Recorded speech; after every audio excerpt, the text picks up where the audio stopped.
1974.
Looking at me when I showed them love. I'm back.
get to you.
It has been quite a while, but welcome back everyone to the CCA Summer Series sponsored by Nelnet Bank. I am Vodable, and joining me for this very first qualifier is Bath from the Past and Danger Taco. We got the shades, we got the style, but now we are ready to see the series as they progress throughout the day today. Gentlemen, how are you feeling about the matches and what we have ahead of us for this first qualifier? I'm feeling good. I'm excited that you've got the new shades. We didn't Those get are shades for you yesterday. lit. And they're looking fly, dude. They're looking fly. I don't really have much of another word to describe it at this point. I'm excited for today. I really do feel like we're gonna have a good qualifier, at least for the teams that show up. Please, if you sign up for one of these, show up to your match. Come on now, please. It's arguably the easiest thing to do in the entire bracket is to show up and click checked in or I am here. So yeah, or tough tell thing. the admins if you're not going to make it and you're in a different state. You know, that yeah, so like that does kind of screw up when we're doing seeding and we're like, hey, is this team actually going to be here? That's a huge factor of whether or not we're going to actually seed teams is whether or not they actually show up. So if you didn't show up this time, there's a chance that you technically don't show up and get still a W in the round. So shout out to two teams DQing and then having to auto choose one. But with that, let's go over the format for those who aren't familiar, haven't been paying attention to social media for the CCA Summer Series as it is back. Well, you missed the best show that had Bass and Taco on it talking about the event itself. Qualifier 1, of course, here for East and West, only top 8 teams from them advance. 4 pools as well, so a second chance if you do fall in that first option in the upper bracket, in the lower bracket to qualify for either East and West there as well. So again, from that, you go to league play, round robin, top 6 advance to the championship, and really you just got to make it in at that point to get some prizing. And speaking of that prizing, Bass, I mean, you guys are pretty excited about this. $20,000 on the line across the entire Summer Series. We're back, baby. Oh, yeah, absolutely. Big shout out to Nelnet Bank for helping us make all of this happen here today. The league play, as we see, is guaranteed money. So if you make it a league play, you're making at least $100 per player. $1,000, though, if you can get first place. Great thing is, though, if you at least get top 6, you're guaranteeing yourselves another $300 on top of that. I guess if you get top 6, you're technically getting $400, so it's $700 guaranteed for your team. But yeah, those top 6 to make it in the championship is really where the big money comes in. If you're able to make it to the top 2, guaranteed another $1,000 plus at minimum. So these teams are playing for a lot of money. $20,000 on the line here for the CCA Summer Series. So, again, these teams show up, play. There's a lot of money that is on the line here. Reminder, as you see, the money is not offered by Nelnet Bank. They are just sponsoring the event. So, again, that is provided by CCA and NECC, who are helping make this all a possibility. But Nelnet sponsoring the event itself. Got to put that little caveat out there just to make all of the sponsors happy with that. But with that, we do have the qualifier schedule for all of you that were wondering. Well, I didn't know this qualifier was happening. Sign up for the next qualifier. Registration, it closes June 25th at 7 p.m. Eastern Time and starts on the 29th. So you have some time, but not too much time, 10 days technically, and some hours after that to sign up and register. So you see that prizing, you see your chances, the teams that are participating today. There's some big teams that are participating in the West next qualifier, so you'll have to contest with them if you're in the West. But in the East, well, if some of these teams who DQ'd today show up, you'll also have your work cut out for you. But even then, it is going to be a great competition to see who is our top 16 teams per region. Top 32 overall. Very similar to what you're expecting for Collegiate Rocket League these days with CRL. Fortunately, didn't have it last semester, but hey, we're here for the summer, and we're going to have a good time with good vibes. And let's talk about the event schedule itself on how things are going down. As you can see, the qualifiers into the league play, 4 weeks of league play, and then the championship first weekend of August. And with that talk, I mean, this is exactly what we wanted to see from collegiate.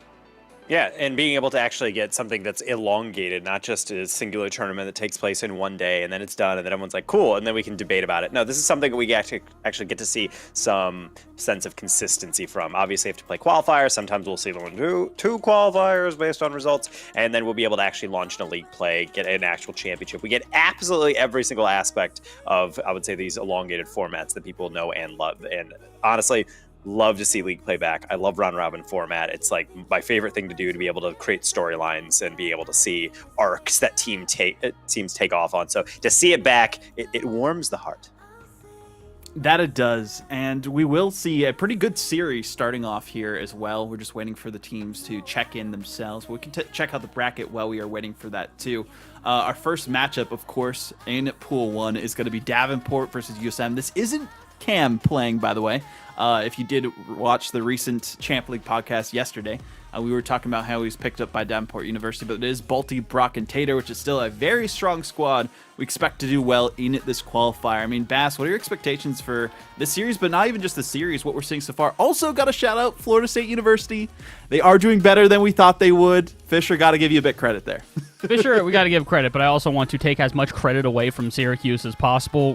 One of the few DQs we have here, but probably the most high profile of them. So, Hey, Q's, please show up. Come on. That's all we're asking for at this point. But I am excited to see Davenport and USM just because I feel like these are two teams that are kind of the future of Collegiate Rocket League, if that makes sense. Davenport's been around for a hot minute. They've had good teams in the past, but they have not been able to make it into CRL as of recent. This summer, they're really looking for redemption. The new additions of Cam and Brock are going to make a huge difference to this team. Granted, as we said, no Cam here today. Oh, I'm so sorry. Here's other 2000 ELO player Tater to take his place. Yeah, they're really seemingly struggling here today, and if you can't tell, that's sarcasm because they've already had some good wins. USM, on the other hand, though, similar with the future of Collegiate Rocket League. They're a brand new team, just kind of formed together between Zath, Melodic, and Astro. Astro, a former RLCS, RLRS player, a very talented individual, and with Zath and Melodic, two mainstays within the collegiate space.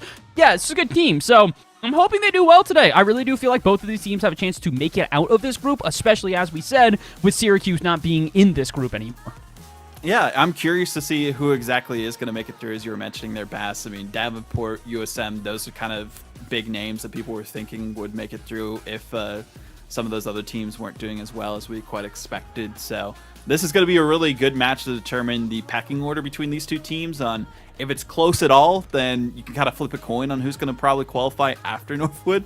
But if it's not, then that's a big question mark for how the rest of the teams out there will shape up against that dominant team in this matchup. I mean, Taco, going into this one too, how we feel in the series is going to go. Man, see, it's a tough one because we really do feel differently about these squads because, yes, Cam isn't playing, but then on top of that, USM is also just an incredibly solid squad, I still think. They're one of the more up-and-coming. I think they're yet to prove themselves consistently. Bass and I got to cast them within other events, and we get to be able to actually say, okay, well, you know, we see the appeal of the squad, but it's still not real. I feel like I see them, like, slowly emerging from the cocoon, you know, but they're not fully, like, spreading their wings yet. I feel like I'm waiting for that series, and could be a good way to show that in a semifinal, in a best-of-5 format, and being able to actually advance potentially onto qual match. Well, let's look at the other pools of the Eastern Conference bracket here for Qualifier 1, just to take a look at the playing field that is out there for the teams that are currently moving on through these brackets. Again, there's still a lot of great teams, even with the DQs that have happened. A big DQ that we talked about, and I kind of alluded to, with being in another state. Ole Miss just did not show up because one of the players is in Colorado. So they didn't tell anyone before that, but apparently that's where they're at. So Britton Parker getting a big win over UTK. We expected that to be an intense matchup there. Ball State facing off against OSU. Ball State lost a game to Michigan State White. Wow. Okay. State White's not bad. I mean, they're probably not going to beat Ball State, but hey, in the best of 3, who knows what happens? Yeah, it was 1-goal games the entire time. So Ball State almost got upset in their first matchup. That is insane.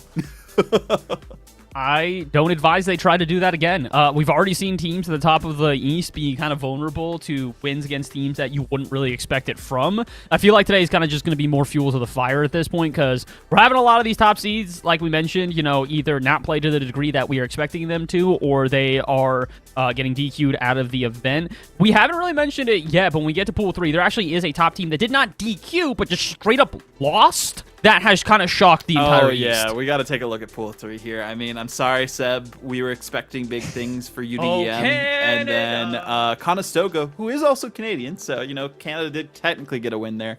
Won, but then lost to SHU Saints. And SHU, I feel like, are always a team who does decently in qualifiers. Mm-hmm. And we expect big things, but they don't make it to main events. They do decently in Summer Series from what we've seen before, but I'm curious to see how they'll do. I mean, they'll be facing off against likely Kennesaw State. GMU also getting upset by Thomas College. That's another thing, too. I did not expect that.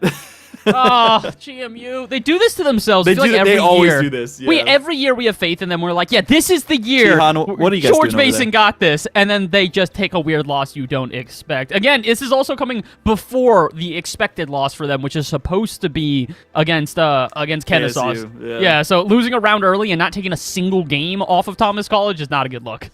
Looking at Pool 4 here as well, with how things are going, that is the school that we were talking about, Ole Miss DQing there. So we really don't know, other than maybe ISU, who is going to be that team to qualify. I mean, we were saying maybe Shawnee State had a good opportunity.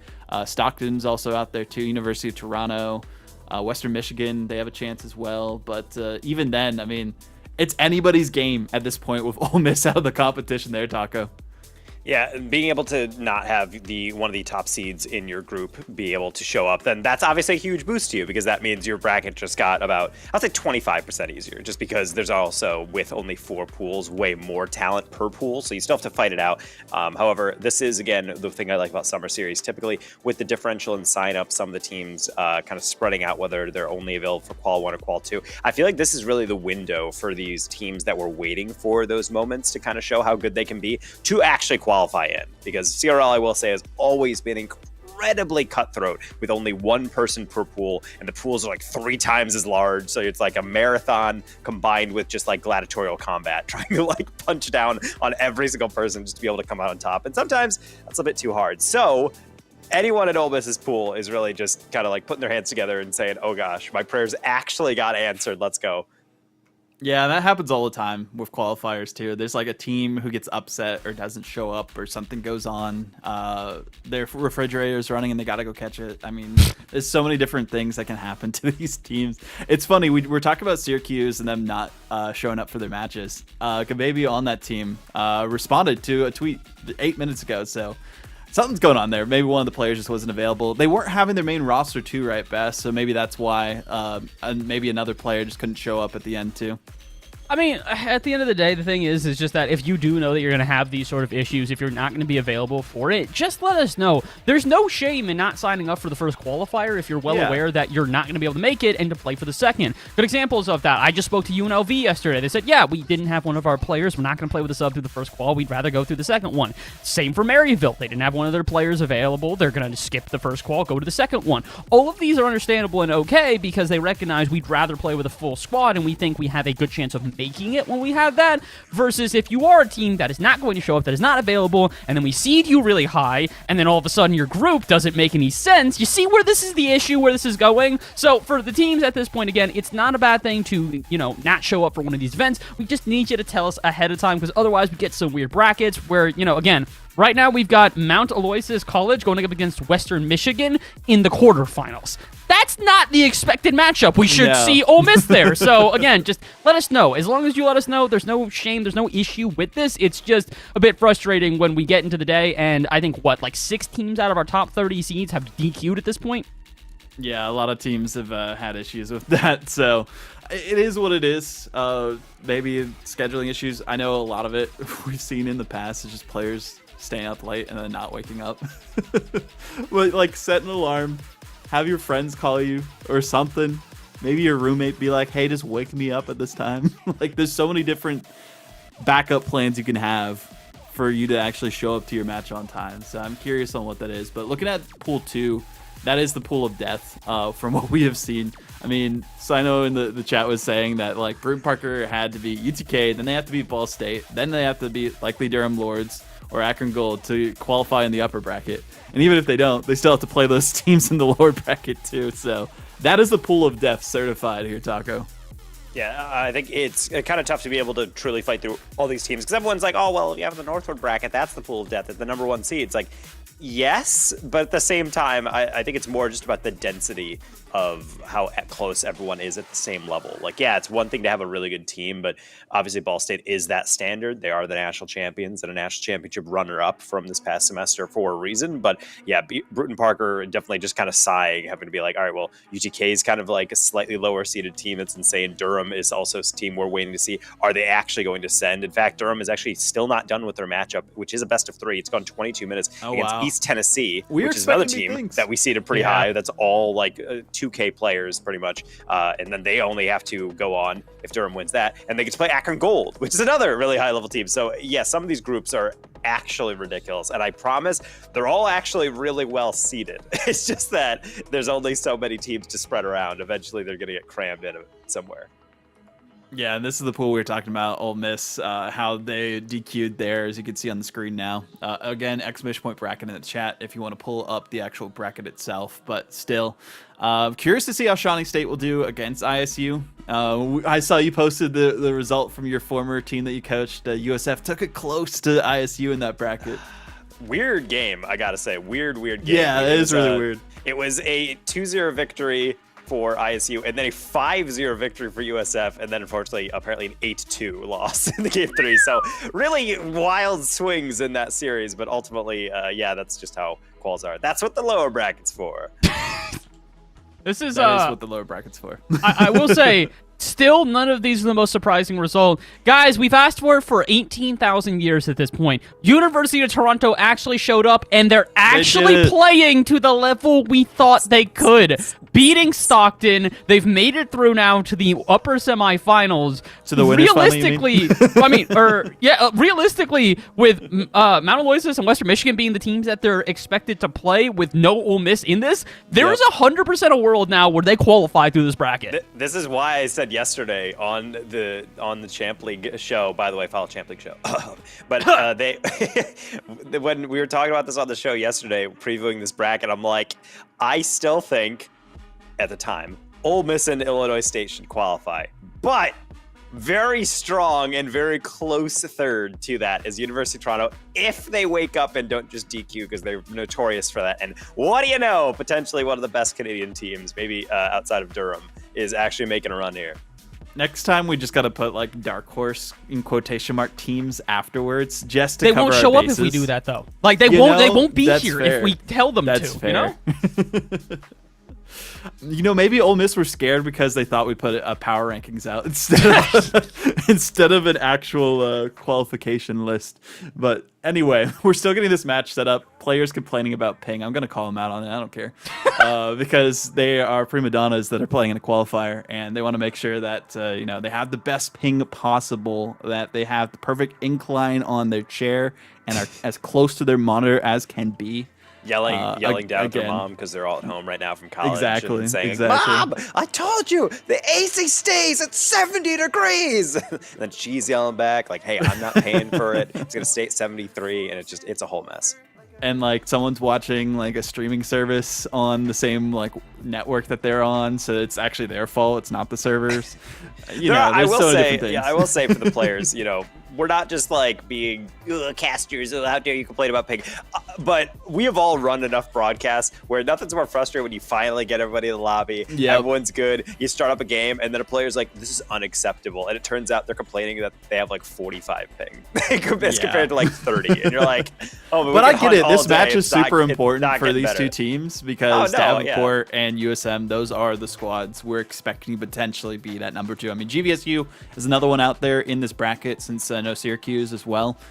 They took down RIT Orange, who got that granted win through the DQ against Syracuse. And again, that's a team who makes deep runs for the most part.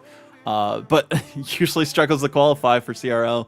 So this might be the time for them to shine. If I know they're likely not going to take anything against Northwood. But speaking of Northwood, I mean, Fisher State University, they took a game against Northwood 4-3. So, I mean, kudos to them. They could maybe make an upset dark horse run.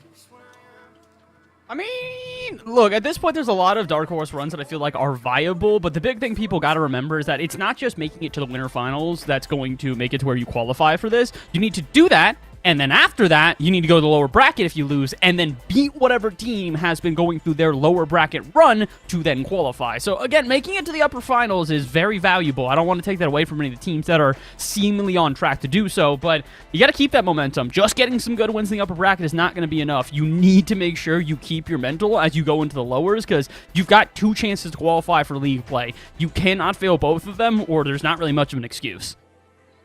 Again, because of the performance from Fisher State University, these matches, their wins, if they don't qualify, it helps their seeding in the next one. So, I mean, that's the big thing here, too, is when it comes to actually getting data, because we didn't have a season of CRL, it makes it a lot easier for the seeders out there to give them more accurate seeds, because we actually have recent results with current rosters against different teams. And that's what's great about these qualifiers too, is it'll help like any other leagues that are happening in the fall too, if these are rosters that are going into that as well. Legitimately, this is why many of us in the community have tried before CRL seasons to host tournaments for collegiate teams. It isn't for, honestly, to be perfectly honest, when I have done that in the past, or when I've tried to like collaborate with people, or when you guys have been able to set up show matches or just individual tournaments, it's really just because it's nice to get more collegiate action. And as people who might have to weigh in on seeding or give our opinions, it's nice to be able to actually see teams play, because sometimes you have no idea if they're actually going to show up or if the roster has made any changes that have actually made them improve. Because sometimes the roster is the exact same and we just have to base it off the last time we see them, and it's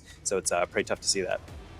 Fisher said he's going to the pool and does not like the seeders. So all I'm saying is qual through lowers. I mean, there is a lot of good teams, of course, in these pools. But again, don't drown in the pool. You got to swim and move on to those qualifiers. Because, again, you'll be playing these teams if you do qualify in league play. So it's good experience against them, regardless of which pool you get. Yes, it could be easier. But, again, there's also a qualifier, too. So there's still multiple chances. And as long as you make it in, you get money. So, you know, we'll see what happens with that. But still, West is happening at the same time, if we do have a chance to switch over to that. I know we're still... we are getting into the game, actually. So there we go. We finally have a server with no ping issues. Probably still some, but again, it's been 15 minutes. Come on, guys. So we're doing everything we can to get into this game. Davenport, the main roster, who took down the other Davenport roster, versus USM for this one. I mean, Bass, finally, we're here. Oh, it has taken so long. We finally have a game between Davenport and USM. In the meantime, while this was going on, we actually got into a couple other semifinals. So I'm hoping people pay attention to the bracket as this goes down. Again, exclamation point bracket, I believe in chat should bring that up. We got other teams such as Ball State and VPC going on against each other, a bunch of other semifinals, and as well as the West starting up. So pay attention to this one, but make sure to keep your eyes on the bracket as we get into game number 1 here in our first best of 5 of the day. Taco, we finally made it a best of 5s. Yeah, and being able to actually get into kind of like beefier series is nice, because best of 3s can be a little, maybe not fluky, but flukish potentially, because you do have those moments where everything can kind of go off the rails. You just really don't start off hot, and then something you're just immediately on a match point. So having an ability to actually see how these teams are playing, also fully warmed up, is something that I'm excited for as well. Yeah, I'm glad the teams have had a little bit of time, to warm up to get into this one, to start feeling a little bit better here. As, again, in best of 3s, it's a little bit more volatile. Depending on how you're feeling on the day is going to depend on how you're really going to be able to play.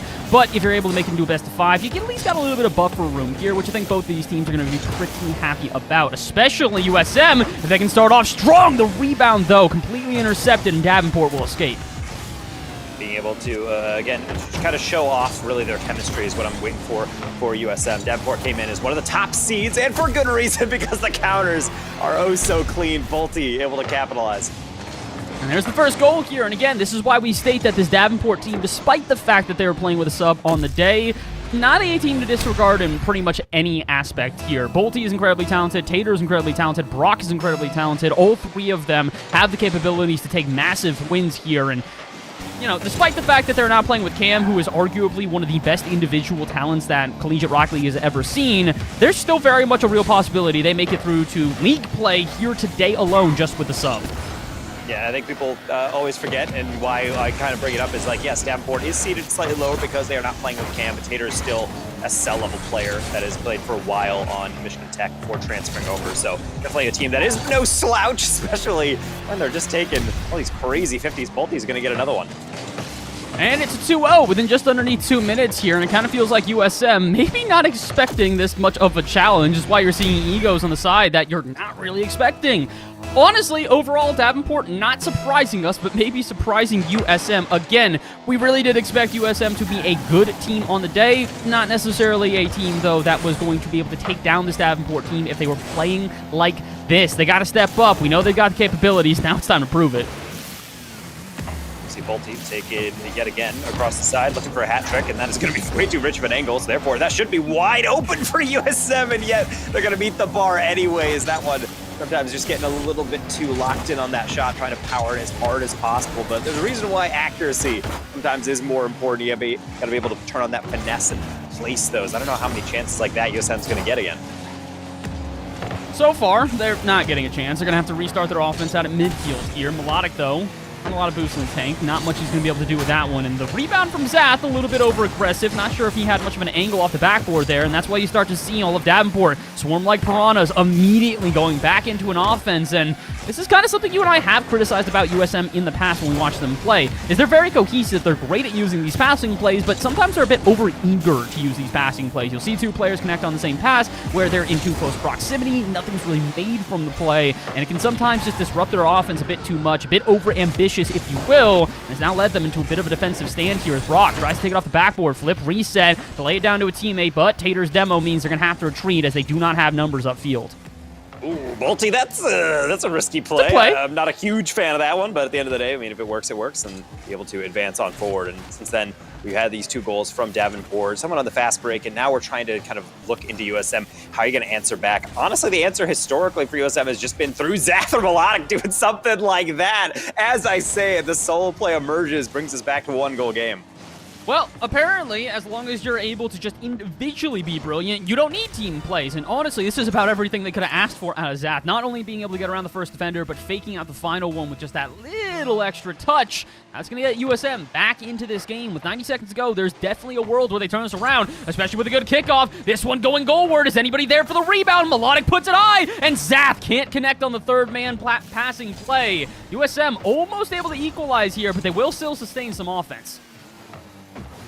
Tater will be able to throw it forward, but again, going to be met by Brock in the Mustang, actually. Kind of the off-meta car pick. I always like to say that when players kind of launch into cars that you don't really see. I really thought the Mustang was actually going to be like the new car for a while. Joyo and Cash were using it, and Majors, it was looking like kind of up and up. I think Arsenal had a stint in that car, and then it kind of just evaporated. So thank you for Brock for keeping it alive. Well, the good thing is that pretty much every car in the game has evaporated. I don't know if you saw the stats that were just put out from Fennec last is like season. 70% of picks Yeah, or something it's like that. 70% Fennec, 25% Octane, and then literally like nothing else. There's like one Dominus per regional that somebody happens to play, which is crazy because if you look at the stats from last season, it was pretty much even between the Fennec and the Octane, and then occasionally the Dominus. This season is dominated by the Fennec, and honestly, if you just watch what cars these players are in, you're going to understand, yeah, that's pretty much 100% true. Yeah, Teammates is convinced they're entirely different than the Octane. It just says something different about that visual hitbox for sure. Maybe a little bit more boxy, but either way, I think the 50s are certainly locked in for all these players because they are not losing them too much. However, you can't power through. Melodic passes middle. Rock looks like they have that one covered and possibly the follow as well. Indeed does. Steals it off of Zath. That might just be able to run out the rest of this clock.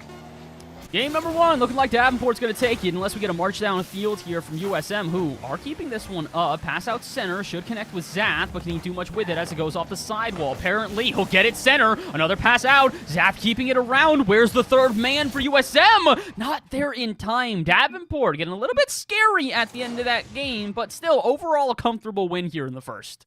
Yeah, being able to actually get that dub in that fashion is nice, but USM also was marching back. And, you know, never really know about that 0 second. Actually out-shooting their opponents are USM. And I think this is one thing that I kind of talk about with USM is that when we had seen previews of this, Zath and Melodic actually somehow finagled their way into the same team via Bundle Bash, a draft-based collegiate event last weekend, and being able to say, okay, well, they're playing pretty solidly. They're taking good air dribbles. They're being able to combine on these passing plays. They're pre-jumping each other.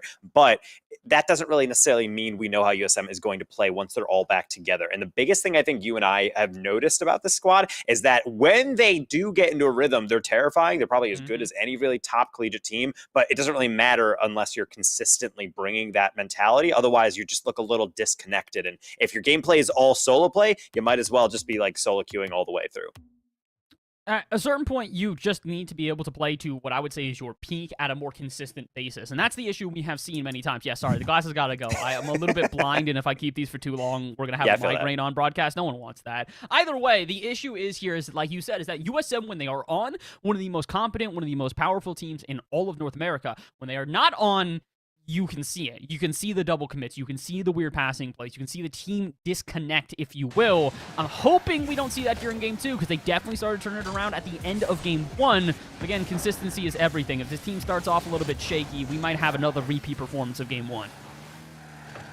We'll have to see whether or not we actually see that all launch into place, as we're going to have to, again, get back into this game and see whether or not USM, I just really feel like it has to be into a rhythm. I think they're a very streaky team. I think this isn't necessarily a team that I'm going to be expecting to be kind of fighting back and forth and adjusting mid-game. I feel like it's like they come in with a certain strategy and then they kind of stick with it. Whereas Davenport, kind of a blank slate. Like, we know how good Davenport has been, but this is clearly not the same Davenport that we've been seeing in semesters past. This is kind of a whole new beast, and so far, looking pretty clean. Well, I would say it's a new beast just because of the new players, but also on top of that, I do feel like this is a team that has already, despite whatever iteration they get, has been incredibly competent, has been incredibly powerful, has been incredibly solid as a team even before they got their new additions here. So I'm glad to see what we're seeing right now, where it seems like even with a little bit of a switch up between what is going to be their main roster throughout league play, they're still pretty dang good, especially Brock in particular. He has been one of their new signees that has made a massive difference to this team, and he's already put in his impact here in this series. Tater trying to do the same, but Melodic will get around him. Brock will save this one. What about the rebound? It's saved again, this time by Bolty. Davenport, despite facing the pressure, not buckling underneath it. And being able to actually go through all these different games and being able to actually endure is probably one of the hardest things to do. And right now, you can certainly see a lot of pressure being faced by Davenport is being dealt with. But beyond that, that's really the only shots they're getting. Just these long clears downfield. Maybe there could be another one right here, but there's not going to be any contact being made by Brock. Bolte has to take that one back and avoid the demo, which he will not, as that goes right back into midfield to Zath.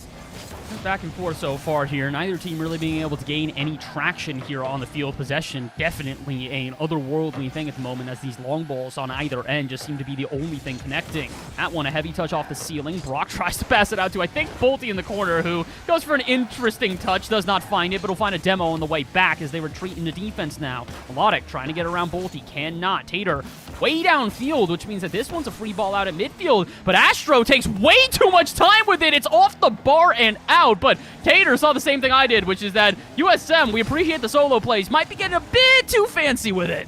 Yeah, the issue with a lot of the solo plays is that you kind of do offer up these brief windows of putting the ball on a platter. It's honestly something pros do probably better than any other level of player. Is not necessarily obviously all the incredible mechanics, but keeping the ball so close that you're not serving it up on those open hits. But it's fine. No harm, no foul. We're still sitting at 0-0 as we cross halftime, and Melodic has his choice. That will not be for long, but Brock's able to dance past two and serve it in the middle, only for Tater and Bolty mostly just look back and wait.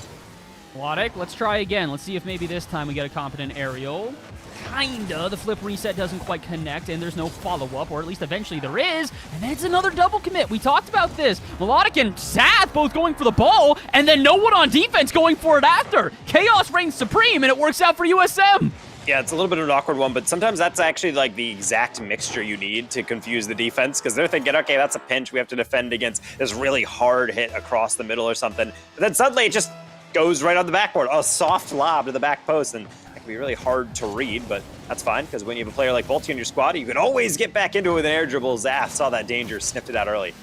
That's doing a good job right now being the singular player who I really feel like is making the difference for USM right now. A lot I don't want to take away from him, though. It's a lot of his air dribbles that have been setting this up, but it's kind of been the same thing over and over again. Go to the ceiling, see if you can get anything, get any of the defense to fight, and then hope that one of your two teammates dives in afterwards. And although we've seen a couple of times that has been successful, it really has been Zath with those sort of lurking plays. He's just kind of staying around the offense, staying around the midfield, stuff like this, where he's just not giving Davenport any room to breathe. And that's what you got to do. A team that you know is going to be aggressive, that's going to be hyper mechanical. You need to get in their face, you need to make them uncomfortable, and you need to make them sweat. They're doing that right now, and USM have found themselves a lead going into the final minute of the game, but I don't know if we've seen the most out of Davenport quite yet. Their options on offense have been limited. If they get a chance, they're going to do something with it.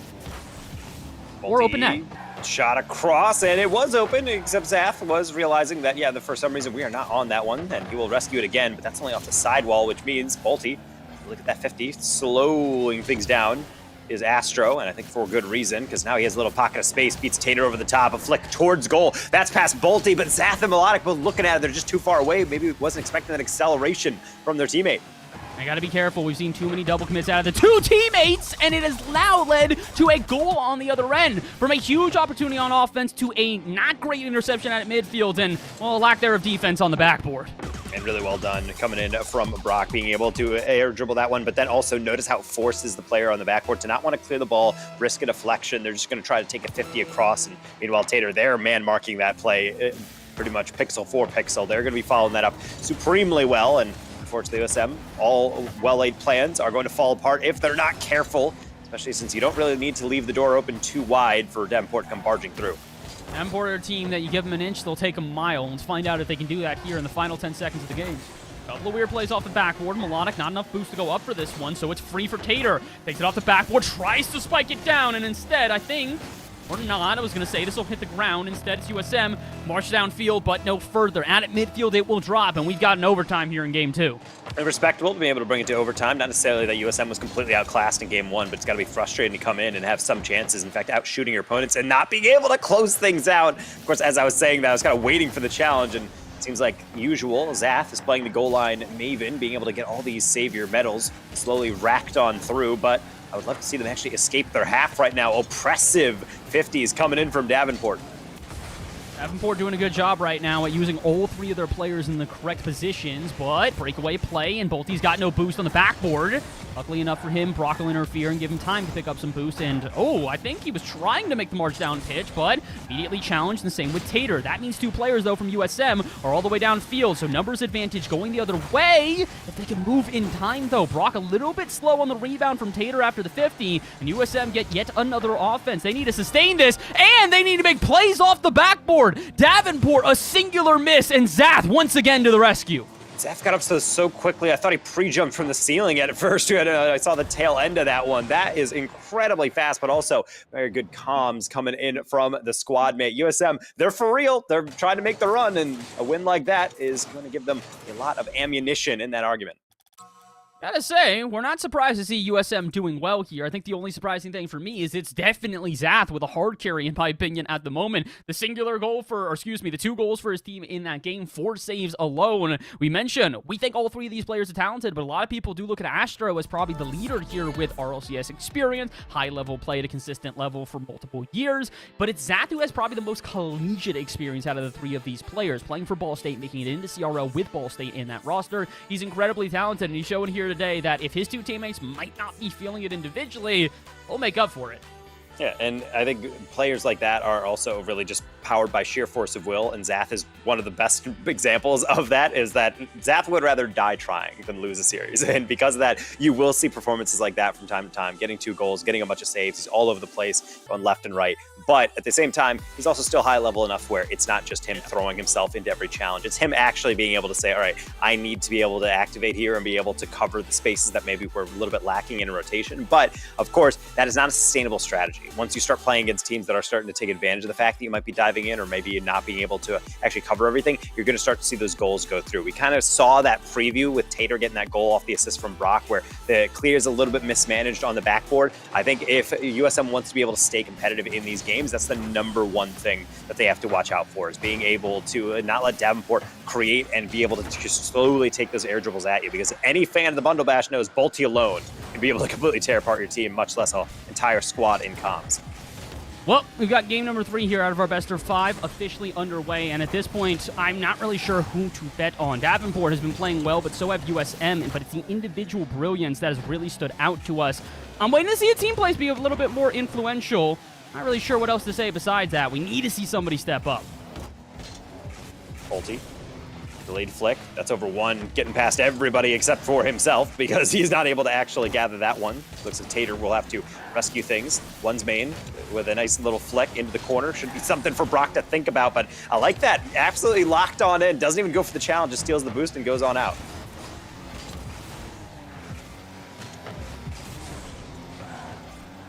We will see another roll through as Bass apparently is struggling a little bit to be able to see the game. I guess the call might be a little bit off, so he will have to just listen in to the dulcet tones of Astro getting not only a save but an air dribble out. Brock being able to lob one deep down into the midfield yet again, so USM slowly thinking about what they need to do here. Bass, what's your favorite breakfast food? Okay, this is definitely not what I was expecting out of everything here. I'm back in the call a little bit. It's a little bit choppy, so I'm going to have to take a second to try and make sure that all of this is working out. Favorite breakfast food stands French toast. I continue to state that in the argument between pancakes and waffles. French toast does not get enough of an argument here, and it absolutely should. As Seems the cheating. superior breakfast food, it really should. It seems cheating. It's like cinnamon and milk, like mixed together with like bread. And that's why it's good. I mean, yeah, agreed, but it just feels kind of weird. It's like being like, hey, what's your favorite type of bread? And then it's like, this is super ridiculous dessert bread. And I'm like, well, compared to white bread, yeah, sure. Bounce down. Actually, Bolty might have a wide open hit, but Melodic able to step in, get that save. French toast takes notwithstanding. Seemingly, it does seem like we are heating up here on Salty Shores Night. Lovely map to be able to be added into the game. Honestly, this map is like, I think, hot take, they probably added this one just for Summer Series. They knew we needed an arena play-in for Tater to shine and get that first goal. Well, hopefully, Bask, you can get your stuff all sorted. Tech issues happen these days, but no Tater issues are happening here whatsoever. A great snack that doesn't smile back, but it is going to be smiling with that goal. Yes, and being able to get that goal off is nice. Honestly, Taters also good thing to bring up in the breakfast conversation, but we're not here to talk about that. We are just here temporarily to visit that conversation, since we technically do have pancakes waffles in the scroll, the ticker on the BRB screen on the Summer Series lineup. So granted, it's not like this came out of nowhere, but I do apologize because people are here for the highest level of Collegiate Rocket League. And right now, as we're looking to see who can march in to that qual match, USM finds themselves in the unenviable position of playing from behind. And granted, they're dealing with it better and better over time, but I would say so is Davenport, being able to lock on in and play that better rotation as Tater going to follow up with a solid 50. That's what we wanted to see from both these teams. I mean, USM giving it their all. We're seeing them gel a lot better than they did in that first game, especially with that overtime win. But again, they are playing from behind pretty constantly against this Davenport roster, except that last game. Melodic getting that first goal was a huge boon for them, but this time it's been a struggle for them. And I think that was an issue with the roster we saw for Bundle Bash as well. USM, when they were down and back out, they really couldn't find the momentum to get going on offense. So that's what we really need to see from them. Something to break through the mold here of Davenport, get past this defense and go from then on out feeling a bit more confident. And I'm liking these setups, but again, nobody on the follow through. They're not wanting to overextend themselves. They still have some time, but that is ticking down. And this being a best of 5, they won't go down if they lose this game, but it's going to be tough for them to come back.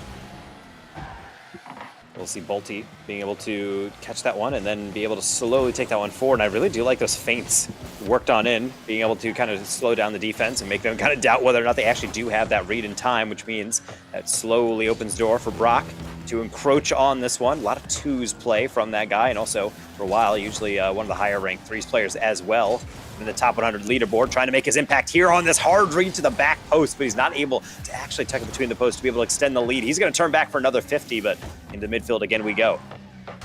That we do, into the midfield again. Tater looking for a second, the dagger to potentially set things up properly for Brock on that initiative, but was not enough for them to get an even stronger lead against USM. They want to feel so confident as they did in the first game, but every game so far, 1 goal differential, really close between these two competitors. I mean, it makes sense why Fisher would kind of quit halfway through the bracket to, do what he can to enjoy the summer himself, because he didn't expect to be facing off well against these teams, and a lot of teams in this bracket for Pool 1 it's going to be tough for them to even contest against these rosters. Yeah, it can be tough. I mean, at the end of the day, Cedar's doing well to be able to seed everyone. And if you have a pop-up performance, I would argue that's really not on the Cedars. It's really on you that you played well on the day, at the end of the day, True. especially with coming into this with minimal information, as most leagues have wrapped up, and some schools not playing in too many different leagues that are actually trackable in any capacity. So with the one goal in it, it looks like Davenport, our new squad, with a decent amount of information behind them, seems to be backing the predictions, taking the lead in the series. There we go. Nice to see there from Davenport. 2-1 currently. Just need one more game to move on from them there and come out on top. So big win for there. But I believe we have Bass all fixed out. So I'll sub out, go back in the background, and Bass, take it away. Changed in any capacity at all. Who I knows? switched Discord calls and it went, cool, you're all good to go after giving me like 5 frames per minute. I don't know. Shout out to It just wanted to let me talk for a little bit. That's all. You know, I appreciate that because you got to get some good insight here as we're starting to see a little bit more of a back and forth between the two teams. Again, we expected them to get to this level, but now it kind of feels like we are actually getting the expected both Davenport and USM that we wanted. Yeah, Love and it. being able to see USM play up to snuff is nice, especially with these being only 1-goal games. Granted, just for everyone watching in, this Davenport team that we're hyping up also has Cam as the third. Tater is the sub. So this is a multi-season SSL. This is without Cam. Yeah, very good player. I don't know why Tater's trolling with rocking a Season 10 Grand Champion tag, but no, this guy is a SSL in 1s, 2s, I believe 3s as well. So definitely a very good player. But yeah, Cam, once he steps in, this team's going to be otherworldly. So right now, USM really needs to take advantage of the fact that they are playing somewhat of a lesser team now. All right, let's see if I can actually commentate upon this, though. I'm hoping that this continues to stay the way that it is. You know, fingers crossed. I hope chat's crossing some fingers as well here, because I'd like to see USM with a good response. Oh. That wasn't a good follow-up shot. Unfortunate. Great setup initially from, I believe, Astro. The shot just wasn't quite there. And being able to get that one all the way down, and then what? response, Tater busts out the catapult and just launches this one.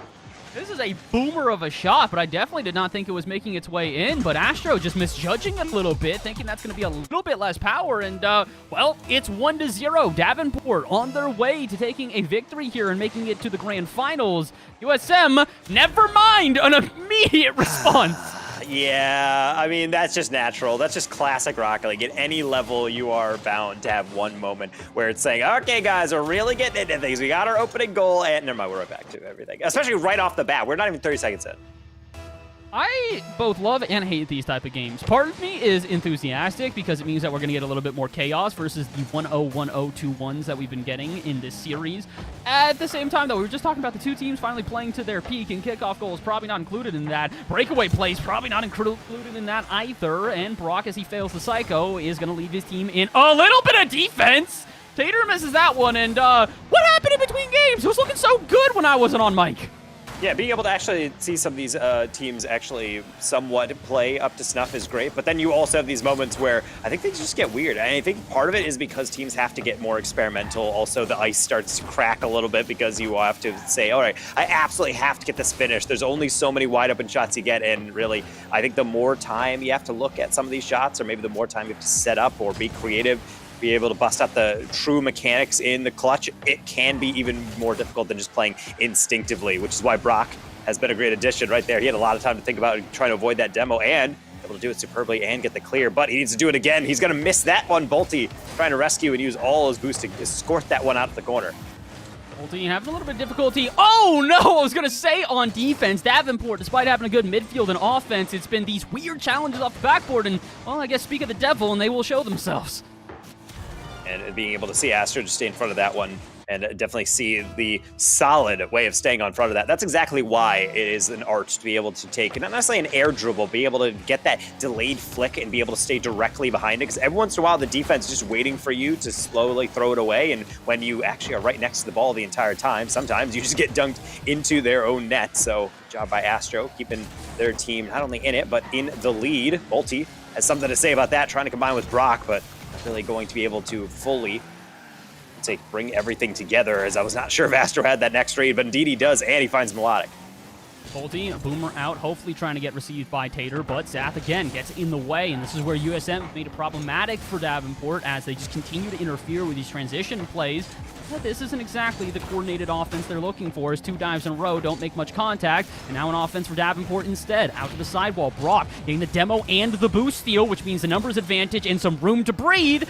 Not for Melodic, challenging off the backboard. USM doing a good job at not living in their half for too long. Even when the pressure does come from Davenport, they are quick to escape it and then turn it into an offense. Example here, Zath tries to take it through the corner. Can't quite connect with Melodic, but Astro out at midfield should contain this. If not, for Brock just muscling through that 50. And being able to actually muscle through is great, but you also want to be able to set up those angles. A couple times now, USM has tried to get that cheeky cut upfield, only to get ego challed immediately by Davenport, and that could be going right on in a game in which you're going to be separated by a single goal. You don't want to give any easy ones, but there's nothing easy about this one. The 1-2-1 into Brock.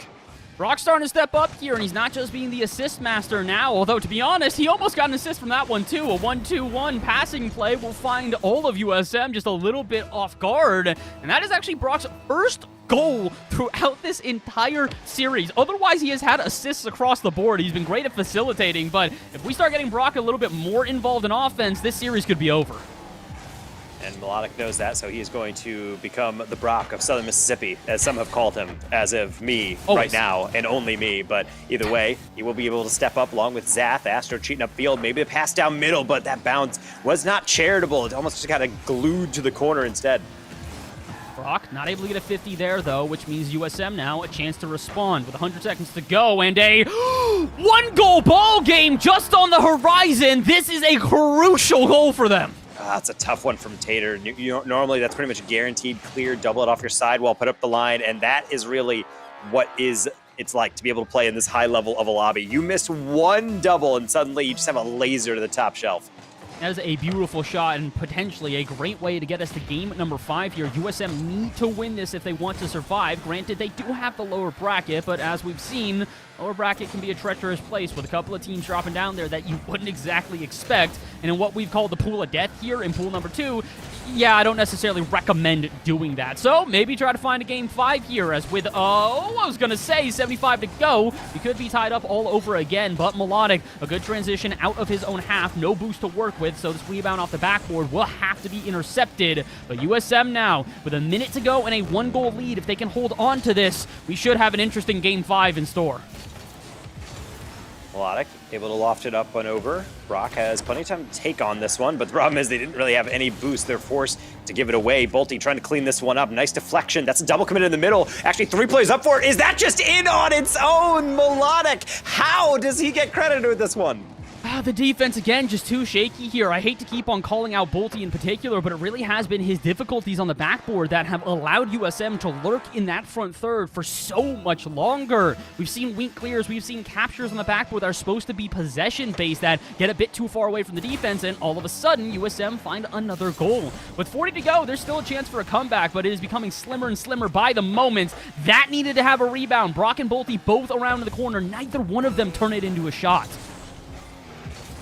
Zath able to not get this one cleared out, so who knows what the final 40 seconds will hold. At least for right now, not anything that will really cheer up the Davenport fan base, as Tater not able to get this on the sidewall, so Bolty has to take it all the way back and then wait to see if there's any challenges. No? Okay, I'll take to the sky. That's going to be met at least initially, but Zath is going to be beating him over the top and getting the score on through. USM slowly starting to clean up. That is the 5th goal there for USM, and most likely, at least in my opinion, the dagger as we go into our 5th and final game guaranteed. Davenport not playing a bad game, but I think the number one thing we are seeing, the linchpin, really what all of their difficulties are revolving around, is backboard defense right now. So many times USM will march downfield, get a weak clear from somebody from Davenport, and immediately they will find themselves another goal, and they find themselves another game. USM forcing a game 5 here. Winner of this will move on to the upper finals, and at this point, it's anybody's ball game. Yeah, you can start to see the shot differential start to become more and more apparent about how these swings are starting to go. Granted, it's 5 goals, you're going to have a lot of shot, but being able to surpass double digits against a squad like Davenport is pretty impressive. And surprisingly, it's Tater, the sub, leading the charge for Davenport. That's 4 shots from them and the solitary goal as well coming through up until Brock and Bolte able to combine in. So seeing those types of plays start to emerge is nice from USM, but I also noticed this is a game almost like of mistakes rather than actually USM just cleanly being out Davenport. Yeah, this is definitely one of these things where that's kind of how you have to play, though. If you know Davenport are going to be a little bit disjointed here today, granted, it was expected considering they're not playing with their full squad. They are playing with a sub on the day. You know that they're going to be a little bit off. They're not going to play the same sort of rotation you would expect to see them in league play and further on. So take advantage of that. Wait for the mistakes to come. Wait for that uncomfortability to show itself. And when it does, capitalize immediately. And that's something you and I also talked about for the first 3 games that we didn't see out of USM. Would be these weak clears off the backboard, would be these passes from teammates, and the rebound, the second touch from the second player was not there in time. They were just a bit delayed on it. Now they figured out, oh, that weakness on defense isn't going anywhere. It's a repeat offense. Yeah, they're going to take advantage every time. Let's see if they can do that here in game number 5, our guaranteed final of the series. Winner of this, like we said, moves on to the grand finals, and Davenport trying to correct their mistakes very early on, getting some offense. And being able to see whether or not Game 5 is going to swing back and forth. Because granted, Davenport getting these dubs, they haven't really been anything close to that win from USM in that last match. A 5-2 kind of drumming of the defense on Davenport. And now as we get into Game 5, if Davenport wins this, it feels like based on the pattern we're seeing, it is going to be by narrow margins. And I think maybe it might have to start in the midfield. Zath going to clear over 1 easily, but that's why you have Brock in the backfield, fully boost up, waiting for it with Tater for the extension. Boomer downfield, but it's right into the hands of Zath, who's going to take it off the ceiling. And a great first touch out of him. I really have to highlight Zath again. Individual brilliance from him has been unparalleled between both offense and defense. He has been such a crucial part of this USM team. And if he can lead them to a victory here and lead them to the grand finals, you know he's going to be also excited about that. Like we mentioned, a former CRL player did not play for Ball State in the semester following them making a bunch of changes, and has since then been looking for a redemption run with whatever college he can find. He's found a good one here. Astro and Melodic backing him up brilliantly, but unfortunately, despite the sustained offense for the first minute and 15 seconds, there is no goal to show for it. Yeah, we can see they're feeling a lot of good little cheeky wall dash to be able to rotate back behind their defense, be able to ready up again because the attack still is not over since you started that last call, as finally it looks like Tater gets a clear. But even then, it's just Melodic catching it and then presumably bringing it right on back. Fake underneath Tater and being able to slowly take that one forward will be met by Bolte, but looks like that's going to be Zath taking it again or not. Bolte actually stealing that away. Brock somehow getting that back post. Anyone want to take a reach at it? Bolte was looking, but not actually reaching for it. And that's the difficulty here, is that Davenport, having been pressed into their half for so long, aren't really prepared to take these transitional offenses and take advantage of them. You can even see this here. Tater a bit too far upfield, but nobody's the wiser of this, as Brock gets an incredible air dribble, and USM expecting that boom out to midfield to be a transition. None of them play defense. 2K players are built different. That was a 90-degree angle that man just caught it and then redirected it with the flip reset. I don't even know how the defense read it, and that's exactly why they didn't. They just kind of saw that first touch and said, I guess I'm just going to try to flail at this one because it's most likely going on in. I gotta say, again, we mentioned this before, Brock's step-up is really the biggest difference maker right now. Through the first 3 games, Brock does not have a single goal registered, just a bunch of assists. The latter 2 games that we've just played, he's had a goal in both of them. He's stepping up. He's making sure that Davenport, even if they do go down in a fight, he will be an individual that cannot be criticized. His abilities here in this game, both on offense and defense, have kept Davenport competitive. Now they need to see if they can keep them in the lead. Halfway through this game, only a single goal scored from Davenport thus far. With how much USM has sustained offense, you have to imagine it's only a matter of time. Yeah, but that Brock hole, again, as we mentioned, Davenport's wins have been pretty narrow, just by 1 goal. So if it's the 1 goal, it might be because the cheering section from Davenport has showed up. I believe Davenport University Red has been able to pop on through and give some cheers to the squad mate, especially in a crucial on-stream Game 5. A lot of pressure riding on it. Let's see if USM will crack underneath it. Flick to the far side, and 2 Davenport defenders there to man mark it. Yeah, but Brock stays with the ball a little bit extra, calls off his teammate, and that allows them, even despite the 50 out of midfield, to now be prepared on defense. Although the chasing in net could be a problem. That should be a problem as well, though. That's all 3 players for USM diving. Anybody from Davenport have been able to get a heavy touch. Surely it would have been bounced off the half and into an offense Oh, please, USM ricocheting off the woodwork, both posts feeling the vibrations, and neither one of them turning into a goal.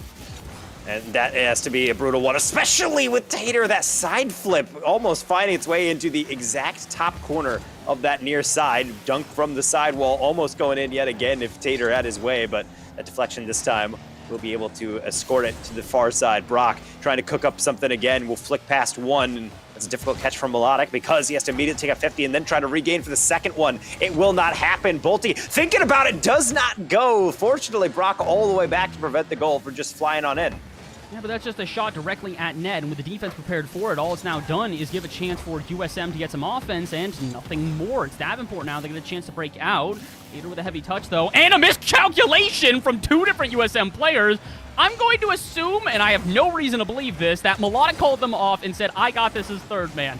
Despite that, they do not get scored on, but they do actually get some offense to work with. Pass out center, is anybody there? Backwards in net is Brock, so there's no clear found, and a double commit, but Bolte gonna read that perfectly and steal the boost out at mid. USM, again, need to take advantage of this chaos and confusion. Davenport's defense has absolutely been their weakest point, but they need to take advantage when the opportunities arrive. Final seconds might just come down a moment like this. Tater was getting chased on the demo, and yet he's able to survive and be able to get that save away from the hard angle. That one was on target from Melodic, and yet it will be cleared yet again. Tater, deflection, Zath. This has to go coast to coast for USM, keeping it up in the corner. There's the chance, deflection, far side. It is still up for Zath, who will lob this one near Melodic into the ceiling, now into Bolte and into the Champions Field turf. Davenport able to survive, and they're moving on. They take the 1-0 victory, and it's big man Brock himself that steps up. Like we said, he was not a non-factor, but definitely not as influential on the offense through the first couple of games, only recording himself 3 assists through games 1 through 4. But in games 4 and 5, he gets 2 goals, 2 influential goals beyond compare. That really sets him and his team apart. It's why the new signee, even without their other new signee, was still able to shine. We expected this from the team. Maybe what we didn't expect, though, was USM to get a little bit muted on offense at the end there. From 5 goals to 0 in the next game, the difference is stark. And it wasn't for lack of trying. There were those awkward moments. For example, I'm not even calling it out as a mistake from Astro because it's not. He was just trying to get close up to that one read, and it hits off the far post because he's trying desperately, got a pre-flip closer, and he's not actually able to get there in time. So unfortunate coming through from that squad, but at the very least, we do have VOD, I believe, standing by to be able to tune on in again and be able to give a little bit of reaction to that one, as unfortunately Davenport's not able to bring it home, and USM not able to clean it out. Yeah, I mean, good for Davenport, unfortunate for USM. Also, we were saying we were going to do Ball State Durham, but it's been like 10 minutes or even more than that since they were supposed to start their match. So again, this going to game 5 did make it so we wanted to let the bracket go on for the players themselves. So we'll see results from that. Instead, the matchup after this, we're very likely going to be doing, or are going to be doing, University of Toronto versus the winner of Illinois State and Shawnee, which is in game 5 currently. 2-1 for every game except game 2, where ISU Braziled Shawnee State University. So very close series for the most part. Curious to see how that one will go. But again, just wanted to update you guys on the plan for what's happening there. But still, a great series, a great matchup. Both those teams, I feel like you can really flip a coin to see exactly who's going to come out on top there. I cannot believe we've gotten to a world now where Toronto is actually probably going to qualify. After so many attempts, so many chances, and the team finally shows up, and well, here's why we've been talking them up for so long. The list of victories now: Kent State, Stockton, Western Michigan, and they have yet to drop a game through any of those series. Granted, ISU and Shawnee, whatever team makes it out of there, will by far be the biggest test for them on the day, but even to get here is impressive enough.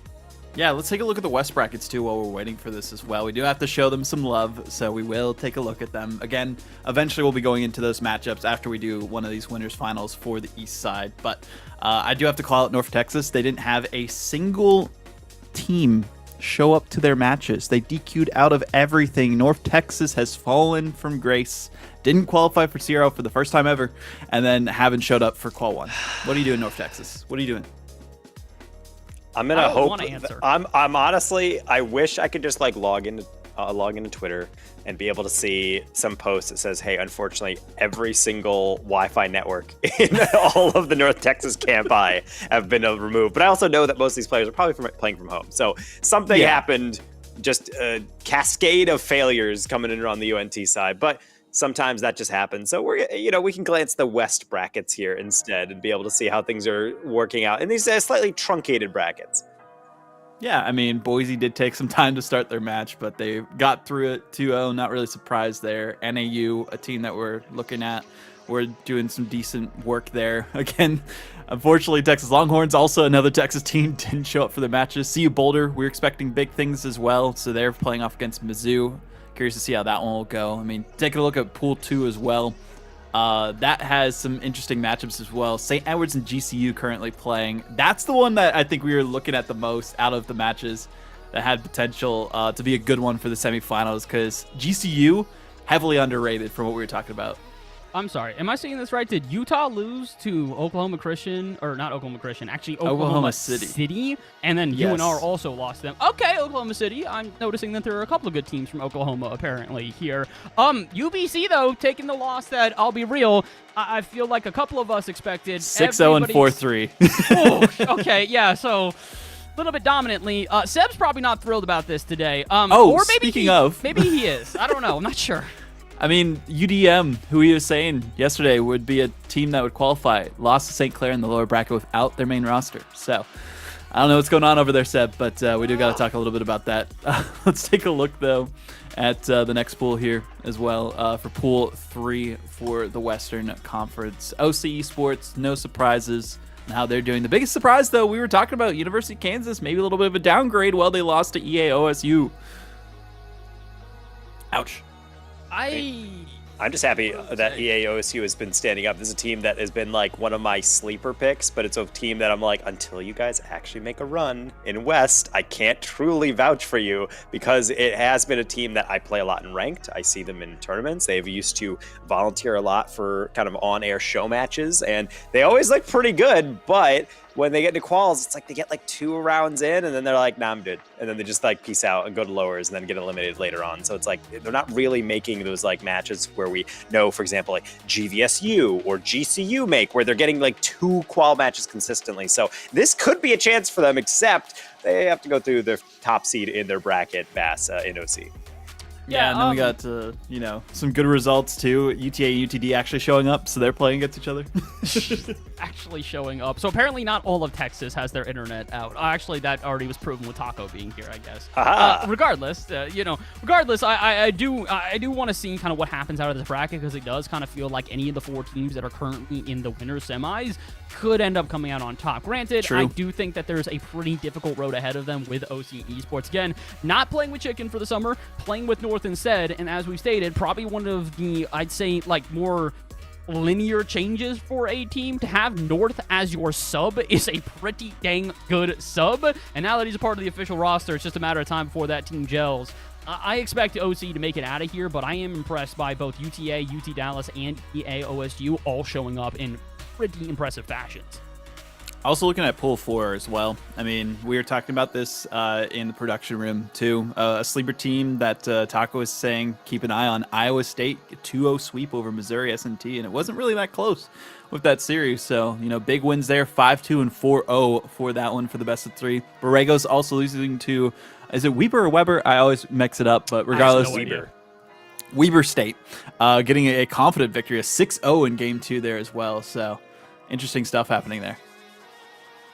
It's tough. I mean, Borregos is also one of those teams that we kind of laugh at, because they do not use their highest MMR player in Observant Karma, being able to just sit and he'd rather coach. So, respect to them. Definitely a great mind to have. But also, we're just kind of waiting for the time that we have had Mexican teams get into CRL before. But as more and more schools come in, we actually have a handful of Mexican teams that are already like very competitive in West. So it's nice to be able to see like we're adding new regions to collegiate over time, and they're actually already pretty competitive. That's a tough one, but Weber State is a team that we know is definitely no slouch. So definitely not any aspect of a throne series or anything. I think for this next one too, it looks like Illinois State did get the victory over Shawnee at the end of it. It was a 2-1 again. So every game except that 7-1 was a 2-1 victory for the winning team to come out on top there. So Illinois will be facing off against University of Toronto for our next matchup. For that one specifically, but still some good matchups happening out there in all the brackets, ! Bracket, as you can see there in the chat. To follow along with all the action, only 8 teams from each of them as well. But we're going to be taking a break real quick, make it so our production crew can take a little bit of a bathroom break, a break ourselves, and get set up for this next series. University of Toronto versus ISU, only one of them can make it through, at least in the upper bracket, to this league play for Summer Series. We'll find out who it is after this.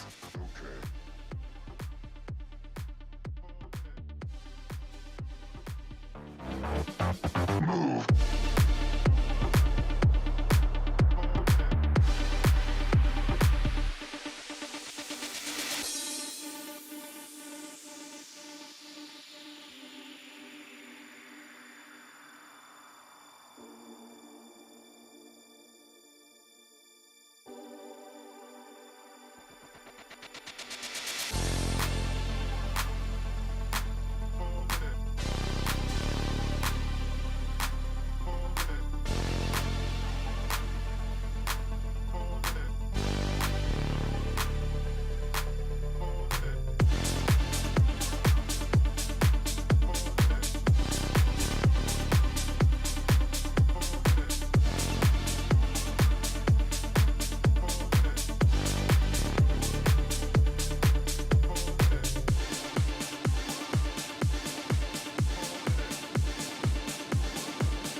Take a deep breath. Have fun. Everything will be okay.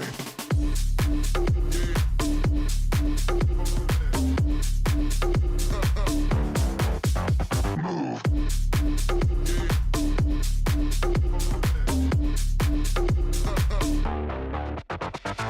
Okay.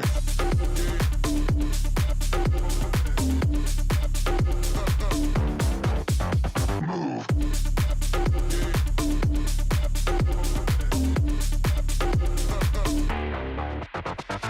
Okay.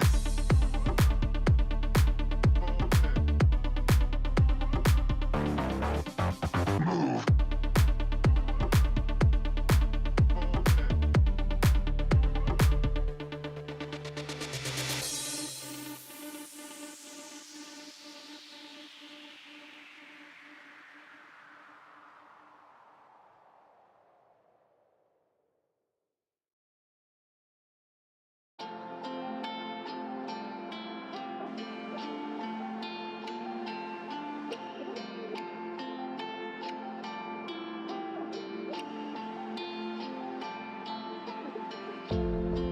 Nothing cuts quite like a memory, especially one that you're trying to forget. But I can't find the energy to rewind and reset. I know you don't wanna be used, but you use me to build up. You build up to break me down. How does it feel? How does it feel to knock me around? I won't make a sound. I won't make a sound until I hit the ground.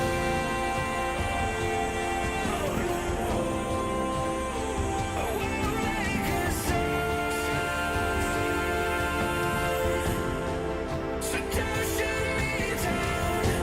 Alright, we're not broken. We're just getting off the ground.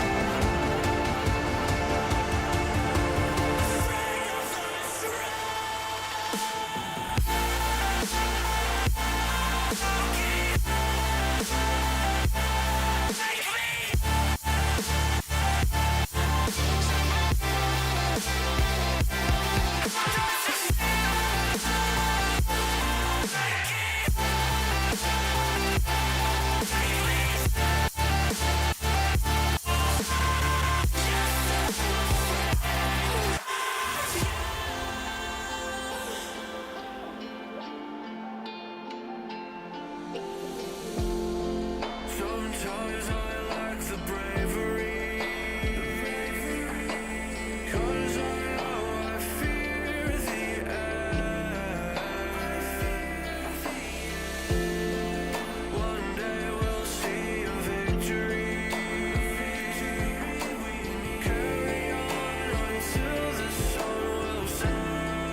do, I can send you an invite.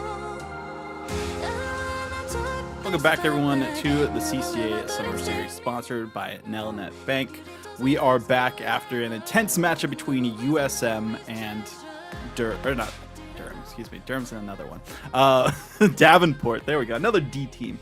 They got a 3-2 victory in Game 5, very intense for a first stream matchup in the winners semifinal. Now playing off against none other than Northwood, so best of luck there. But let's take a look at the brackets and see how they've developed so far, teams that are remaining, and how things are going for those teams that are out there. Starting with Pool 1, as we get our matchup set up, we're going to still be doing University of Toronto versus ISU, as they did take down Shawnee State in Game 5 themselves. But as you can see, the upper bracket, how it's developed for Pool 1. Let's look at the lower bracket, though, because that's where the interesting stuff is for these pools for the most part. There we go. Thank you, production.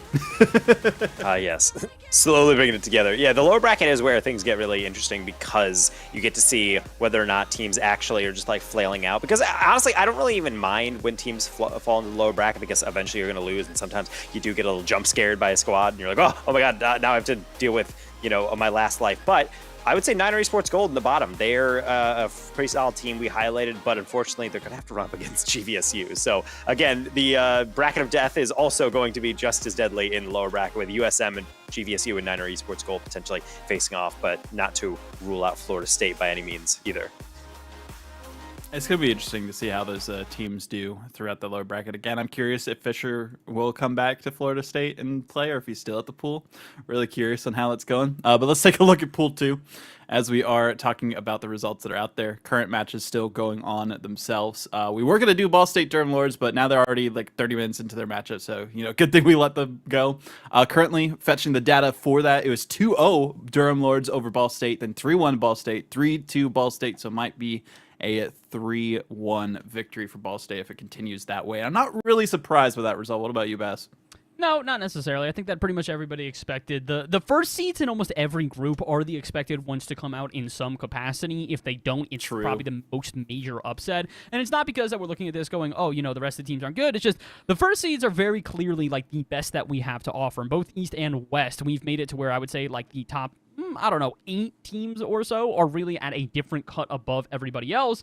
But that also doesn't necessarily mean that we're going to see a poor performance out of somebody like Durham. Durham just doesn't have enough data on them, though. For Ball State being a third place finishing at the CRO Nationals that we had in fall, and then also taking first place at a national championship for CECC, this team is extremely capable, and Durham just don't have the track record to back that they're going to put a good performance against them, even if the last time we did see them, they were pretty dang competitive.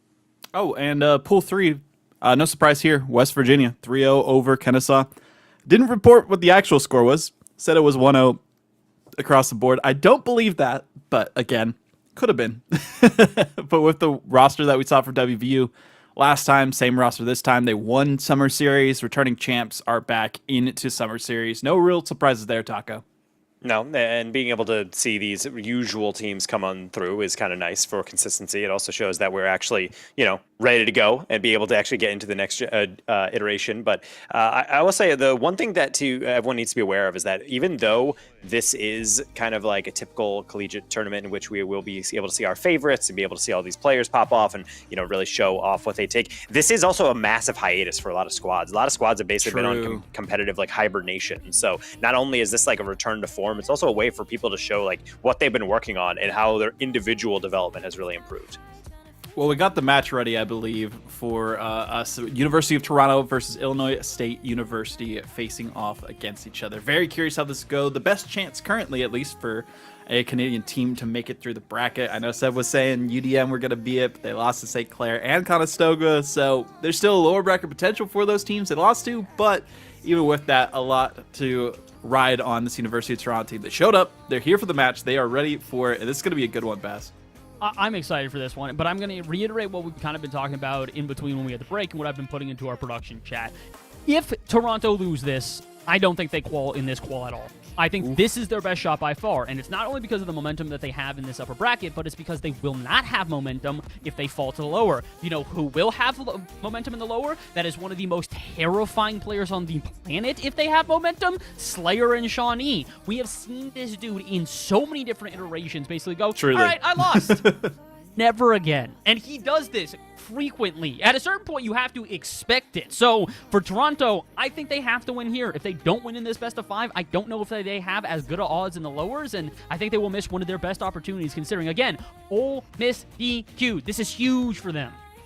Huge for all the teams in this bracket, too. I mean, USF also have a chance in that lower bracket. They have to beat at least 3 Michigan teams to get there, so they're just taking on the whole state of Michigan to try and make it through that lower bracket run. There's also Western Michigan as well. Stockton still in there in the lower bracket playing against FIU varsity, so we got a lot of teams that have a chance to make it, but I believe we're going into the game now, so gentlemen, take it away. Taco, I am not going to lie. I have been waiting a hot moment since we were able to find ourselves with a Canadian team like this where they are at the capability to not only qualify, but to play a team that I feel like is equivalent in the skill level that they are at. And that's the biggest thing for me now, is that Toronto not only get a good test to prove themselves, but they also do it against a team that we can almost guarantee will make it in. If they can take this win, it is undeniable. They are of Summer Series league play quality. But honestly, we've been saying that for what, like a year or more? Yeah, and the biggest thing for me is just being able to see really when these matchups do come down the pike. You were saying, well, obviously the best team will win, but in my mind, it's also just being able to be able to highlight the player versus player matchup. Rank X Tide and No Mansion coming up against each other is really the matchup and really pop off competition that I'm waiting for. As No Mansion, maybe less of a flashy player, but always kind of like the stalwart pop off player for ISU. So you Toronto, this is a team that many people through the CRL, if you've just been watching a lot of the broadcasts, you will not have seen much of, but they're trying to hope that this is just the first of many appearances for them. Jalen with a dish to kick us off. And this is why we state this team is not only capable, but they are incredibly strong. As you mentioned, this is really going to be, I think, the tight focus on Toronto, but you do not want to take your eyes off of Jalen or Noah. Both very capable players, and they're showing it already just about 30 seconds into this game. And being able to see whether or not this all continues is, I would say, unlikely. Illinois State, I say throughout this, has shown resilience. Definitely a team that we know is very, very talented. One of the more hotly shown kind of up and rising squads. I mean, mainly because ISU have been throwing a lot of effort into their esports program. So shout out to Captain Kirk over there, over at the ISU facility. Also, gorgeous facility all these players get to play in as well. So a team that keeps getting better and better. Lee Algebra hired as one of probably the first position I've ever seen in Collegiate Rocket League, a full-time Rocket League specific coach being hired by the university on salary as an employee of the university. So just crazy things going on over there. So being able to see this team kind of get better and better. And even when they are like barely taking games, they're still winning these series. So now they're just one away and potentially 1 goal away from tying things up. That's a fake, it looks like, from No Mansion. Jalen on the save. Not quite able to get their first goal here, despite, I'd say, sustained pressure since the last goal, but gotta kind of wait for a moment here. This team, like you mentioned, very cohesive, have been working together for more than a hot moment at this point, and really they've been building this program around No Mansion. I think when we first saw this team come together, a lot of us kind of went, okay, it's a good team, but we kind of expected a little bit more from an ISU program that had been touting as the next best in the country.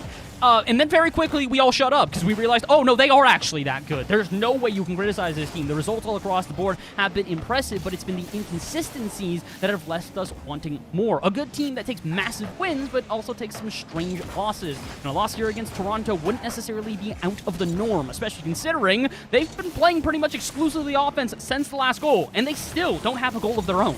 Yeah, it can be tough, especially when a lot of it is left and right play, kind of like this one from Jalen. Noah has the wide open setup. That is a double commit. In fact, No Mansion's going to fall into the goal. If not for CG, could have been a problem. But no, we're going to cross halftime and somehow still be chilling at a 1-0. Tide and Jalen upfield to the ceiling. Jalen to the back post. Tide chasing it down and only getting a brief deflection. I don't know if Noah can reach this in time, as he's only going to put that one in the ceiling and be able to foul that one as well, though. No Mansion not going to be surprised. Another save coming through. More offense being built here for the first time in what feels like a while for Toronto, but I think it's going to be short-lived. Out to the sidewall. Sith gets around one. Not going to get around another. Tide will intercept that and boom it downfield right into the hands of CG, who's having a challenge against Noah. A lot of challenges and aggressive ones coming out of Toronto right now, but as you can see, it's at the detriment of their boost totals. If they do overexert themselves, the transition the other way could be problematic. And I think it might be. That's why it seems like they're backing off here. CG trying to get around Tide. Tide will get in the way, but where's the rebound? Jalen way too late to that one. Pass out center, but nobody there to receive. This is the big issue we're seeing from Toronto right now. Despite the fact that they have these individual moments of brilliance, they need to be careful. They're definitely playing a risky strategy, and if it comes back to bite them, it's not going to feel fun considering they've held on to this 1-0 lead for multiple minutes now. And it's even more interesting when you do consider just how few shots you're actually seeing from either side. Really, Toronto have been slowly laying it on, but they only have 6 throughout this game, despite it really being able to lean forward onto offense and slowly push forward. ISU, meanwhile, they're making do with only 3, and maybe their 4th is their charm, because No Mansion eventually waits his turn and gets his goal. Honestly, I want to give all the credit in the world, though, to CG on this one. Watch as he sees Tide's just trying to go for an easy clear, and if he can bump him off of it and keep it out center, he knows his third man's going to be there a bit quicker. Sith technically the one that gets credited with the assist there, but I want to give a little bit of an asterisk to CG as well, and really the entirety of ISU. The team play, something that we've been talking about with this team, so cohesive, so individually talented, that all 3 of them, when they are playing at this level, are very hard to stop, and Toronto has learned that. Despite getting a goal with only 30 seconds off the clock initially, the next couple minutes have been all ISU, and I don't think they're stopping. Yeah, it's going to be double commit actually from Sith, and it looks like No Mansion, but looks like that's fine because that's why you have 3 players. That's wide open for Noah, and he is going to clang that one flawlessly top shelf. This is why you got to be careful, though. As much as it has been controlled from ISU, you give a single opportunity to Toronto, and this is what they can do with it. Honestly, it's a little bit of misplacement from everybody on defense there. No Mansion, without boost, is left as the only defender, and he's too far out of net. Eventually, you do have the second player dive in, but it's way too late for that one. And ISU, despite various efforts to try and tie this game, might need to do it all over again. With only 30 seconds to go, that's not exactly the 4.5 minutes they had the first time. Tide able to rock that one all the way back down for No Mansion. I like that soft touch. Problem is Noah is able to stagger just enough. And honestly, that's the one thing that I'm seeing in flashes from both teams. You see the organization, you see the comms, and every once in a while, everything kind of gets thrown out the window, and then it's kind of just like, I'm assuming the comms are just hyperventilating because they're double committing, they're kind of overlapping a little bit. And so I feel like the nerves of this series, as they realize just how fast they feel like they need to play, is starting to cost them a little bit in precision. That one was a golden opportunity, but no one on the back post means you of Toronto taking home game 1. This is why we're hearing Seb in our chat just absolutely losing his mind. He might not be on broadcast today, but I can hear him all the way in Toronto going absolutely apoplectic. This is an impressive victory, and it's a victory well earned, but it is definitely not as controlling of a victory as I might have anticipated after those initial 30 seconds. And it's not that ISU didn't play well, it's more just the fact that we expected kind of more out of Toronto when the initial goal comes in and they're playing well, and then all of a sudden the second goal they get is just off of kickoff, so not sustained pressure the same way ISU came through with, but solid all around here, Vaudeville. Definitely a good representative for Canada, which I have to imagine you and Seb are happy about. Yeah, it was a really good matchup and good to see exactly what we were expecting from University of Toronto, the potential that they have had this entire time. But now we get to see it on the main stage with the stream, and as a Canadian myself, I am very happy for that. But again, with this matchup too, it's not going to be so easy. I mean, we saw the results from them, ISU specifically versus Shawnee. 2-1s most of the time, and look at that, it was another 2-1, I believe, that we saw happen there. So that seems to be the case, that a lot of their games today are close, but again, game 2 in that matchup versus Shawnee State, they 7-1 their opponent. So I'm curious to see if that's going to be a similar case here, where they turn up a notch a little bit and try their best to move forward from then on out. But even then, it's going to be a solid series between these two teams.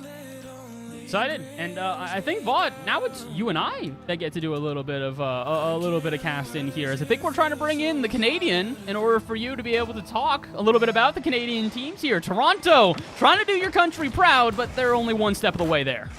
That they are one step of the way, but they still have plenty of chances on Neo Tokyo now, trying to see how far they can push the envelope for Canadian teams qualifying in the first one. We were hoping UDM would be one of those top teams. Again, disappointed, unfortunately, there. But nonetheless, still chances for University of Toronto in this matchup, especially with how close that last game was. Striking first is the biggest thing here against a team like ISU, though. Yeah, absolutely. You need to make sure that you are trying to keep them off guard. Again, when we saw ISU get a bit comfortable, it became a different game. Okay. No comfortability here, though. Ty just kind of dusts the defense as it's a bit of an awkward play here out of midfield from ISU. Sith, a very aggressive challenge. Huge demo there, too, from Jalen. Really orchestrated everything for Ty to be able to get that goal. And the defense, as you mentioned, a bit too aggressive on that challenge. But that's kind of what we're used to seeing from ISU. The aggression from them, the confidence, especially when they're feeling on top of the world, but that has been their downfall in the past. And unfortunately, it's looking like it might be their downfall again, as this is almost no. exactly the same way that we started game number 1. It was just about 30 seconds when Toronto got their first goal, and this one, it's just about 40 seconds when Toronto gets their first goal. The thing is, ISU then controlled the rest of the game outside of a single kickoff goal for them, so let's see if this goes the same way. It doesn't! It's an immediate response this time. Sit to get the goal. Huge there from Sif. Unfortunate touch, though, there by Jalen, which really led them into the trap that they fell for. Off the ceiling, perfect setup from CG. Really just serving that up on a silver platter to their teammate. And this is the teamwork that was kind of missing from ISU last season that we saw them in CRL. We were expecting big things from them. They faced off against some top contenders, and really them working as a team and having this experience as a squad now over basically a year now, they felt a lot more confident in this game so far than when we witnessed them in the fall. Absolutely agreed. This is a team that, like we heard, has a huge support program behind them, and it's part of why they've become so incredibly talented. We've seen this out of everybody at ISU, whether it be the coach for the team, whether it be the program director. They believe in this squad. Is why they have not made any changes going into the offseason. It is why they continue to play as this trio, and again, it's hard to argue with results. They continue to take big wins against teams that you wouldn't necessarily expect them to, but at the same time, a loss here wouldn't necessarily be unexpected as well. This feels like Team Canada finally stepping up to the plate, but how much further can they step? With only a single goal being scored here in this game, and the next about minute and a half being kind of silenced from them entirely and just offense alone, they need to do something more. They need to stop Sith. Shot not on target, Tiger rebounded, but it's right out to CG at midfield. They really need to gain control of that midfield, as you're mentioning. It's been dominated by ISU. We haven't really seen much of a presence from the side of Toronto. That could have been dangerous, especially with where CG was positioned. Tide was mirroring behind the play and didn't really have a chance to go for anything. Still can't even get boost. Can't even stay alive on the field long enough to do anything. And the targeting of Tide, I feel like, is a solid strategy from ISU. They know that he's the biggest threat, how much they can pop off for this team, and focusing on them and making them doubt themselves is a big issue that University of Toronto are going to have to overcome if they want a chance to win this game too. I do think that Tide so far has tried to play more of a reserved role exactly because of that. He knows he's got the biggest, reddest target on his back, and he does not want to let anybody take shots at it. So he's trying to let Jalen and Noah, for the most part, control the offense. That's why they've been at the forefront of the offense in both games 1 and 2. Jalen having 2 assists throughout the series and a goal. Meanwhile, Noah has a goal as well.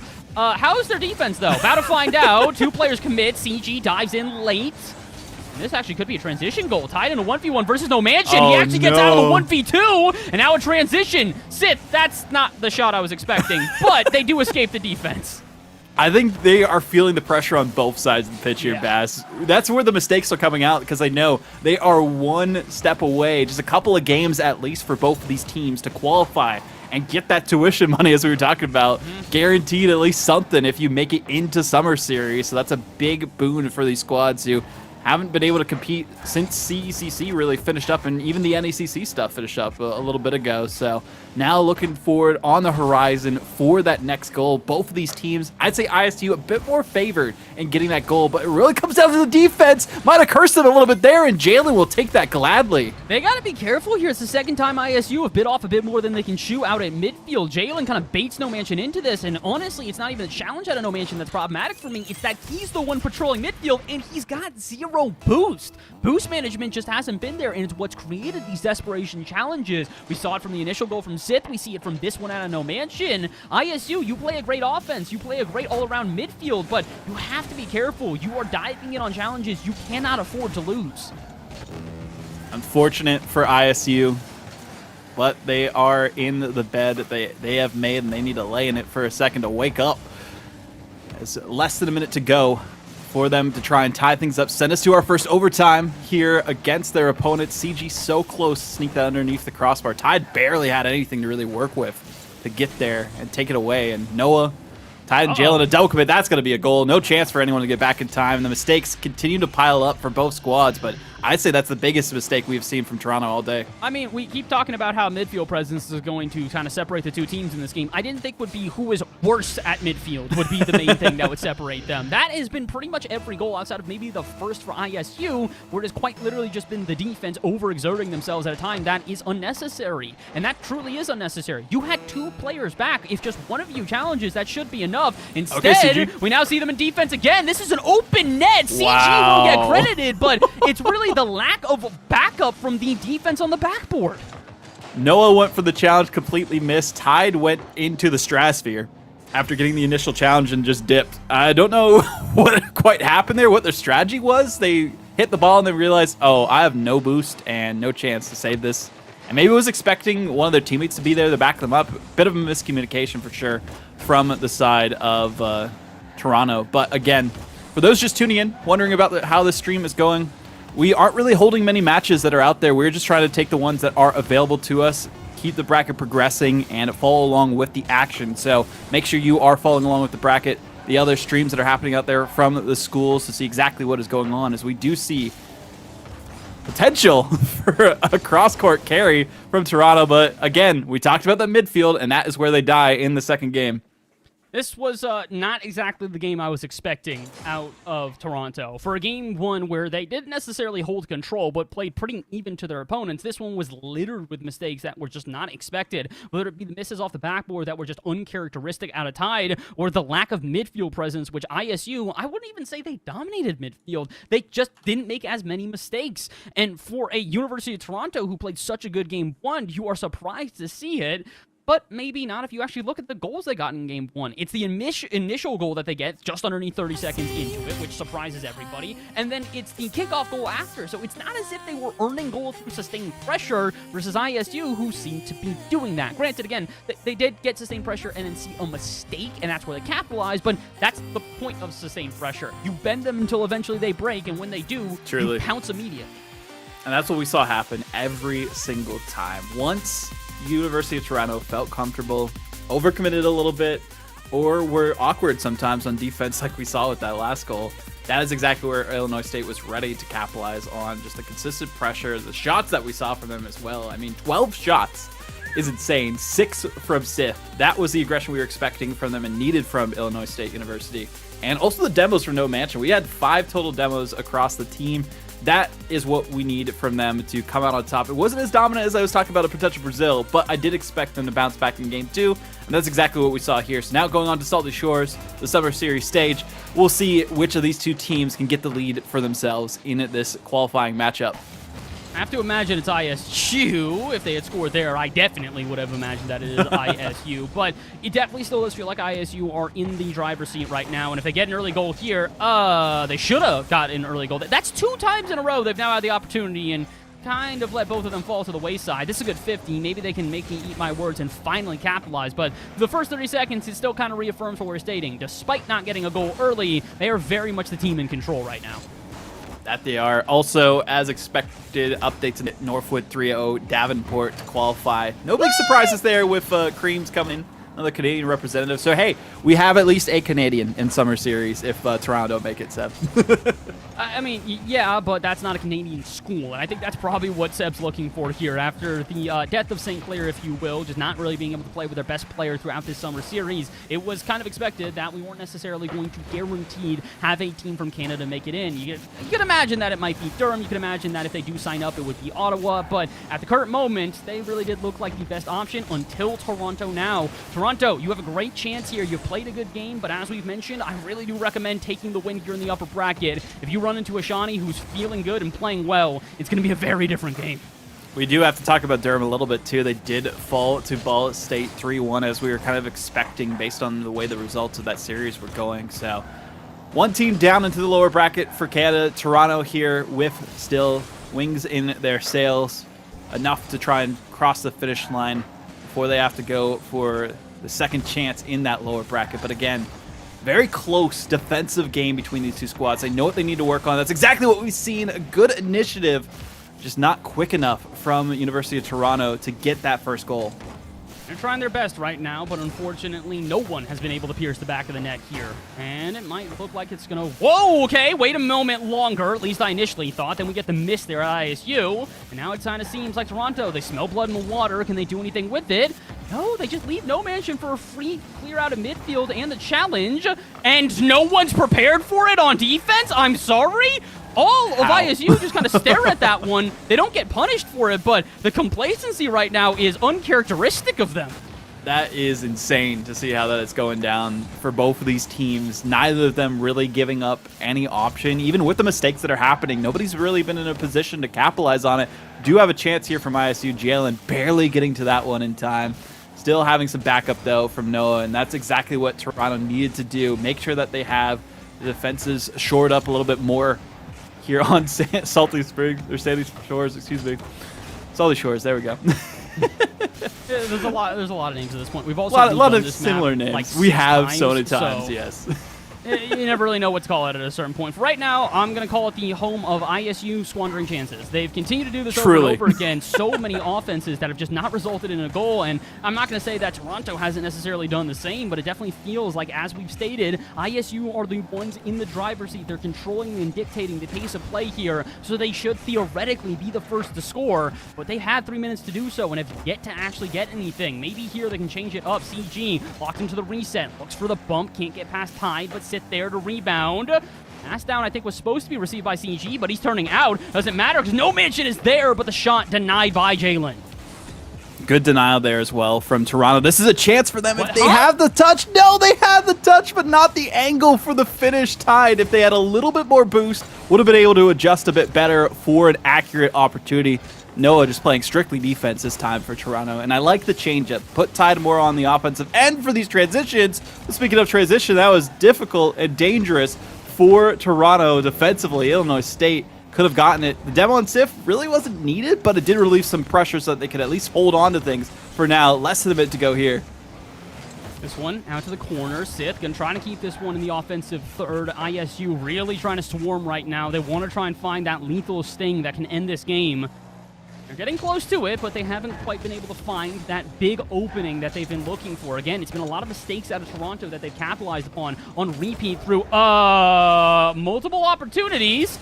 There's an opportunity that I just didn't ever expect to arrive. The pinch downfield and no one on defense for ISU. Unfortunate, but you talked about it. This is the map where we have seen Illinois State squander opportunities. This time they squandered a defensive chance to even be in position to stop that simple shot from going through, and that's usually how these close games tend to be. Eventually, a mistake happens, a bad rotation, an overcommit, and a counterattack comes through, and that's just a simple goal. Nothing really to say about it for it to go through. Tied again, trying to break past the aggressive offense from Illinois State University and focusing on those counterattacks from Toronto with the more defensive style we're seeing in Game 3 is a great strategy, especially how aggressive we saw ISU in that second game. But there's a chance here for Sith. The ball comes out. It will be a goal. 4 seconds to go. Perfect comeback from ISU. This is so well orchestrated from all three of them. No Mansion gets the initial bump. Noah's out of the way, which means that Tide's the only one that can even get back, and CG goes, I got you. All three players once again getting involved for ISU, and that is the biggest difference maker. We continue to say that this team are so talented as a trio, and that's what makes them brilliant. And they're showing it yet again. Play some defense, though. I'd rather see this go to overtime than get another 0-second goal. And we will. ISU, from the clutches of defeat, find at least a little glimmer of hope. Now they need to capitalize on it, though, in overtime. First OT of this game. Really got to see how this is going to progress for Toronto because they are in a bad situation, especially after the momentum completely changed from them. Potentially winning this game, going up in the series, and only needing one more to move on to Summer Series. Now facing down the barrel of having to come back in this series against ISU with the way things are going, and that's exactly what we see happen here. They didn't have the momentum. They didn't have the presence of mind to put anyone against No Mansion in the corner. I don't know why you would give him that much room to work with, and, well, Noah was just stranded with nobody on Toronto backing them up on that challenge. Tide turned mid basically from net. Maybe he expected a better challenge. Maybe he expected a 50 that would at least bounce out. But the thing is, a 1v3? Yeah, well, that's what I was going to say, is that if you're going to do that, you at least need to know Jalen is already behind you. Jalen, if you look at the end of that rotation, was swinging through for boost. It was going to take a hot moment before he was going to get there. And that little bit of risk is where you have to be careful. And this is honestly the biggest difference maker for Toronto. They are prone to these just moments. And I mean literally only moments where they break rotation, get a little aggressive, and ISU take advantage. Almost all of the goals we have seen from ISU in this have been basically putting on the pressure, waiting, and eventually a mistake is made from Toronto, and they score almost immediately. Toronto, you're playing a great game. You're playing extremely competitively, but you need to be careful. These little risky plays, these mistakes that you are making are quite literally the downfall of your team at the moment. Well, Toronto, this is it. If you lose this game in the lower bracket, we talked about it, probably going to lose to Shawnee. Based on not having that momentum playing in that lower bracket, facing off against those teams, getting that momentum going and staying warm in those matchups. So this is do or die for Toronto. If they lose this game, potentially won't even make it through that lower bracket and will have to go for the next one in Qualifier 2. But it was so close. Focus on Sith. 5 demos, all the shots in the world, and the bump plays that we saw from them and the entire team of ISU is really what changed the fate of ISU in that game. So if they can focus on Sith, make sure he's less of an equation in this game, that'll be a big thing for them. And also give Noah some backup on defense. Come on. Yeah. Try to just focus on the defensive rotations a little bit more. Especially the first 30 seconds of OT. That's all I got to say. First 30 seconds of the game, maybe ISU can not immediately go into defense. This is the first time I think that they didn't get scored on from this offense and might even give themselves a chance the other way. Sith, around 2, Noah the last one back, Jalen behind him just in case, and that is not the touch that they were looking for. CG rips a shot understandably, despite getting blocked out by the defense. Already, I'm a little bit nervous for Toronto in this 4th game. Tough situation for Toronto, too, after giving up a game they thought they had in the bag at 4 seconds. In less than 30 seconds, they lost that game, is what we saw happen there. 4 seconds left of the clock, and then 25 into OT in Game 3. And they really didn't take the maximum amount of time that they could have in between games to really center themselves and get ready for this one. I think they just wanted to say, GG, go next, and force us to a Game 5. That'd be 2 back-to-back Game 5s on stream, so hey, at least we know how to pick them with the way things have been progressing so far. I'm good with that. I'm happy to see some good games at this point. And honestly, you have to imagine that for both of these teams, even if they do lose here, I still expect Toronto to make it into Summer Series. I think they've kind of proven themselves today that they are definitely no slouches. The question is whether or not they make it through here. And maybe once we get the rematch during the middle of the season, we'll be able to see a little bit more competitive, a little bit more, I'd say, less mistake-driven of a game. Because right now, it still does kind of feel like Toronto are just trying to get a grip on their rotations as, okay, this is a great example of that. All 3 players on the ball, none of them get a good clear, and it's right back in ISU possession. Where's the yakety sax when you need it? Because that's exactly what that was, right? In the defense, everyone tripping over each other and just floundering in front of the net, but eventually we're able to recover a bit. The biggest thing I've noticed, too, well, Jalen has been able to clutch and make the defense of Illinois State just question themselves. That wasn't even really a fake out. Taking their time on the challenge, and someone should have gone. No one really just committed for that play from ISU. There were multiple chances for the commitment there out of the defense as well. When Jalen was just kind of floundering around the ball, you have to imagine he's on 0 boost. But again, that's the bird's eye view, the extra perspective that helps us. The extra perspective here is that's a triple commit. Hello? Somebody? ISU? A shot? Please? Thank you. Finally, CG ties the game. Tide could not get out of the corner of their own net. The bump into it, just making it so that they are out of the equation entirely. No Mansion. A menace, to say the least, in the net of Toronto. They're going to be wanting that one back, but rough to see. I will say, No Mansion has been kind of quiet for this series, and again, this might be the objective here, considering that Tide and him have kind of taken the third man role intentionally to sort of be those clutch players that they need. It has been interesting to see. He's yet to score a goal in this series, if I'm calculating this one correct. I'm hoping I got my stats correct here, but it's so far just been assists from him. He's been a much more facilitator than anything else, and I think, like I said, it's very intentional. They recognize the fact that this team is competent, and if they can wait for those mistakes, that's when they can pounce. So if No Mansion, a steadfast third, can kind of just clean up the midfield like he's doing right now, all they gotta wait is for their opportunity. That could have been it, but a good interception from Noah will make this difficult, and then a double commit out of Toronto. A huge chance for them to probably turn that into a transition play, but instead, Sith gets a free clear out to midfield. Jalen, if they had boost, and that's been the biggest difficulty for Toronto, boost conservation and knowing when to use it at the right moment to attack.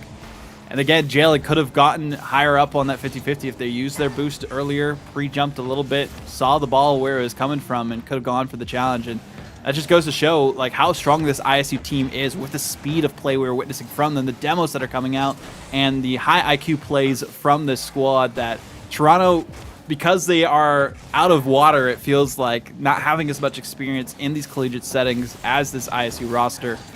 They're feeling like they are not having the experience necessary to go for some of these opportunities that some of the other top teams in CRL would go for every single time. From we've seen a good shot from Tide, though, to get the lead back from Toronto, but how long will it last?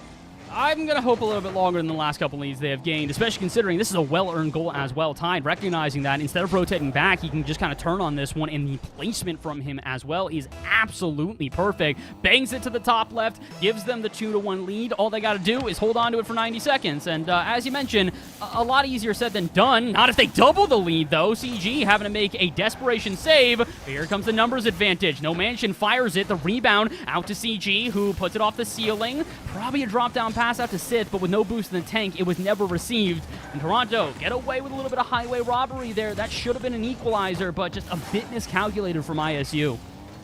Unfortunate to see there, but still, ISU, we know even with 4 seconds, they have a chance to come back. So can't count them out until there's a decent lead for Toronto, which we haven't seen really this entire series against Illinois and any team today. Haven't really been able to take a large lead against them. It's all been 1-goal games that they have lost for the most part. So the big question here is, what can Toronto do to close this out, force a game 5, prevent what happened in the last one, where this should have been their victory lap to make it into the summer series against ISU.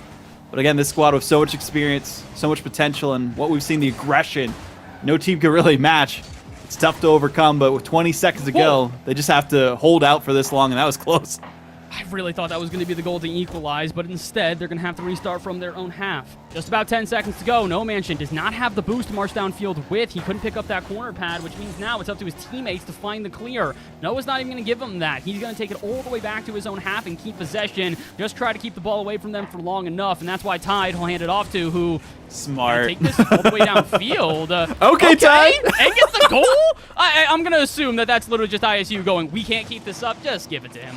Yeah, didn't really have a chance to come back at that time. Tried desperately to get it, though. No Mansion was in front of it, but did not have the momentum or the positioning to stop that. So good look for Toronto, sending us to our second game 5, proving we know how to pick these series. But even with that, Toronto, this could have been a 3-1 in their favor, and I feel like that's on the back of their minds, but it can't be for too long because this is the least amount of demos we've seen from ISU. So I feel like Toronto are getting a lot better with their positioning and dodging those demos themselves to make sure that they can at least stay in position on the field long enough to take care of business, and that's what they did in this game. And that's the big difference for them, but a lot of the reason they're not getting caught off guard and getting into these demo and bump plays is that they're not overcommitting at midfield anymore. True. That's a lot of where they were having problems, is they'd overcommit, get a little bit complacent, you see them flat-tired as they try to turn around, and somebody demos them, and the numbers advantage is on for ISU. Illinois State still playing a good game here, but it definitely does feel like we need to see a little bit more from them. If the strategy of physicality is not working, I got another strategy they should try out. It's called Let No Mansion Do Stuff. Please, he has yet to get a goal throughout this series. That's He's got so 2 true. assists total. This dude needs to be more unlocked. I'm appreciative that Sith and CG are incredibly talented players, but there is never a world where No Mansion should be the least involved player in your offense. That does not make sense. I feel like they're trying to use them as more of like a sweeper, going for bumps and demos like we saw in some of the other games. And they're the only one who had a demo on their side. But even then, can't speak too much about the demo game because this is a different game entirely. We're going to Champions Field between these two squads. I believe we're getting a new server set up because the Observer got kicked. So, or actually, we're just getting them back into the lobby. Excuse me for that. But we'll get into this as quickly as we can and get ready for this next one because, again, these teams, they're ready. They're raring to go. We got the Observer back into the lobby, and this is going to be a very intense game 5. I wouldn't be surprised, though, if ISU find their flow, that they take this in stride and don't give Toronto a chance at all. Well, I think we're all going to have to focus on one player. It's this man in particular, No Mansion. If they can step up, if they can be the individual brilliance that is necessary from ISU, they can take the series. Based on that, I'm thinking No Mansion has taken the weights off. He is no longer Rock Lee just waiting for a worthy opponent. He's found it. That was dangerous in the midfield, too. If that challenge wasn't won by Toronto, that would have easily been a setup for a counterattack by ISU. Good touches by No Mansion, who you mentioned is the one that needs to step up for this team. We're seeing it happen. Again, not enough backup from their teammates, though. CG, plenty of chances here. But again, simple shots to the defense won't be enough to strike down their opponents in Toronto. Really across the Great Lakes between these teams, and a great shot from Tide. Most powerful one we've seen in some time. this is a good shot, but I want everybody to watch No Mention on the backboard. Brother, where are you going, and why are you jumping for that so early? There was ample time to get prepared for the shot, but the anticipatory nature just kind of got the better of him. We mentioned this ISU moves quick, almost too quick for their own good here. So true. Unfortunate for ISU as they do drop the first goal, but we know with the doink, oh, it's not going through, but the follow-up, of course, every time we see a shot not go through from ISU, you know the follow-up's coming afterwards. No Mansion, perfect. Jalen bumping out his teammate who could have gone for the touch instead and, well, cleared the net for the other side, and ISU again proved that they are just waiting for the mistakes to happen by Toronto to capitalize. I gotta say, that's a doink that would make Stumpy and Cole proud. They gotta be real happy about that one. And honestly, as much as I'm continuing to be critical of the fact that No Mansion can't score goals, he's still doing the assists. He's getting all of them. He's been so consistent with those assists. But Jalen, you okay?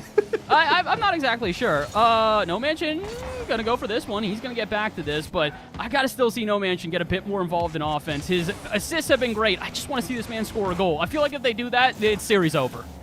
Oh, what a bump. Well, almost saw a series over, and this might be series over here. I mean, both the defenders baited out. The bad defense continues for Toronto as they are struggling to stay afloat. Another bump from Jalen onto their teammate, and Jalen really needs to get out of his own head here defensively to make sure that they can calm down and take the victory against Illinois, because all these goals so far have been off of their mistakes. Look, you can say mistakes, you say whatever. That is Sith completely baiting out the defense and maybe setting up his teammates as well. Those type of dives just kind of fake everybody out. And again, when you've got a Toronto that we know is not as experienced, we know is jumpier, what are they going to do? They're going to just wait for them to jump. They overexert themselves. That's exactly what ISU is looking for. Another good example. Noah, you had no reason to touch that ball. And all you did by touching it is send it back into defense. Toronto's nervous, and they are not hiding it. It is very apparent in the way they are playing. Good demo onto Tide as well. They knew if they kept control of that ball would be potential for a goal. They are the one who has the soundest mind so far in Game 5 for their squad and really needs to lead the charge for this team. Noah, again, trying to back them up as best they can. A good center as well, but huge play by No Mansion, who seems to be the star of the show of setting things up defensively, offensively, just the playmaker for ISU. Even though they aren't the goal scorer, that doesn't mean they're not going to be such an integral part for this potential victory of ISU past the halfway point now.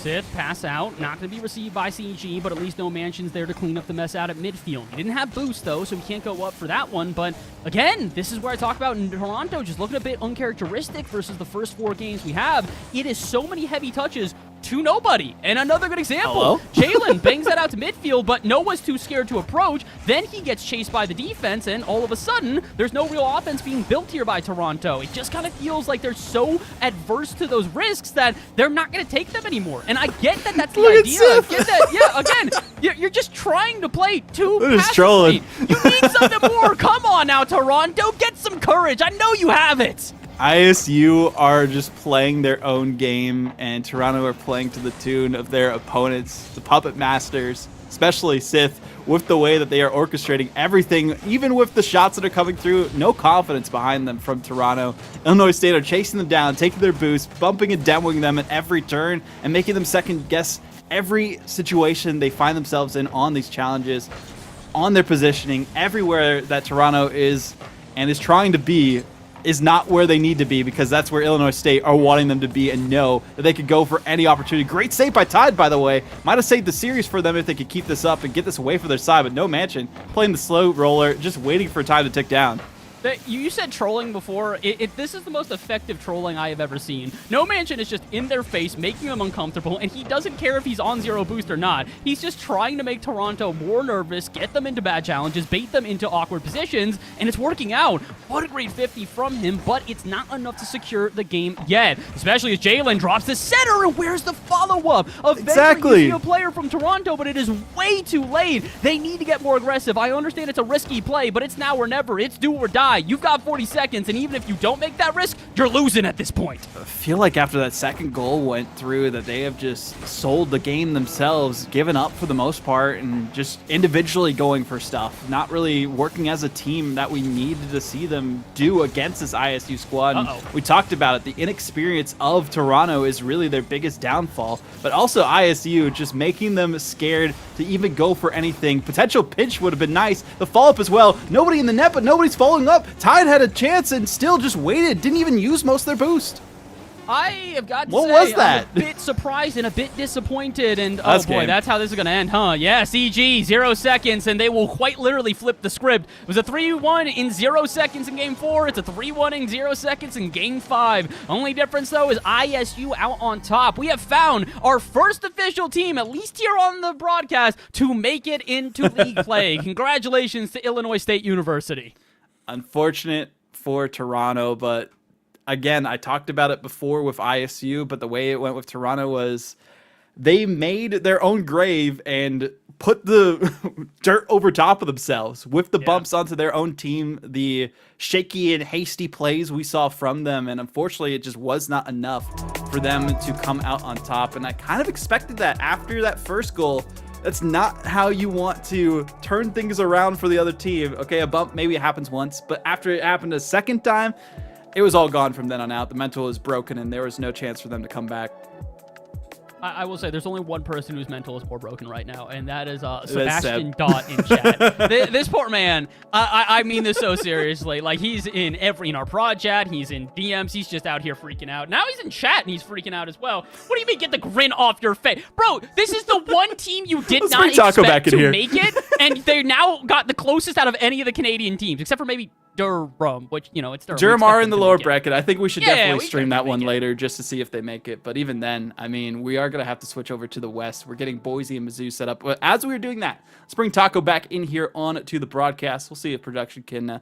oh, there we go. I like the fade. Crisp. Ooh. Boise versus Mizzou, though. I mean, this is going to be an interesting matchup, to say the least. Mizzou, of course, we talked about upsetting, quote-unquote, CU Boulder, but Mizzou is always one of those squads in the West for CRL that is consistent and makes it typically into CRL. So I'm curious to see what kind of a Mizzou we see from this upcoming matchup. But before we even talk about that, what a series that was. How did Toronto recover here, Taco?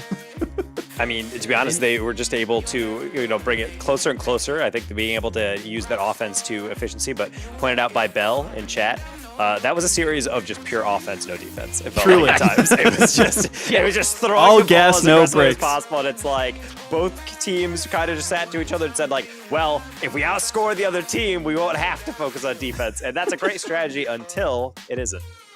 Well, let's talk about the teams who have qualified so far. We did say, we did watch ISU qualify here, but no surprises for the other ones. We can go through the brackets a little bit as well if there is a chance. If not, it's okay. I can just list them off here.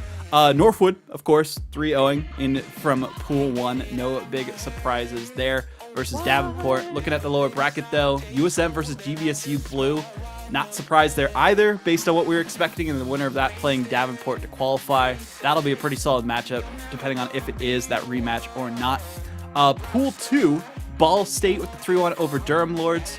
Akron Gold and OSU facing off in that lower bracket. Fruit and Parker versus East Tennessee. That's another good one in the lower bracket too. Winners of those quarterfinals play, and then the winner of that plays Durham Lords. So definitely want to see if we can get that matchup on stream later as well. And Pool 3, I know I'm quickly going through this. I'm sorry, Zod. WVU 3-0 KSU to make it through. And the lower bracket's still pretty interesting for that pool as well.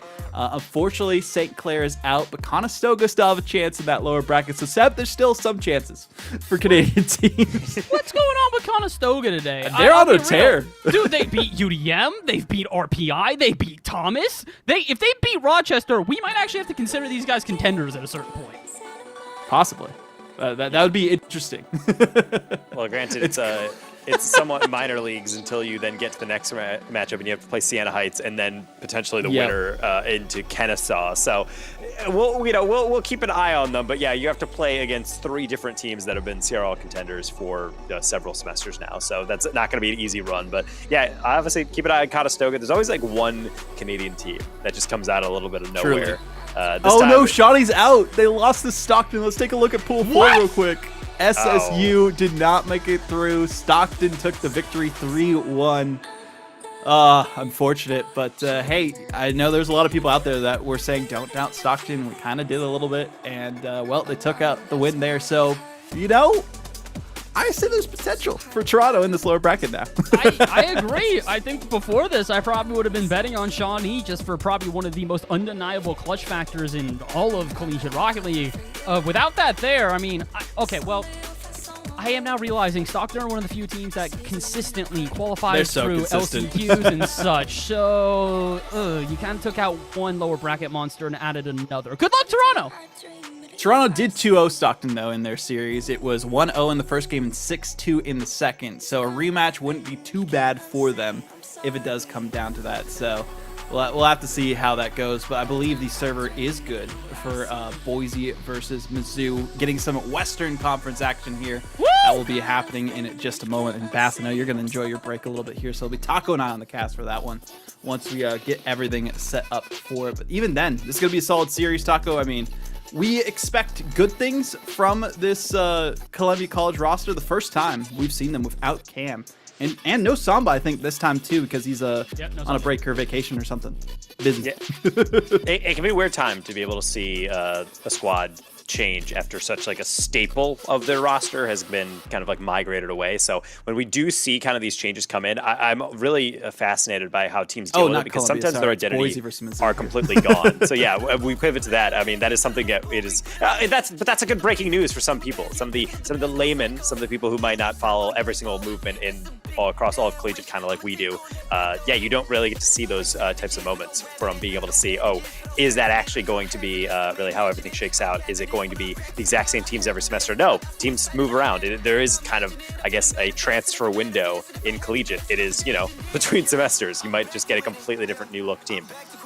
Speaking of new look teams, by the way, we have another team from the West that is officially qualified at this point. It is OC Esports. And now that they have not qualified, I am ready to tell everybody, fun fact, OC will play with 2 subs today. 2 different subs. Chicken is not playing for the summer. He's unavailable. So technically, he's not really a sub, but North is now on the roster if you want to count it as a sub from the previous semester. And G-Man isn't here today, so they're playing with Willoff. 2 players that are not normally on their main roster playing, and they still beat UTA to qualify for Summer Series. This OC team built different, bro. I know it's some bias for me, but that's insane.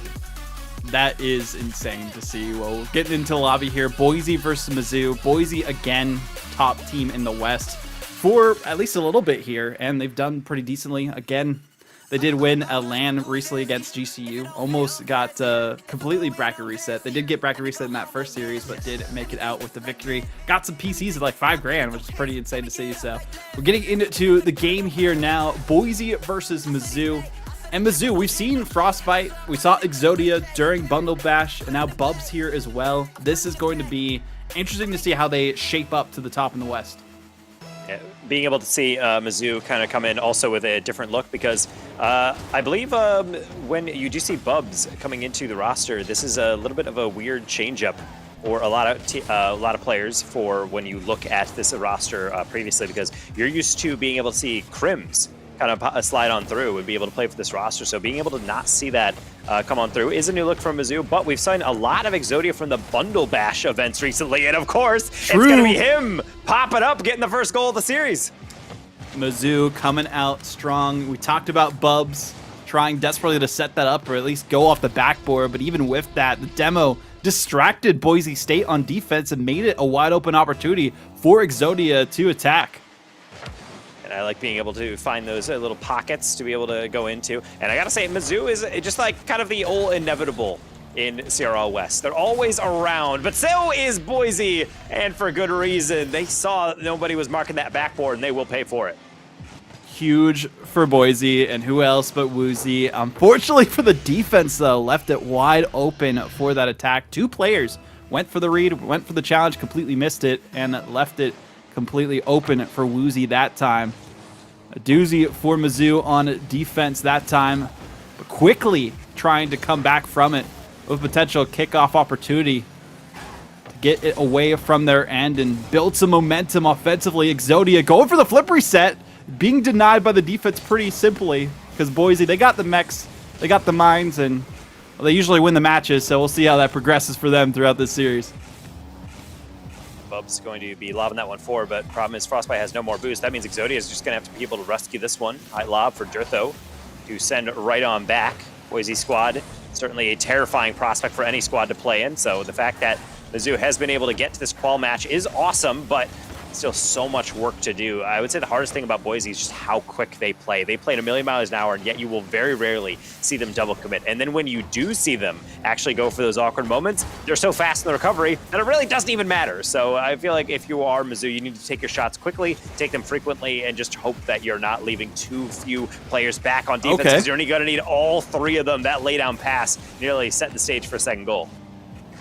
There was a chance there for Preston to get it, sneak it through the defense of Mizzou. Potential double commit there for Boise, but no pressure from Mizzou again, so they don't really have to worry too much on these challenges and opportunities that we're seeing. And the big thing I'm noticing as well from Boise, trying to keep it high and dry away from the Mizzou players, noticing that they don't have as much boost and eventually having just expend so much of it to go for these challenges. But the patience for Mizzou on defense really prevailed for them so that they could at least recover enough and not have to face too much against the Boise offense. He was actually getting chased down by Bubs a little bit. That was technically a counterattack, but nothing doing. Zodi actually had a crazy skim there. If that was on target, got past the near post, who knows? But that's actually going to be a whiff, and then followed up by a whiff of their own from Preston. Maybe just a little bit pump fake there, was not ready for that read. Kind of sloppy getting into the midfield here, and in the mid-game as well of this game number 1. Exodia has to cut in front of Woozy as he's coming from the blind spot. Just pandemonium here, classic West gameplay. I don't know how that didn't go through, but again, that's how it's been going for these matches. Not as cut and dry as you would expect for a game 1 with Boise in the matchup, but a pinch all the opposite direction. Simple save from Preston. Not enough speed and ferocity behind the shot from Mizzou to really threaten the defense of Boise State. Good effort there from Durtho, too. If they had enough power. That seems to be what's been lacking from a lot of these shots, is just enough oomph behind them to push it through that final goal post to go into the back of the net and get that lead for out of these teams.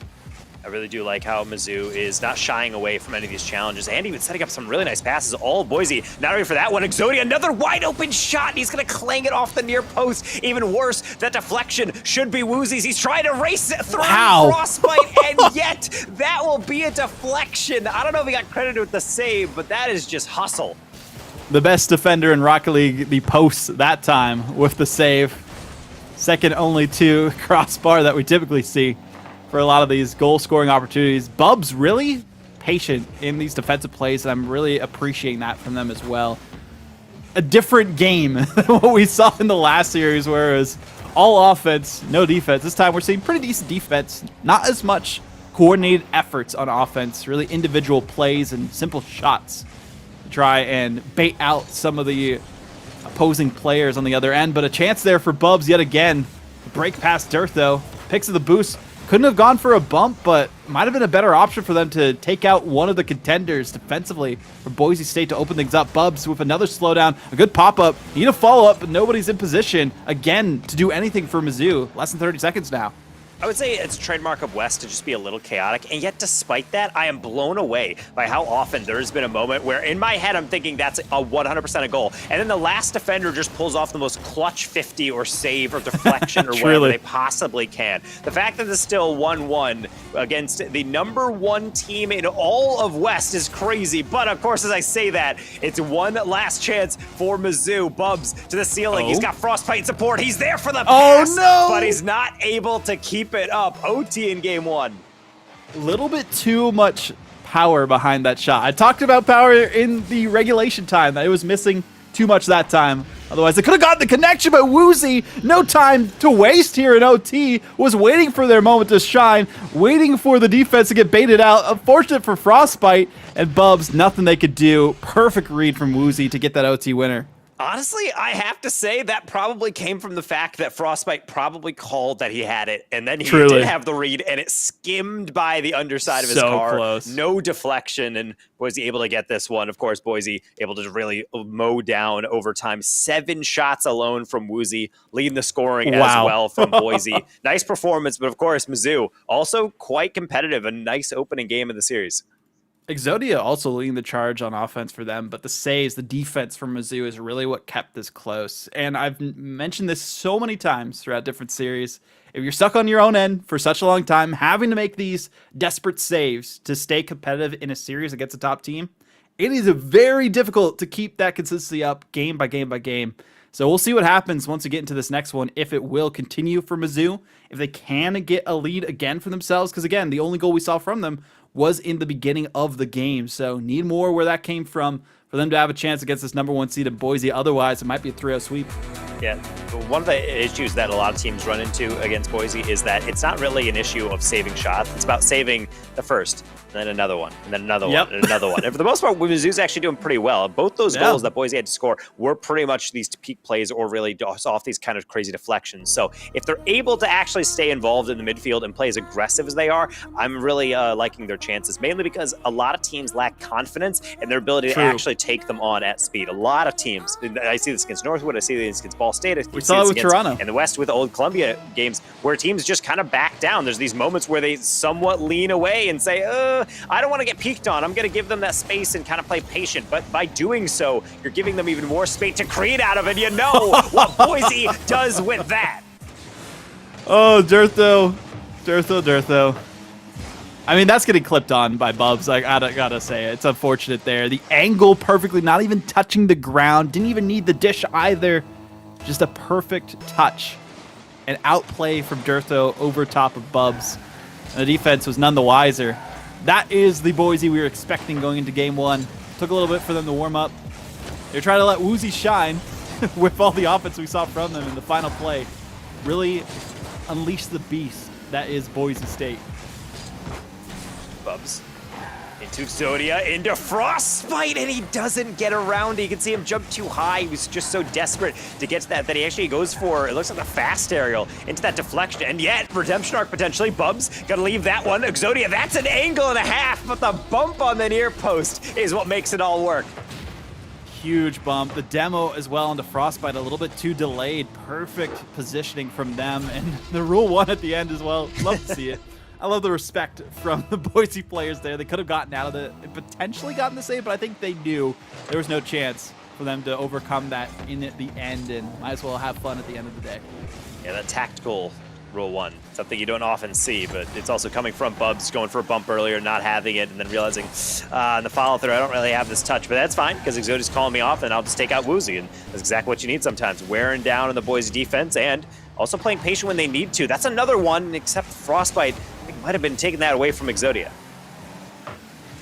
Updating the bracket here as well. St. Edward's one of the first teams from the West to qualify with a 3-0 sweep over the University of Oregon. Got a little bit Canadian there for a second. Talked about Toronto too much.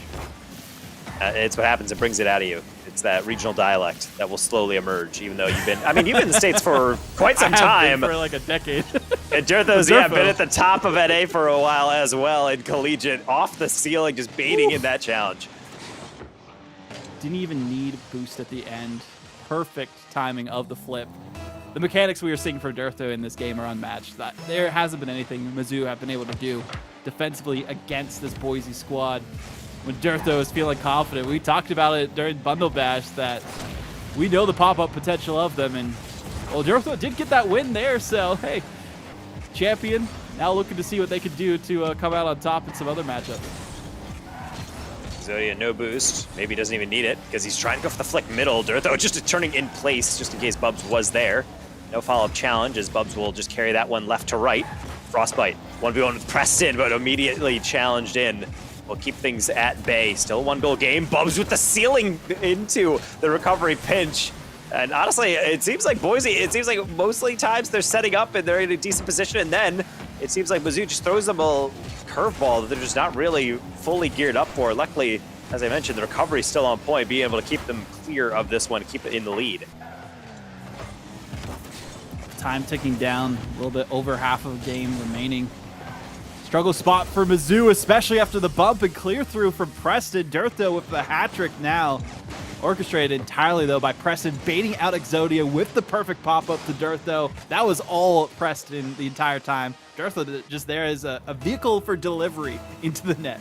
And he's been delivering quite frequently and confidently with 3 goals off of 4 shots, 75% shooting. It's very rare that you're going to be hitting those metrics and not be winning this game. However, it's a pretty quick delivery as well, because that's a hat trick within the first half of this game. Still plenty of time for Mizzou to do something with. Problem is, the entirety of Boise shots from Dirtho are basically the entirety of the offense in total coming through from Mizzou. So they really need to make sure that all this midfield play they're working with is great, but it seems like they really can't crack Boise's defense unless they really isolate those players 1v1.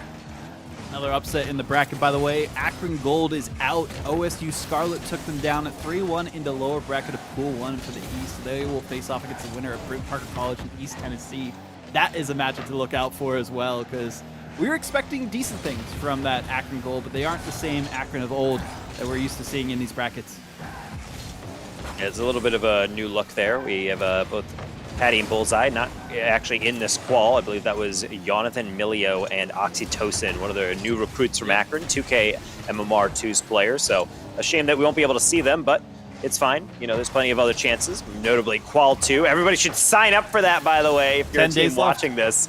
10 days left until those signups close for Summer Series. Only 8 more teams after today will actually be allowed per conference. So something that you probably should take care of sooner rather than later. And if you're Mizzou, you want to be taking care of these goals sooner. You don't want to have to be able to muster up these clutch plays up against Boise. And it seems like Boise is not in a charitable mood. They're shutting down everything out of the middle. Almost a roller, if not for Bubs.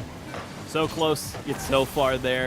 Unfortunate for the side of Boise. If they got that, I feel like that would have been the nail in the coffin for Mizzou in game 2. But even then, the biggest thing we really need to see from Mizzou moving forward is you got to stop these shots that are coming through with no defense, getting baited out a lot of times on these challenges, using all of your boosts to go up for initiatives that you think might be enough to stop the advancement of Boise. But even then, they are playing chess while you are playing checkers, multiple moves ahead. Completely different game that we are seeing from Boise compared to the first one.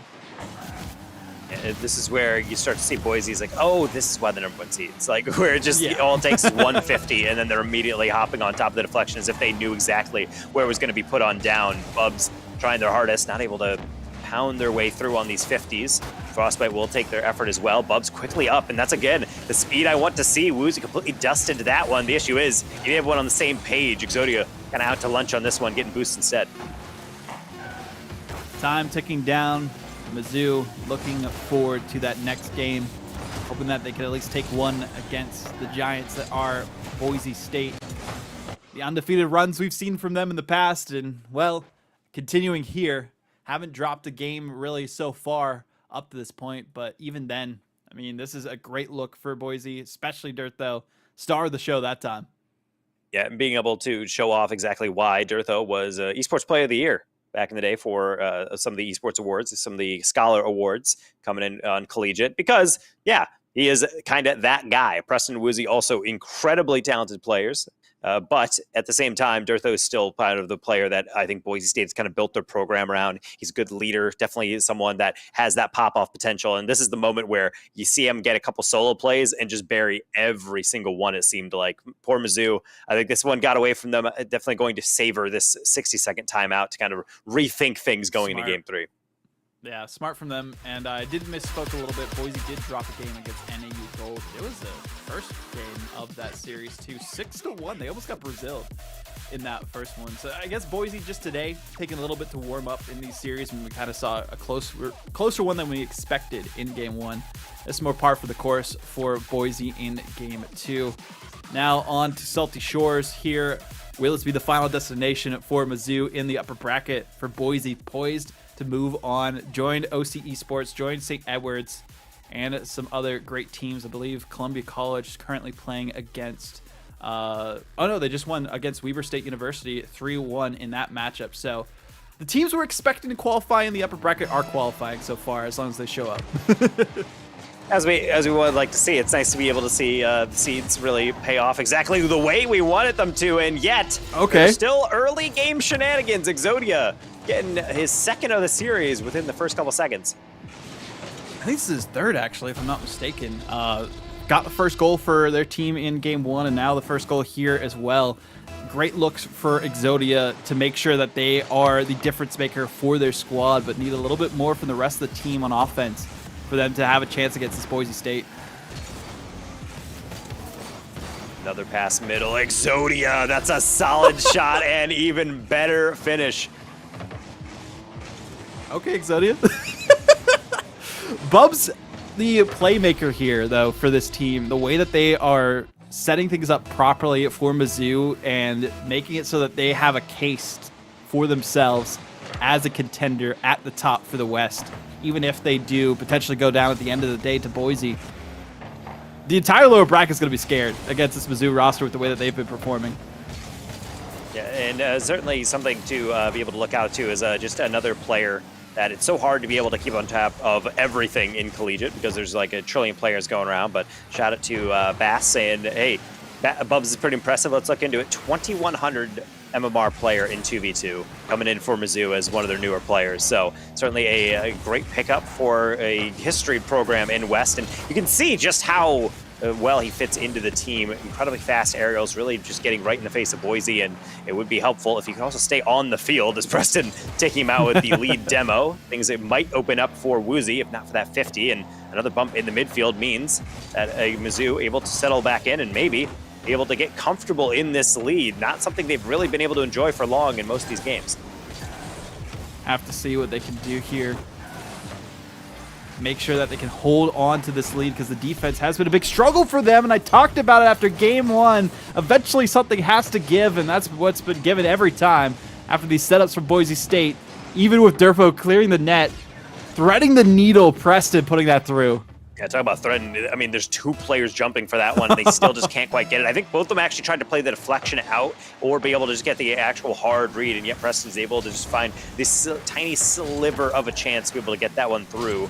2-0, most a dangerous lead in sports because now it's right back into the balance, especially if you don't get those touches. A lot of panic in the backfield. Preston wasn't even concerned because he just patiently waited out that clear to throw it right on back. Woozy waiting. Frostbite can recover. Exodia, it's still not out. Mizzou, the hands have to be soaking wet in sweat right now as they're trying to clear this goal line. Durtho is there after all that pandemonium to tie us up. The boost starve game, the suffocation onto Mizzou, making it so that they have no option but to throw everything and the kitchen sink at the ball, and still nothing connecting with it. It's just an unfortunate state of many teams when they face off against this Boise State roster who is so clinical at dissecting their opponents and figuring out what makes them tick and how to overcome the odds. They saw the defensive issues before, the patience that we were witnessing from this side of Mizzou. Well, Woozy brings it back and now has the lead quickly for Boise before we even get to the halfway point. We've all been here before. Frostbite goes for a catch, but it's always risky in front of the net, especially when Woozy notices you're taking that real slow. If I challenge you quick enough, maybe I'm going to get it off the flick. Even worse, Frostbite drove too far forward, hits off the booty of the car, which means it is backwards and wide open. So just like that, we've been talking about how Mizzou hasn't been able to enjoy a lead, and now on Salty Shores, it has completely evaporated, and we're still not even at halftime. Shout out to Seb, though. UBC, they did take down Oklahoma City University in a 3-0, now facing off against GCU in the lower bracket of Pool 2 in the Western Conference. Winner plays University of Oregon to potentially qualify. So there's a chance for Western Canada to make it through. We'll see how it goes.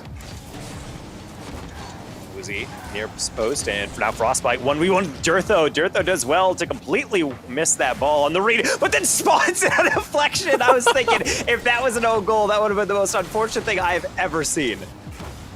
That would have not been a good chance for the side of Boise, but Mizzou, an own goal technically deflected off them. Durtho makes up for it in loads to keep the lead and strengthen it even more for the side of Boise. Woozy, perfect passing play and a good dish from Durtho this time. Exodia can't even recover. That's why Boise is such a frustrating team to play against, or really any top team that is mechanically competent enough. You pass that to Durtho in the corner. He has no one in the middle. You have three players in the goal line, and Durtho says, what if I just threw it right at your face? Speaking of, that's another one. Boise, we could talk about momentum all day long. This is just steamrolling through. Let's talk about the bracket a little bit since we're seeing this game go the way that it is. Davenport versus USM rematch in the lower final of Pool 1 for one of those teams to make it through. Davenport looking to get the victory, but again, we said, or at least I said, flip of a coin to see who comes out on top for that, so that'll be a one to keep an eye on in the bracket there. Pool 2 as well. We're talking about the results for that. OSU facing off against Bruton Parker. Bruton Parker got a 3-2 victory over East Tennessee State University, so Qual 2 teams, look out for East Tennessee. I mean, they have really proven themselves in this qualifier. Yeah, it was a team I highlighted when we were looking through all the squads, all the new pickups. We were just, all of us actually were timing out. We were getting timed out or rate limited on RL Tracker because we were looking through all their different MMRs to see like if anyone was popping off, the 2s mains, 1s mains, whatever, like what match their SSLs in. And eventually we all just had to rely on each other because we were like, hey, I can't search anymore. There's just so many good pickups, Bubs being one of them, as we had mentioned earlier on the show. And yet, despite all that, Boise playing so well, all the favorites in CRL all still showing up that even with all the new kids in the block, they're the ones really running the cul-de-sac. Michigan State Green also getting the victory over Western Michigan University, and that is Opbomb's squad versus Gengar's team. So that is an interesting victory there, 3-1, facing off against Stockton. Winner plays University of Toronto for Pool 4. So some good matches coming up through those brackets for the most part, and we'll see which ones we can follow along with. I still want to see that Durham matchup to see if a team from Canada can make it through. It's something that really would be pretty surprising because as much as Canada gets brought up, it's not just because there's like 1 or 2 good teams. There's been a lot of really solid teams. I mean, after all, it is 1/3 of the regions eligible to play in NA for the collegiate competition. So you expect them to slowly kind of mount some more and more teams forward. But right now, we've only been able to see University of Toronto get to those qual matches, get real close in that Game 5. And it would be certainly a weird scenario in which it is entirely possible we do not see any Canadian teams in here as we're slowly trying to mount up some more pressure. But for right now, we are definitely going to be seeing an Idaho squad in here because that is a dub. Truly. In the upper final here for Boise. They are into Summer Series League play. Our top teams in the West, unsurprising, qualifying for the main event. See Boise, Columbia College, St. Edwards, and OC Esports make it through with ease for the most part. Only dropping a game at most for some of those teams out there. And a big statement made here by Boise, especially Durtho yet again being unleashed against the competition. Mizzou, I wouldn't be surprised if they qualify in that lower bracket based on what we saw from the squad. They have the potential. They'll make some waves and some upsets potentially as well against some other teams. I'd say maybe more middle of the pack than we're used to seeing Mizzou historically in these past few years. So big for them to show up the way that they did. Of course, it is against the number 1 seed, so there's only so much you can do in those instances. But even when you can do well against the squads, it benefits you in the long run because you get that experience. You know what you need to work on. And really, this Mizzou squad only up from here. Yeah, and being able to get into that upper final is great. The only downside of losing in an upper final is that now you have to wait in the lower final. And for right now, it seems like they're going to have to wait for CU Boulder and Washington State Acorn and Northern Arizona Gold and Tigres, one of the Mexican representatives, to not only finish their quarterfinals, but then to play another best of 5 in semis. So they got a lot of time to cool down. Maybe they enter Vaudreview, get some snacks, take a little bit of a break before hopping back on the game and get ready for try number 2. Well, let's bring Bass back in here and see what his thoughts were about that series and how the brackets have been developing so far. I mean, any surprises to you, Bass, based on what we were talking or with this series? I mean, we kind of expected this, especially after you talked to them and saw them on land most recently. It was literally yesterday that I was talking to the Boise squad, and they're sitting here like, confident. The big thing I think they're starting to notice, though, and I think I noticed that one as well, West got a lot of pickups that just kind of went unnoticed. Dude, I didn't know who Bubs was. I didn't even know Mizzou was making a change. The reason why is that, again, it's the beginning of the season, so we track everybody's MMR. They submit their ratings. It's basically like, oh, where they're at now. But you look at Mizzou, and they go, yeah, we're 1,600 across the board, and you don't really think too much about that. And then you realize that's because Bubs is 1,702s already. The season has just started, and this dude is like 40 MMR off of SSL. He's a 2,100 twos player. Yeah, I don't know where these pickups are coming from, but Mizzou, I really do think they have elevated from a middle of the pack team to where I think they're a shoo-in to make it into Summer Series West at this point. Yeah, from what we saw, that is the expectation here as well. But again, we do need to take a little bit of a breather here, Taco. Any final thoughts from you before we send on over to a break? I mean, Boise's just still good. There's no flubs. I mean, sometimes Boise in these brackets, Boise. we could expect like, oh, maybe this team's will go by. It's been a long time since we have seen a number 1 seed in the bracket across the entire region flub, and it seems like that is the case still with Northwood and Boise getting the jobs done. So good job to them being able to take this one seriously. Maybe slow start, but certainly finishing off with a lot of pace and obviously a lot of conviction. Not really any doubt in the later half of those games. Well, we'll see you all after the break. We'll be figuring out our matchup during that time. So stay tuned. Take a look at the bracket, ! bracket in chat, and we'll see you after that.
explore.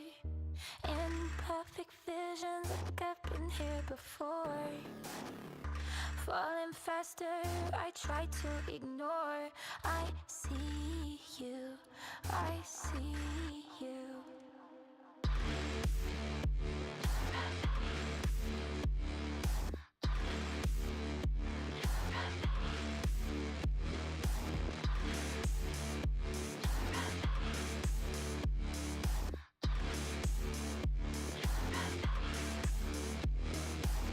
I'll let you drag me to hell if you hold my hand. Tell me this is real and it will never end.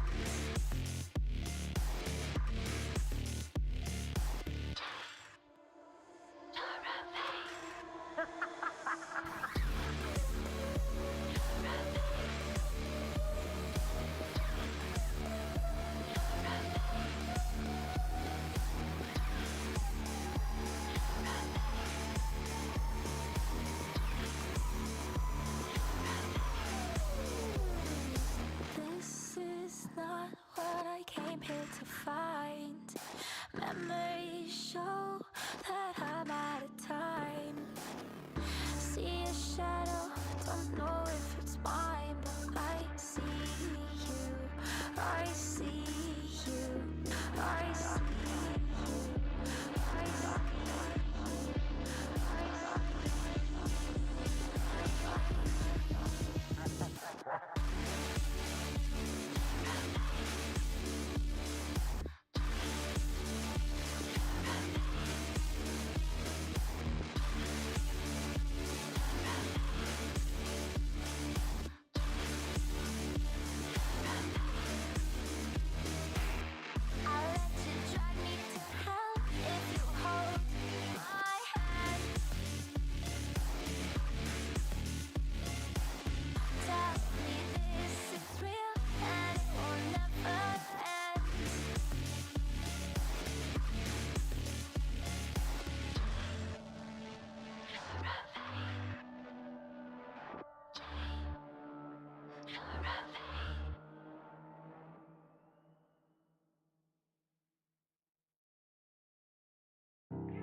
What you know about?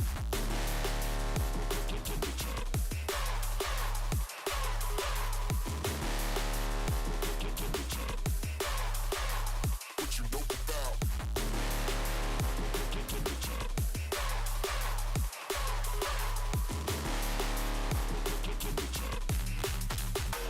What you know about? What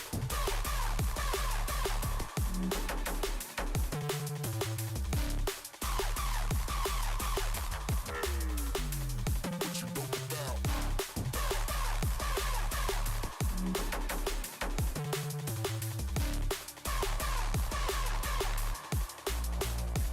What you know about?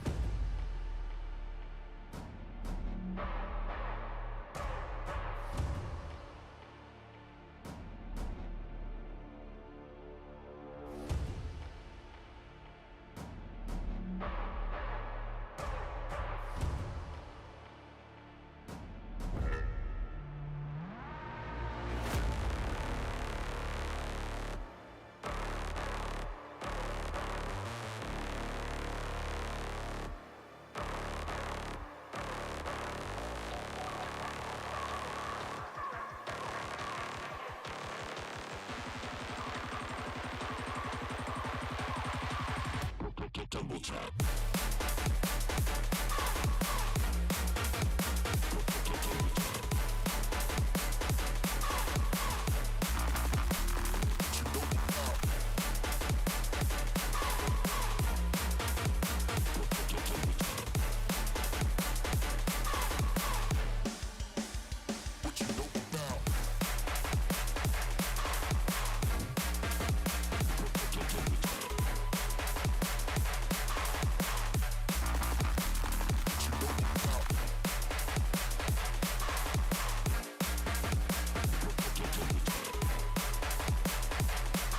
What you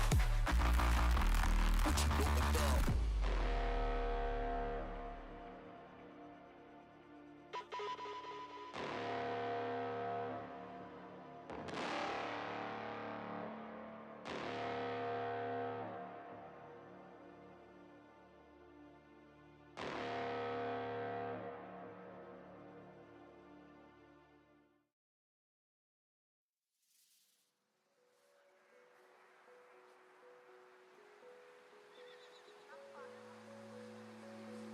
I used to view you as a mountain that I couldn't climb at first.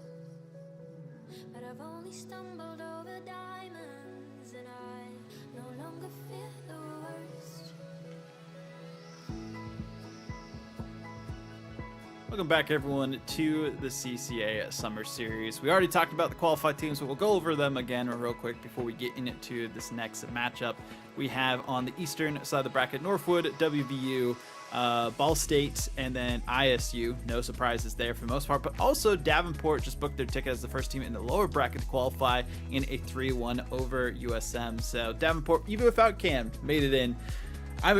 I'm scared to see what that's going to be like for the other teams there, Bass, during the regular season.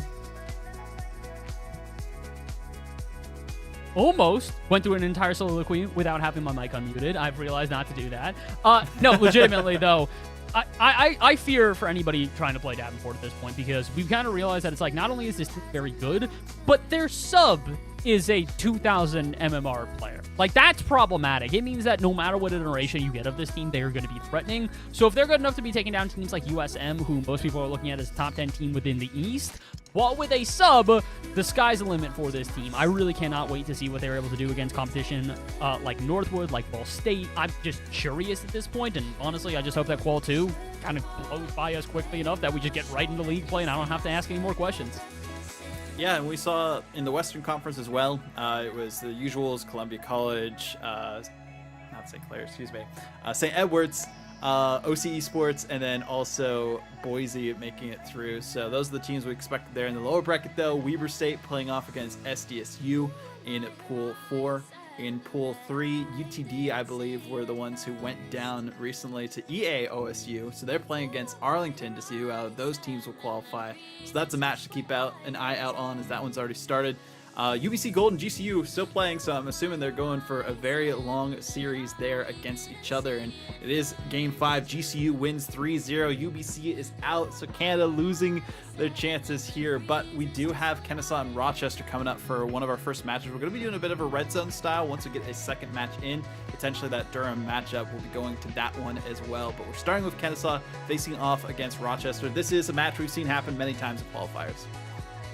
Well, the interesting part about this matchup is that it happens in qualifiers. It's had a lot in league play, and at times it's been kind of one-sided. I would say historically this is very much Kennesaw's series to lose, and yet this is a brand new Rochester. Knight is gone. We have Magic, 2K player coming in, and then you have Kennesaw. TNT is getting subbed out for Curry, who by themselves are a player. I DM'd Flitz and was saying, hey, so I noticed Curry's in the lineup. What's it looking like? You have Parr coming back, who said he is not playing competitively anymore in previous months, but he said he's going to come back for the summer series. Parr's a B+ player. Curry apparently, in Flitz's word, says he is just as good as Parr. So really solid all-around squad. So did both teams upgrade? Are they like the same level? Is one better? Like, I guess we'll just have to see just how they all kind of lock in here in the lower bracket.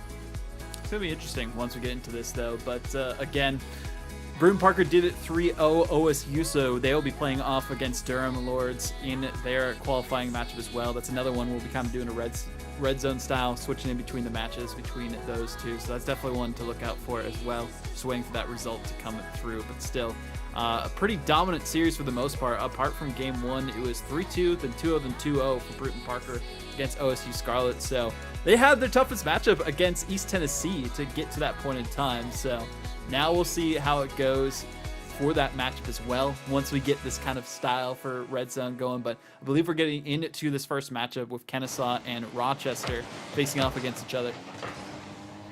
Well, let's see how this goes. Taco, it's going to be a little bit of true and honest casting for at least the moment here, but then as we start switching between different matches, we'll probably, vary away from that. But I think this matchup definitely does deserve at least a little bit of casting considering the caliber of both teams. Two CRL level teams, two teams that both made CRL in the last semester that we had back in the fall. But as we've been mentioning, it's two teams with upgrades, so if they were good back then, they're probably better now. Yeah, and being able to upgrade those teams just feels like it's just way too much of a bountiful harvest in terms of recruitment, especially when it comes to Kennesaw, which is a squad, in my opinion, in my recollection, that really does not have a lot to offer students. This is just the players they have. You just happen to have Flitz, you just happen to have Parr, and you just happen to have Curry. At what point is this school just a magnet for good esports talent, as Curry, the new signing, might be able to open up his account, but not able to actually get that one to go, as it maybe rush the angle a bit? Yeah, it definitely kind of feels like some of these schools, despite not having full-fledged varsity programs, they're still competent enough, and the big thing is word of mouth is valuable. If you've got a player like Flitz at your university, a lot of players will just look at that and go, oh, Flitz is on the squad? Okay, cool, so we're guaranteed to be good. And honestly, Rochester, they were never a guarantee to be good, but they've proven themselves time and time again, including here with the first goal. I always like it when players do this. When you get on the inside of a play, you join the outside, and then you wait, and then you keep throwing it to the backside of the defender, because the natural instinct is to cut it back across. That's what the defender played. That's what the offense knew would happen. And it looks like it's Rochester Christian University being able to get their first goal. And maybe a second if Luka gets his way here. That's a nice pass, or at least it was leading up to be, but unfortunately Magic not fast enough nearly to catch up with that one. Guy's going to make the approach, but not necessarily a good 50 from them, so Flitz will take over. Flip reset to try and get it through the corner to no avail, so Curry's got to back him up. The 50 out to the sidewall, though, won't really benefit anybody on Kennesaw, and will instead have to play some defense here as Parr on 0 boost, trying to muscle through some 50s. Kind of doing so, but Curry will back him up, and so will Flitz. 1-2 passing play into offense, and a bump! Curry doesn't want to commit there. Understandable, considering their third was all the way upfield. Parr was stealing boost in the opposite corner, so had he not made that challenge successfully, would have been a quick breakaway for a Rochester, who are already up 1-0, and seemingly no signs of slowing down as they keep on taking these aggressive challenges. Flitz able to get met immediately. All his one's experience, you'd think he'd not get jump scared too much, but that's also what happens when you sometimes play 3. Fearless opponent, going to charge you down and find those openings. Magic has not necessarily had a quiet beginning to this one, but that's one of the players as the new pickup that I'm fascinated to see how he kind of fits into this roster. He got a crossbar shot earlier, and I'm expecting him probably to open up his account eventually in this one, but same with Kennesaw. I'm kind of waiting for them to get their first goal. There's been a lot of searching touches around, but right now, statistically, according to Rocket League Game Client, they do not have a single shot on target. Which makes sense, because a lot of what they've been going for has been heavily choreographed, and as great as that is, because, you know, you got a good rotation, you can kind of control how you play, if it's too choreographed, the other team can recognize that, and a lot of these passing plays through the center have not had nearly enough thread to even, bait out anybody from Rochester the one time they do, and it's still not a registered shot. That one is, it's off. The rebound, though, cleaned up by Curry, and it's 1-1. One of those moments where you're saying, certainly this one. I really like that pass down by Parr, and granted, even if Flitz is hitting the crossbar, it's hitting solidly enough on the crossbar where it's still staying in the middle. It's not glancing all the way from left to right, so good job for him to be able to get the angles correct on that one. And eventually, yeah, you knock on the door a couple times, it will open for you, but as we get into the rest of this game, I don't really know how this one's going to go, because I agree that the structure from Kennesaw has been pretty solid, but really leading up to that one, it was difficult for them to really be even able to muster up really anything. I was trying to get something started here out of his own corner, but the traded demos in net means they're not necessarily going to be able to march off the pitch quite yet. Instead, it's Flitz. I think that's an intentional pass. It's a little bit, again, too choreographed, though. The entire defense is sitting there waiting to see what he does. If he takes a shot, they're ready for it. If they pick a pass, they're ready for it. Is anybody on defense ready for this? Kind of. All 3 players for Kennesaw will commit, and technically they'll get the save. Okay, I'm sorry. I'm not having another series like ISU. We need to play defense in this one. I'm not okay with another shootout. And this is just classic kind of like lower final qual match nerves right there. 2 players going up and both of them simultaneously on Rochester saying, nah, you got it. That's where sometimes it's better to just cast, or rather calm in the affirmative. You have to say, I have it. And even if it's a double commit, just keep following through. The worst thing you want to do is give up a goal just because both of you had an option at it and both of you turned it down. Yeah, at this point, it's got to be about coordination. And again, it's about not necessarily going for these high-flying plays, these crazy mechanics. It's about not making mistakes. We've seen that a lot today. Teams are nervous. They know what's at stake here. With a guaranteed money just for making it into Summer Series, there's a lot for these teams to play for. So they recognize the stakes. They understand that they are nervous because of it. And because of that, you're seeing less risky plays, more coordinated plays. And although that hasn't worked out for Kennesaw thus far outside of the singular goal, feels like they've had the majority of the offense since said goal. That's not going to be enough. Curry will try to pinch that one against the ground. Parson with a follow-up shot. And again, Kennesaw got to get a little bit more creative here. I'm not necessarily start playing with the risks that we said could be problematic, but you got to do something else. The defense is just reading every play you have thus far. And with 10 seconds left, can they do anything else? Yeah, but even still, we're critiquing Kennesaw for not necessarily doing anything out of the box, but I will say their midfield defense is superb. They're not letting Rochester out. In fact, final chance of regulation is going to be going to Kennesaw as they try to take it up and over. Flitz will try to spike that one down. Don't want to give up any risks on the counterattack. It is indeed OT in game 1, as close as we might have expected for a qual match. And for everybody joining in here, we're not quite only focusing on this one here. I know a lot of us were talking about, maybe Durham's going to be up next. We're looking at a couple matches. This is just currently the only lower match that is active that we are going to keep a close eye on. So we'll keep on paying attention to this overtime, but as time goes on, you might see us talk about a couple other series as the day continues. Right now, we got to focus on this OT, though, as it feels like Rochester are slowly closing in on finding that goal. But long ball downfield, and Curry to rebound it off the ceiling. Can't quite find another touch here, and instead it goes out to the corner where Luca and Skies will go for a numbers advantage play. Initial flick from Luca. Where's the follow-up? It's Magic instead. Off the backboard and denied by Flitz. Follow-up cleared out by Curry, and the defense to the rescue of Kennesaw. Flitz on Orgs for a reason, getting transferred over to APAC for a reason. Man is clutch, getting a nice save, depriving the new signing Magic of that double tap goal to be able to end this game out. But he's got to keep engineering these defensive plays. He's getting chased down by Skies. He will evade, in fact. Get this touch forward for Parson to join him with. Problem is both of them only had about 10 boosts between them near the end of that one. So a little bit reaching from both squads as they're trying to get that go-ahead goal. And got to hope that desperation does not lead to any mistakes. Well, that's a little bit of a double commit in the corner there, which leaves Flitz on 0 boost now, trying to scramble back. Same with Curry, so nobody's up for this. Rochester doesn't recognize that. They don't want to see the counterattack, so they're too scared to try and jump at that ball when they definitely should have. Somebody from Kennesaw's got to jump at this or not. Skies, again, not able to find those touches. Both teams are so risk-adverse right now. They do not want to commit the second or third man without necessity of getting them involved. It's very nervous, it's very shaky, but it also feels like we could see a very long overtime because of it, because no one wants to take that overexertion into offense. On top of the fact that there's a lot of boost usage and not necessarily the management that we're used to, except moments like this one from Luca, but that's because they're playing for that 50 Rochester. They can feel the push going, but at the end of the day, they're not really getting enough momentum to really barricade or really bust through the barricade on defense from Kennesaw. It's mostly just kind of butting into a wall at a walking pace. Luca trying to change things up with an upfield redirect, but he's going to miss. Now it's Parr with the open net. Air dribble bump. How else is Parson to seal the deal? Yeah, sometimes it's not about making a mistake. It's about finding the opportunity. And in a 1v1 breakaway, Magic might have the boost, but he's got nothing else. Brilliant play out of Parr there, and that's going to be a beautiful way to get game number 1. Kennesaw living up to their potential thus far, and Magic saying, I hit that. Flitz with a cap, and, it seems like the players might be a little bit disagreeing with how the way that one ended. Is the worst part about defending an air dribble bump is that when you are online, maybe on land it's a little different. You save those on land, I'm sure, Magic. But you'll have those moments where you'll meet the ball a microsecond before the demo gets registered in the server, and so you will see the ball get cleared only to then reverse and rewind time and go into your net. So I'm almost guaranteed that's exactly what Magic saw, but that is exactly the margins we're dealing with as we take a look at our beautiful red zone display here. On the right, Durham and Bruton Parker in another pool playing off for that last qual game. Durham, the pride of Canada right now, and really the only kind of last hope for Canada to be able to get a team in, as well as Georgia trying to keep things alive with Bruton Parker. I think we're going to...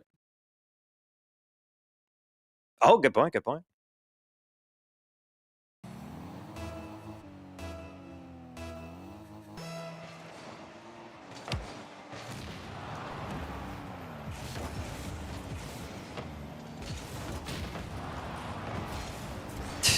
I don't know if I enjoy that, mainly because... As a caster, I hate that. Yeah, I was going to say, as a caster, I hate that, but the good thing is we don't technically have to cast this anymore. Now we just get to sit back and kind of flip between games at this point, although I have a feeling we're going to be watching this Durham BPC one for quite a while, especially if BPC can score here. Open net, that one's on the side, and... I'm sorry, Sino, no challenge? What happened there? Sometimes you don't want to go too crazy with it. Yeah, you can't be holding W key. You got to hold down that shift key. That's a sprint button, Rocket League, I believe. As far as I'm aware, if you're Rizzo, apparently it is, with whatever the control scheme he used to have, the literal stick forward makes him drive forward. Despite all of the different aggression we've been talking about for BPC, and the entire time they fired like 5 shots and still don't have a goal, and now might concede one on the other end. Durham, I gotta say, seemingly not happy to be in this lower bracket. They're coming in with some ferocity.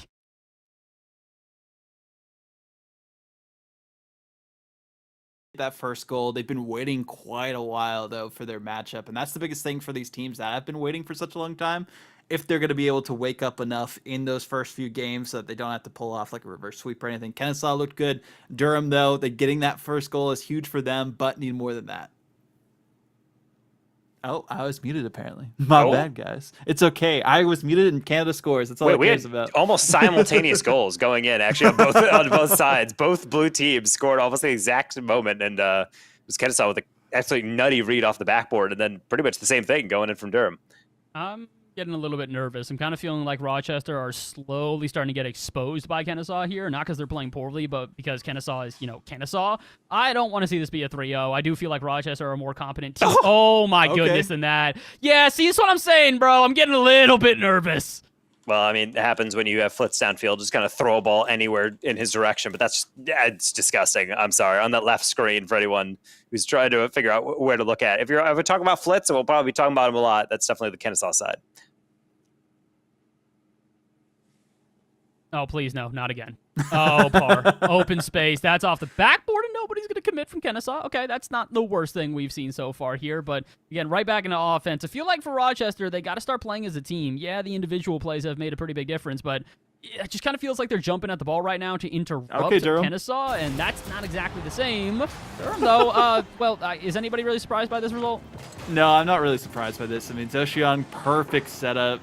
Antics couldn't really do anything defensively there, so an unfortunate spot for them to be in. I also heard from a little birdie, I think was Bepic, saying that Bruton Parker did pick someone up for a potential qualifier 2 run if they do fall in this one. So we'll see what that's going to be like. They did have someone come in for Seoul, who I think either graduated or is no longer on the roster, to fill in for Sino as well. So that'll be a big get for them if that'll improve their roster. But they didn't sign them, I think, before they signed up for this qualifier, so they couldn't get them in yet.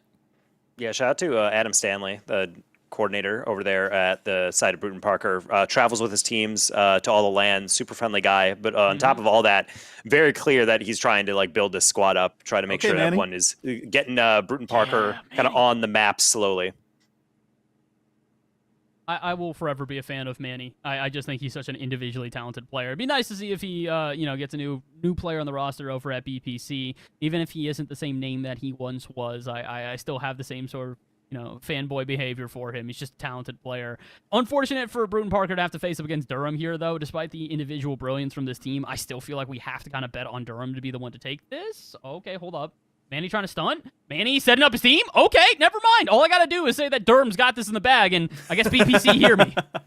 No, this is just the classic Canada choke. I mean, we saw it with Toronto. We're seeing it here with Durham, and I blame Seb for watching the stream. Yeah, everything was going fine for them until Seb actually came in here. Yeah, well, Seb can multitask, I suppose, and I suppose that Durham is going to have to do that as well. Bruton Parker, I will say, has definitely been showing throughout this bracket that even if they do drop some games or be able to get some close, they're always able to be neck and neck in the end. They're always able to at least make it competitive, like any good team. So final 90 seconds approaching for both squads. It seems like Rochester's trying to catch that same vibe, but right now, as we're seeing, they get downfield and then immediately get denied. That even shot from Luca is not going to go in either. Going to be rattling off the bar. I got to say, Red Zone, kind of a vibe so far. Oh. Curry. Okay, well, it's still a vibe. That's less the vibe I was hoping for there, especially considering... Yeah, if Kennesaw take this one, I don't know if I have got much faith in Rochester to kind of turn this around after getting shut out in the second game this aggressively. This might be a 3-0. Sino, though, bringing that one through, coming in for Bruton Parker, tying it up. Durham had a 3-goal lead. Now they have squandered it, like I talked about, the Canada choke we're unfortunately used to seeing, but also Georgia just doing well. We saw it for KSU. Bruton Parker taking that energy into the series as well. Yeah, I'll say I think we're better off just staying on the BPC match for the rest of this minute, as I think it's pretty much a foregone conclusion from Kennesaw, despite them being able to probably get some crazy clip or something. This Bruton Parker team showing a lot of confidence going down the stretch. Now it's just about actually playing this defense, because nothing's more brutal than mounting that huge comeback and then just throwing it all away in the end. Are we, since we're doing the red zone style here, are we also trying to keep everybody updated? SDSU also made it through over 3-1 over Weber State. So no surprises there. The biggest surprise was that they lost to Burroughs Blancos IPN, but they took that in stride and qualified to the lower bracket there. So, yes, that means we are giving out other results then, correct? Is yes. Okay. Other result, looks like Stockton has 3-0 swept Toronto, so that's another team in Canada that is now officially out. I mean, we kind of predicted this. Toronto started to look nervous. We knew that they'd struggle in the lower And Durham bracket. is now losing this game. Oh, my wow. gosh. What is happening, Canada? No. I mean, I'm happy for Manny, but Canada, no. You talked about the downfall of Toronto, and so has Durham gone down here as well. Again, I know I am also Canadian, but I am also a realist when it comes to Canadian sports. And unfortunately, we haven't been doing too good lately. But again, Kennesaw with a good 3-0 victory. Bruton Parker, unfortunate for Durham, but 4 goals in a row. You cannot afford to do that. Yeah, That I mean, is, wow. it's a tough one. But was that actually 4 unanswered coming through from BPC? It was, yeah. It was 4 unanswered. Well, that's if this wasn't for the fact that it's game 1 and also the fact that it's not part of the format, I'd be calling a timeout, Loki, after something like that. That's a lot of goals. Seb apparently logging off with 3 straight 8-0 ways in the chat. Oh, no. I'm going to tell him to go do his other job. Seb's currently working as a photographer at a different event of a game that we will not mention. Seb, go show your allegiance to that game instead. Apparently, that's where you'd rather be. That's what you're doing. You're jinxing your teams by focusing on something other than Rocket League. Because as we all know, if you dare touch another esport, you hate Rocket League. Confirmed. Definite. Yeah. It's some diehard loyalty that we all definitely abide by as all definitely single esport casters. I'm probably the closest to that, actually. Well, I think these might be our last 2 matches of the day, gentlemen, because Mizzou and Boulder started their match already. So unfortunate for that, but hey, they want to get their games done, so I understand it. Look, I get it. There's a lot of games that have been had to play today. We started at 9 a.m. Pacific, and it is currently 1:22 for me. So that is a minimum of 4.5 hours, basically, for these East teams that are still playing. The West teams have got a little bit of a break, but that doesn't necessarily mean they haven't had a long day either. Oh, they're already in game 3, actually. Mizzou won against Boulder already. Oh, a 3-0. 2-0, What? 4-3, 1-0. Yep. Okay, well, I had a lot of faith in impressive. Boulder, but I guess I should have had less. I really do want to RIP. see like some of these West teams kind of not only show up and play well, but I really want to see them kind of like recognize that, hey, you know, West is not free anymore. It's not necessarily like as difficult as East maybe in the middle of the pack, but West has definitely got a lot of teams that have stepped up this year. It's crazy how many like 2,000 ELO players we just straight up missed as being recruits for this summer, and they're kind of showing, oh my goodness, why we can. Kennesaw, if you score that, I'm calling the series already. You cannot do that. Yeah, I think that's a point thing where we just forfeit and say, it's okay, we got Qual 2. Like, these guys are peaking. It's done. Kind of interested if we see I just more hope peak Durham. I from just hope Durham Parker. come back, man. Honestly, I just want I don't something know. competitive for the fans here. I mean, these guys are all tuning in. We got our first ever live qual coverage across like really anything CRL on the College Carball channel. So being able to give some nice finales would be something nice. But right now we are currently on Kennesaw State looking to sweep Rochester, and Bruton Parker potentially setting up a sweep if they get this game. Oh boy. Speaking of which, ooh, ripper of a shot. That's going to be denied. Okay, BPC starting to get a little bit more resistance from Durham. Again, I mean, Durham theoretically should be in the lead of this series. The fact that they squandered a 3-goal lead is kind of crazy to think about. And we got one going in, unfortunately, from the side of Sino. Getting another one on the board here. Bruton Parker just kind of slowly whittling down. Kind of clunky defense coming in from Durham, not going to lie. We talked about that with Toronto too, and I think our overlay broke as well on the side of Bruton Parker and Durham there, so we'll get it fixed at some point, but still unfortunate with the tech issues, but hey, we're doing everything we can for these matchups. I think it broke. Oh no, it didn't break on both sides. We haven't seen anything yet from Kennesaw and Rochester, but as I say that, almost Caster cursed it. Kennesaw almost got it through, and then it's going to be an own goal from Flitz. I respect it. Oh my god, the instant karma. Like, oop, miss, and bang. Wow. That's actually going brutal. in? That's one of the going more in. brutal Okay. counters I've ever seen. I'm just glad that it was going in, and it wasn't just going to, you know, just kind of ricochet out and Flitz straight up own goaled that. Not necessarily great, though, considering Kennesaw has been dominant throughout this series. To give up a goal like that cannot feel good. Oh, they almost get it right back, though. Curry was pixels away from being able to air dribble that one right Not again. down in the bar and in. No. Curry's back. It's fine. They learned the lesson. Durham? Oh, no Durham. Still got some offense. Hold on. Give them time. BPC ain't... Okay, now they've transitioned out of their own half. Never mind. I take it back. No chance. Yeah, it's the one thing that I'm kind of glancing at. Curry Okay, is going to Curry. get a revenge goal a little bit here from Kennesaw as he's able to turn on this one, Chef be able Curry. to get that pass down. But at the same time, when we do look at this game, It's kind of weird to see like kind of the change up there. The slow shot is going to completely destroy the defense. The one thing as we look at the Durham series that I'm kind of blown away by is how often when I'm glancing over there and watching Durham for like 10, 15 seconds, just kind of glance at them, how disconnected it feels. They do not feel really like they're does. playing the team game the same way Bruton Parker is. To be See, fair, I feel like these teams can make it in the next qualifier, though, if they don't Yeah. do well here. Because although there are some other teams that just didn't show up that will be in that qualifier, too, which is interesting to think about. BPC's There's a kind of lot been that of qual 2 demon for like a while. That's been their rep Yeah. for a bit. Like it's always a team that gets like rep to a qual match or in the semis, and you're like, yeah, but that's a hard pool. And then they get into qual 2, and then it's just like straight shot, like right in. You're like, all right, well there you go. I will say this is kind of the consequence of Durham not having played as a team in True. probably about a year at this point. Like, again, you can see the capability. You can recognize how good this team is, but unfortunately for them, without practice, they're going to have those disjointed moments.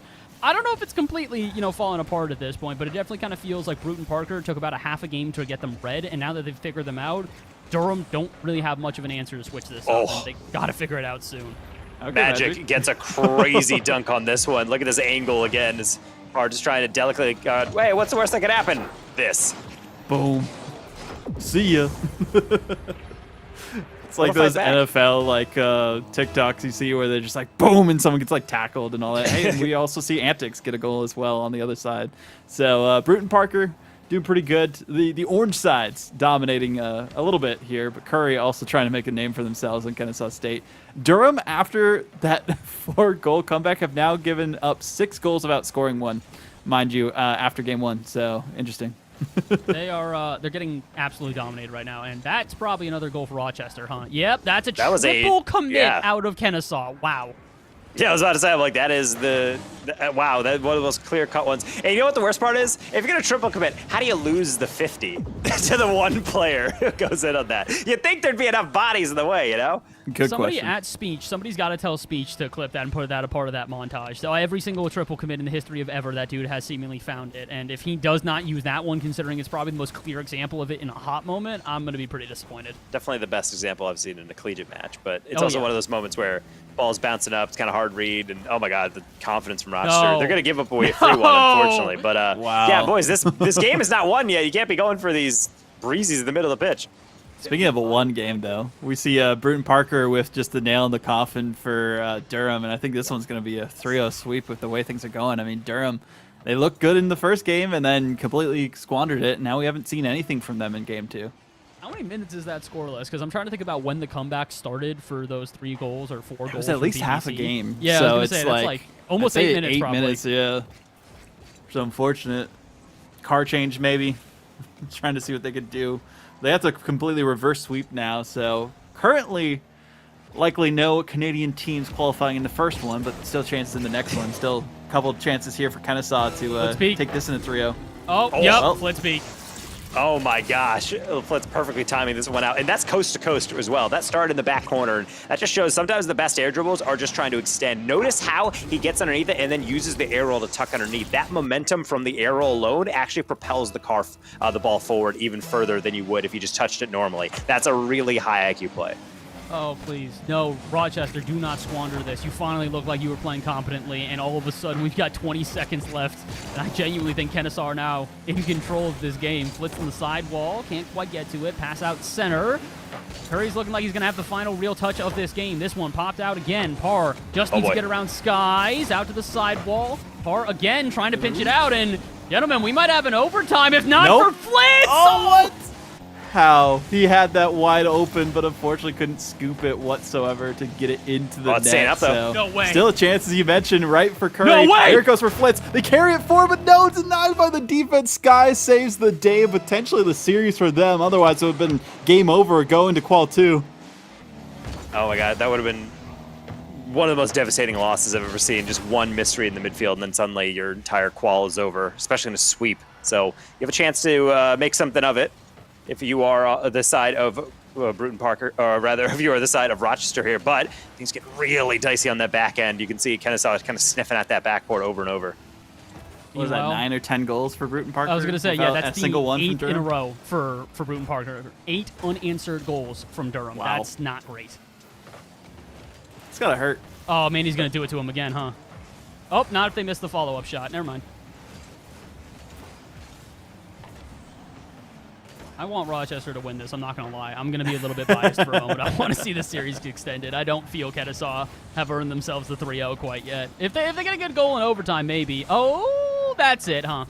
Yep. And it's the Flitz dunk. Doing Flitz things. Flitz is massive, unfortunately. Just actually gargantuan on the 50s. Look at that on the pre-flip as well. And gets the follow through. All 3 by himself.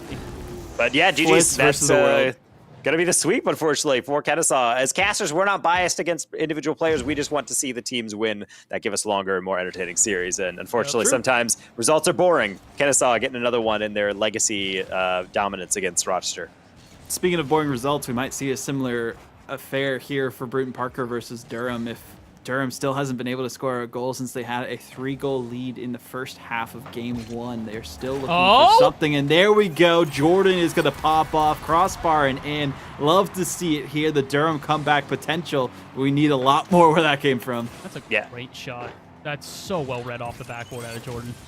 And it's about time that we start to see Jordan do a little more. Not necessarily that he's been underperforming, but for those of you who are familiar with the history of Jordan, I mean, this is a former pro player. And I would say a la like almost Jordan Jay Wismont coming in from Oakland, a player that is, pretty well known in the scene, just maybe didn't be able to find the roster that worked for him. And then he goes to college and is just showing like, hey, this is the game sense and mechanics that can really pop off at the right moment. So great pickup from Durham, and nice to see their arguable star player starting to really make the plays. 3.5 minutes here in what could be the final game for BPC. I do feel like they're starting to kind of ease their grip here, and I think it's definitely because Durham's starting to find like individual brilliance. Again, Jordan was never going to stay quiet this entire series. If you expected that much, you were foolish beyond compare. But definitely going to come down to if Zoxion and Wildfire can wake up. If the two of them start playing well, definitely a good shot, good chance that this team's going to be able to turn this one around. But it kind of feels like right now, Jordan's the only one that's woken up. It's also tough because you're playing against Bruton Parker, which is a team that's been playing together for a while. They're in a bunch of leagues. They take all of them super seriously. They're a sweaty team, and you can tell by their passing, all their coordination. It's not really working out right now, as it's actually going to be a really heavy deflection. The Antics is just taking their time on. These cuts, they're really playing it to the last second. Pass out. Manny to receive it, but not really turning it into a shot here, as Bruton Parker seemingly have had the offense for the last, I'd say, 20-30 seconds, but that might finally end it. Sino off the backboard's got to recover this one well, and we'll have Manny back him up. But with no boost in the tank, that's not going to clear the lines and definitely keep them on defense. And he's picked up some pads. He's got some space and not a great flick.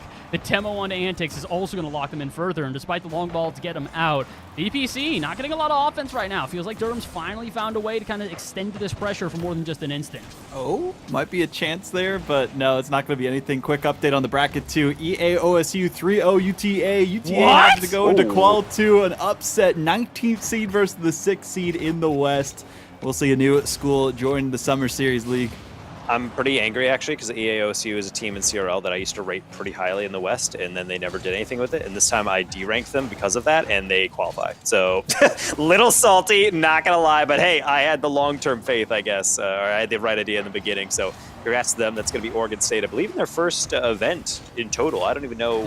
Yeah. I don't even remember if they actually qualified for Summer Series last year. We're going to have to check. There's a lot more teams. But I don't believe they did. But with that, too, Mizzou and CU Boulder are actually still playing. I think the first match that was reported was just them testing the lobby. So they're still in their series. I think Mizzou is up 2-0 in that one. So we'll see what's happening there specifically. But this, again, is the last match we have on stream because every other match is in progress or has finished so far. Did we talk about SDSU already, about their qualification? Yep, SDSU got the win there too. Sad to not see Weber in. I will say that's a team that's been on the fringe of making either CRL or Summer Series or anything in between for multiple years now. They've been a good roster within the West for a hot moment. They just never seem to be able to kind of clutch it out at the final moment. So I'm hoping they come back for Qual 2. I think it's a team that definitely could make it into CCA Summer Series West, but they definitely got to clutch up. Rough matchup for them. SDSU is not an easy team to beat. Especially the new look SDSU. Yeah. It's going to be an aggressive player. That's going to be tough to tamper down. But it's also about a lot of teams when they get a new pickup. That's only like half the battle. There's a reason why you can't just assemble 3 superstars and have a good team. You still need to actually be able to work together. We've seen that oftentimes at the pro level and also in collegiate, where the games just really can't click and you're wondering like what's really going wrong, and I'm like, well, that's part of the solution, really. That's what a good coordinator, good team manager, good coach, and all have to kind of figure out as we're reaching the end of this one with BBC, maybe trying to peak right at the end. Sino looking for a dunk, and he's gonna get it in 1 second to go. In the series. This is peak. There's no other word to describe this. It's just straight up peak. The saving of the flip here and then using the little boost you have to dunk it.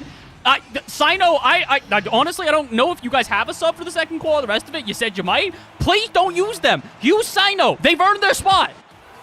Yeah, I mean, they're into Summer Series with that win, a full sweep over Durham. Really only gave up 5 goals total, dominated the entire series. I gotta say, unfortunate for Canada, but Canada doing Canada things in these qualifiers as always. Did no, Canada not a get single team. Not Toronto one? got 3-0 Oh. swept, and Durham got 3-0 swept. No Canada team made it out of the lower bracket this time, but Dude, there is the second qualifier. I'm all for bullying Canada because I just want Seb to suffer, but like at the same time, like, They did bro, this to themselves. come on. They did this to one themselves. Team.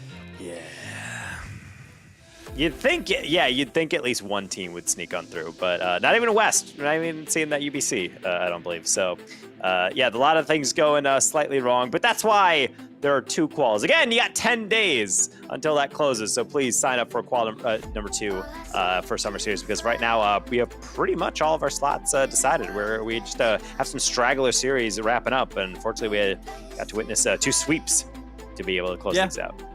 It is how it goes, and thanks Magic for the raid. Rochester, unfortunately, will have to play in the next qualifier there, but again, still a great effort from that squad too, and I believe we do have GCU with a 3-1 victory over Oregon to make it through, so GCU, quote-unquote upset based on seeding, but we expected big things from that squad. Look, UBC also took them to Game 5, mind you, so that might be another team from Canada to look out for Qual 2. UBC should make it. I think that Oregon should probably make it as well, but I'm glad to finally see GCU make it. I was literally talking to the guys yesterday. Again, we talked about the land that I was working with, Boise and all those guys, and they were very Thank you for the quick update, but they were excited for that one. So, I don't know, man. I've had a feeling about GCU. They've been a really, really solid team, and it's not even just them being a solid team. The program there has to get a shout-out. They have done so much to try and train these guys. They put in so many resources. They've done so much. So, it's a well-deserved spot, for sure. Very well-deserved spot out of GCU. We'll still see what the final result is for Mizzou versus CU Boulder. I'm assuming it's still going to be a 3-0, but waiting for that result to come through as well. And I think there's still a couple more matches to go for those results out there. But still, as we see, I think on the East as well, we have all of our teams, right? We have Northwood, WVU, Ball State, ISU, Davenport, Stockton, Kennesaw State, and Bruton Parker College. And I'd say for the most part, most of the teams we expected to make it did make it. The ones that didn't either didn't qualify or really got upset. Durham. So, big wins for the teams who did make it through on the Eastern side. We got one more result coming in. Mizzou and CU Boulder just wrapped up. Mizzou has indeed 3-0 swept them. They are another team that is making it into West. I do still think that Boulder team's going to end up making it, but it is not surprising based on the form that Mizzou had today that they were playing like that. Shout out to Bubs for being the new addition, yeah, but massive shout out in particular at this point. I don't think that one's verified yet, Bess, because they reported early for some reason. We're waiting for them to make sure that the match is actually completed. So that one might not be the case where it's a 3-0 sweep. Still waiting on that one. They're lying to us. How dare they? Yeah, Star GG issues.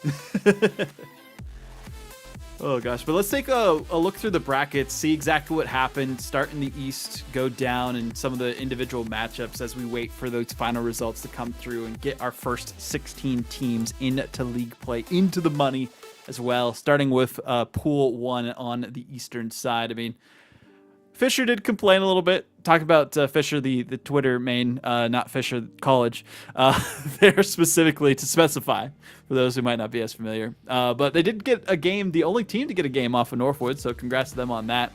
But again, no surprises. Northwood, Davenport, USM were close runner-ups. GVSU Blue, we expected big things too. Syracuse, if they showed up, I'm really curious on how they would have done. Oh, woulda, shoulda. Just show up for your matches, guys. That's all I'm asking, please. We don't need you guys to qual on every single one. Just please show up, because now you kind of have to take the terrifying reality that teams like Syracuse, like Maryville, like Ole Miss are not even, they didn't even play in this. They're guaranteed to play in the second qual now. So now you've got a bunch of teams that theoretically should have made it through on the first one that are here for the second one that are going to be extremely problematic for a lot of other squads trying to qualify. I mean, look, it's the drama we wanted, maybe just not in the fashion we wanted. Yeah, that's the way things go. Play your games, win, upset some teams. I mean, big upset for Florida State over Niner Esports, I would say. I mean, well, again, though, that is 32 versus 33 seed, so maybe not too much. But even then, talking about these teams that are out there, some good results from a lot of them as well. And looking at Pool 2, this was the pool of death for a reason. And as we were talking about, Taco, Bruton Parker somehow manages to always make it through. Yeah, Bruton Parker is, again, one of those squads that is kind of ascended that bubble tier, I feel like, of CRL. It's very common for a lot of schools to get just up to there, or maybe qualing some events and qualing none. Honestly, it's got to get to the point where Bruton Parker is like very solidly in that top 16 conversation within CRL quals, within now Summer Series quals, where if they are in a bracket, they will find a way, it seems like. Oh, it seems the issue with the Mizzou game was that it pulled the old results from the 3-0 that Mizzou had over Boulder at some point in time. So yeah, it's a very common thing that happens. Right now, it's 1-1 and 1 goal gain differentials between those two teams. So Mizzou and CU Boulder, they should have just waited for us. That's all I gotta say. That's their fault. If they had waited, it would have not glitched, and we would have been able to watch the combination of the two. Who would have denied it? Oh, now it's 2-1 Mizzou. So, again, close. Kind of similar to what we were expecting, though. But we'll get those results as they come through. We'll have the Durham Lords, Bruton Parker result in as well. But looking at this lower bracket, I mean, East Tennessee is a team for squads to look out for a lot. They're definitely going to go up in the seedings there because of the results that they've had and the moves that they've made. But also, OSU Scarlet upsetting Akron Gold, I think is, and UTK actually looking at it. They are a team to look out for in that next bracket as well. I gotta ask what happened to Akron Gold today. I really just have so many questions about that. I hate to be a hater, but I felt like Akron Gold just not as strong as what we've seen previous. I don't disagree with that, but I also don't think that they should be losing to teams like OSU Scarlet. If they lost to BPC in that lower semis, I would have been like, okay, yeah, sure, fair enough. But as much as they may not be the same quality that they were last year, because it's a different team versus Trevor, Milio, and Jonathan, that's still a very competent team. When you take out Trevor and add in a 2,200 ELO player like Oxy, who has been at the forefront of high school esports for a while, I don't expect them to be losing to teams like OSU Scarlet. That just feels like it's fair so that out of BK's pocket. saying as well that most teams haven't played in like a month together due to when CCC happened and the other events that have happened as well, and not having CRL2 is a big factor, or just having new rosters in general means that they're trying new things. So that's definitely something to note here for a lot of the squads. I don't think it hurts Akron too much to lose that series, but again, they have another chance in the next qualifier. There's still a top team that is out there. There's a lot of good squads that could potentially make it as well. And according to BK, they almost lost round 1 as well to PSU. So PSU was making some moves themselves, but even then, looking at Pool 3 now and how things went down here, I mean, the big thing, WVU being WVU, not dropping a single game. No surprises there. It's West Virginia. I don't really think there's much more that needs to be added to that one. I think that WVU were very much a team that pretty much everyone expected to be one of the top teams in the entire country. They finished off in that sort of fashion, maybe not getting the CRL Nationals results they were looking for, but they're just such a competitive team, and they've already found themselves national championships at this point. They took a national championship in NACE over Akron earlier, I think this summer. I want to say it was like a month or two ago. They are very much a team that you expect them to do well. They are proving that they are going to do well. I still think that they have the most impressive result in the history of collegiate in not dropping a single game last year in Summer Series. Was that True. It was all through playoffs, right? All through playoffs, yeah. I was going to say. They dropped some games during league play. Technically, or they had a DQ first round, but that is technically also a 4-0. They still 4-0'd every team after that, One thing to note here, too, Conestoga Condors really, surprised us. They took down UDM first, took SHU Saints all the way to Game 3 in their best of 3, and then took down some other tough squads, too. Even took a game against Rochester, who eventually were in that qualifying matchup. So I'm very curious to see how they do in that next qualifier. Definitely bumps them up in the seeding for them. But UDM really... I sold, honestly, is what I gotta say in that, because they should not be losing these matchups against other Canadian teams. They are power ranked higher. I mean, we talked to Seb, and he's like, "Oh yeah, Montreal with Tokyo. I mean, they're going to qualify." And they didn't even get close, really. They did only lose to Canadian teams, to be fair. So maybe that's where the issue was there. But there's a lot, but there's a lot going on there. It's like they lose a little bit earlier on, obviously to Conestoga, and then they have to go down there and lose again to St. Clair to get knocked out. But even before that, they're playing Buds at GSU. That is the squad that they played in lower brackets right after they lost, which is Buddy RV's team. That's Georgia State. That team is 43rd seeded, and they had to go to all the distance. They had to go to game 3. Like, that can't happen if you're expecting to be a team that is really competitive at this summer series level, especially now that we're not letting in 48 teams to be able to qualify across groups and whatnot. Like, no, it's just standard league play, 16 teams. Like, you got to lock in, and every team really through, I would say, top 50 of East is pretty good. Like, these are all, like, most teams have, like, SSL, maybe a couple, even on the lower seeded ends of it. So from seeing that from UW is quite interesting. I'd be interested to see how much prep time they really had coming into this, or if maybe they just got blindsided. Yeah, I mean, looking at Pool 4, though, again, another travesty for Canada, unfortunately, as they went all the way to Game 5 against ISU, but I think you were right, Bass, in saying that when these teams are iced out, having to wait for such a long time to play their final matchup, losing in the winner's final is a very big disadvantage, and that's exactly what we saw happen here. 3-0'd by Stockton. Stockton also, of course, making some big waves, being consistent as we're used to seeing, taking down Shawnee as we were talking about. And the big thing here, too, Ole Miss, show up, is all I got to say. No. We're not just calling out Ole Miss. If we're calling out teams, I'm calling out all of these guys at this point. Ole Miss, show up. Syracuse, show up. Maryville. Indiana University. Yeah, Indiana, show up. Like, all of these teams should not be missing these events. And the main thing that I think frustrates me about this is that if you know you're not going to make it, I'm going to reiterate, just tell us. That's fine. We have no issues with that. But when we seed Ole Miss 4th overall, you can see where this becomes problematic. Yeah, if you want to scroll down, Jack, just so people can see what we're talking about in the lower bracket. Thank you. This is what we're talking about here specifically. USF also making a decent run for themselves, too, so shout out to those guys over there. Yeah. Michigan State winning against Western Michigan, looking pretty good themselves. Almost beat Stockton, did better than University of Toronto now. I'm actually looking about it, taking them to Game 5, so keep an eye out on that squad, too. Yeah, Michigan State is definitely a team that is going to, I would say, be a force in Qual 2, particularly because when you look at all the matches that they are ending up losing, it is against Shawnee, which we knew was probably a favorite, and then also nearly beating out Stockton here. If you look at actually a couple of scores of the game, it is pretty much all 1 or 2 goal games, with the exception of just Game 3. It is, or rather, Game 2 and 3 to Stockton. They're able to pretty much keep it close and be able to be competitive. They were able to send Op-Bomb, but that whole squad of Michigan State has always been pretty good. Now I feel like they've just gotten enough pieces to maybe put themselves over the top. It's just unfortunate you had to run into Bracket Demon Top Cheese. We'll skip Pool 1 for West. Let's go to Pool 2 because they're still figuring out what's going on with Mizzou and CU Boulder over there. So we can take a look at the West in just a sec. But with that, I mean, again, we have all of our Eastern teams we talked about. No big surprises, just Canada being Canada with these qualifiers. I know, Seb, I am Canadian, but I got to be a realist. You live in Georgia. At this point, you're on our side, bro. I won either way because, like, Georgia teams made it in. So. True. All of the Georgia teams did well today, actually. That's a good point. Yeah. Oh, gosh. But with that, I do believe we do have this bracket here for the Western side. So Boise, doing Boise things, making sense how they performed. North Texas, show up to your matches next time. I found out one of the North Texas teams did play today. Their B team did play. Their main team did not. Again, another team. Show up, please! Oh, gosh. And that's also not the correct Mizzou result, so we'll get that in as we can once we do have that completed. I believe it might be a 3-1. We'll see what the actual result is still. Talking about these matchups, though, North Texas. No, this is their B team. They DQ'd all their matches.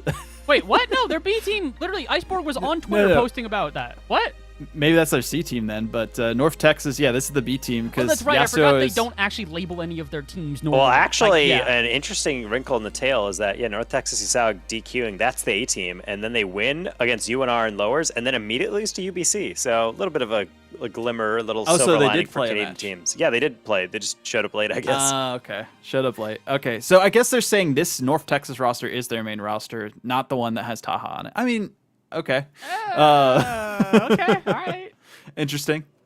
We'll see how that goes. Tigres, though, representing out of Mexico, making a deep run, as we're used to seeing, taking down NAU Gold in Game 5. Huge win for them there. So that'll help their chances moving into how things are going for their chances in the second qualifier. Again, as you do better in these qualifiers, we actually have more data, so we can seed you better for those matches. That's the big thing there too. Unfortunately, though, we heard for Borregos they're having some connection issues, so they did DQ in their matchup there specifically. But still, Game 5 currently for Mizzou and CU Boulder. That's been a 1-goal game every single time, so that's definitely one to keep an eye out on as we keep going through these brackets. Let's move on to Pool 2, though, so we can take a look at the rest of the brackets while we're waiting for that final game to come in here, too. And GCU, again, they were the ones that were doubted, but hey, they made a name for themselves here, qualified for the first time as well for their school. Or not their school, for Summer Series. I think they might have qualified in the past, but with this new roster, I mean, they are one to look out for in the West, Falco. I mean, it's about time as well from GCU. Yes. It has to be so exhausting being GCU because any West fans, rise up in chat. They've been seeing GCU tear through brackets, and I've casted at least, I think, 2 or 3 series in qual streams where they've gotten to the lower final and lost. People come into my chat, they're like, hey, you gotta watch GCU, you should definitely watch GCU, and I'm like, hey, I know Sendril, he's a buddy of mine, I'll watch GCU, and I tune in, and then I watch them get washed. Or back in the day when Lutumos and Nando were teaming up in there, they would go there and lose to Utah or something, and it's just man, it's they just can't get it to go. And to be able to qual over Oregon, which is a team that I picked along with St. Edwards to qualify, that's really impressive from them. So good job. All I'm saying, ball knower. I've been talking about this team for days at this point, just talking about, I predicted them. We mentioned it on Champion yesterday. I was like, I really feel like GCU's got this. They're confident in themselves, and they deserve to be at this point. They took a win over Boise on a LAN setting, and I know LAN is not exactly the same as playing online, as I will say, Shu on Twitter saying the exact same thing. LAN Warrior means nothing in quals, I'm afraid. To which the response from GCU, they both win, and then Super Big Steve on Twitter, say it again, rah, and he's just hyped. He is so thrilled to finally be able to sort of shut up the haters at this point. And it's like you said, Taco, I mean, if you've been a West fan, you know GCU has been close to this result on so many different occasions.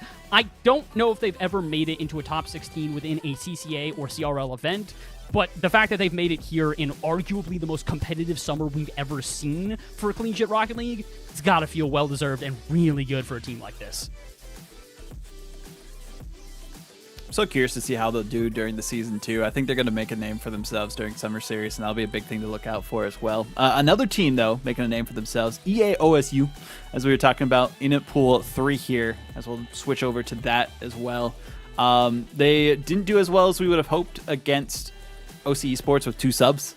They did keep 2 of the games, though, 1-goal game differential, 1-goal differentials, and even game 2 is just a 2-0 for OC Sports. So they have potential. I think they'll be a team that's more middle of the pack from what we've seen before, but taking down UTA, who has such a historic roster and still has Adverse and Nava on that squad, getting a 3-0 sweep against them, I mean, that's a huge win for that squad. I was going to say, it's like, okay, let me put it this way. Is it a good win for EAOSU? Yes, absolutely. Is that necessarily the most surprising thing when you also take into account the fact that Dallas also got swept with them?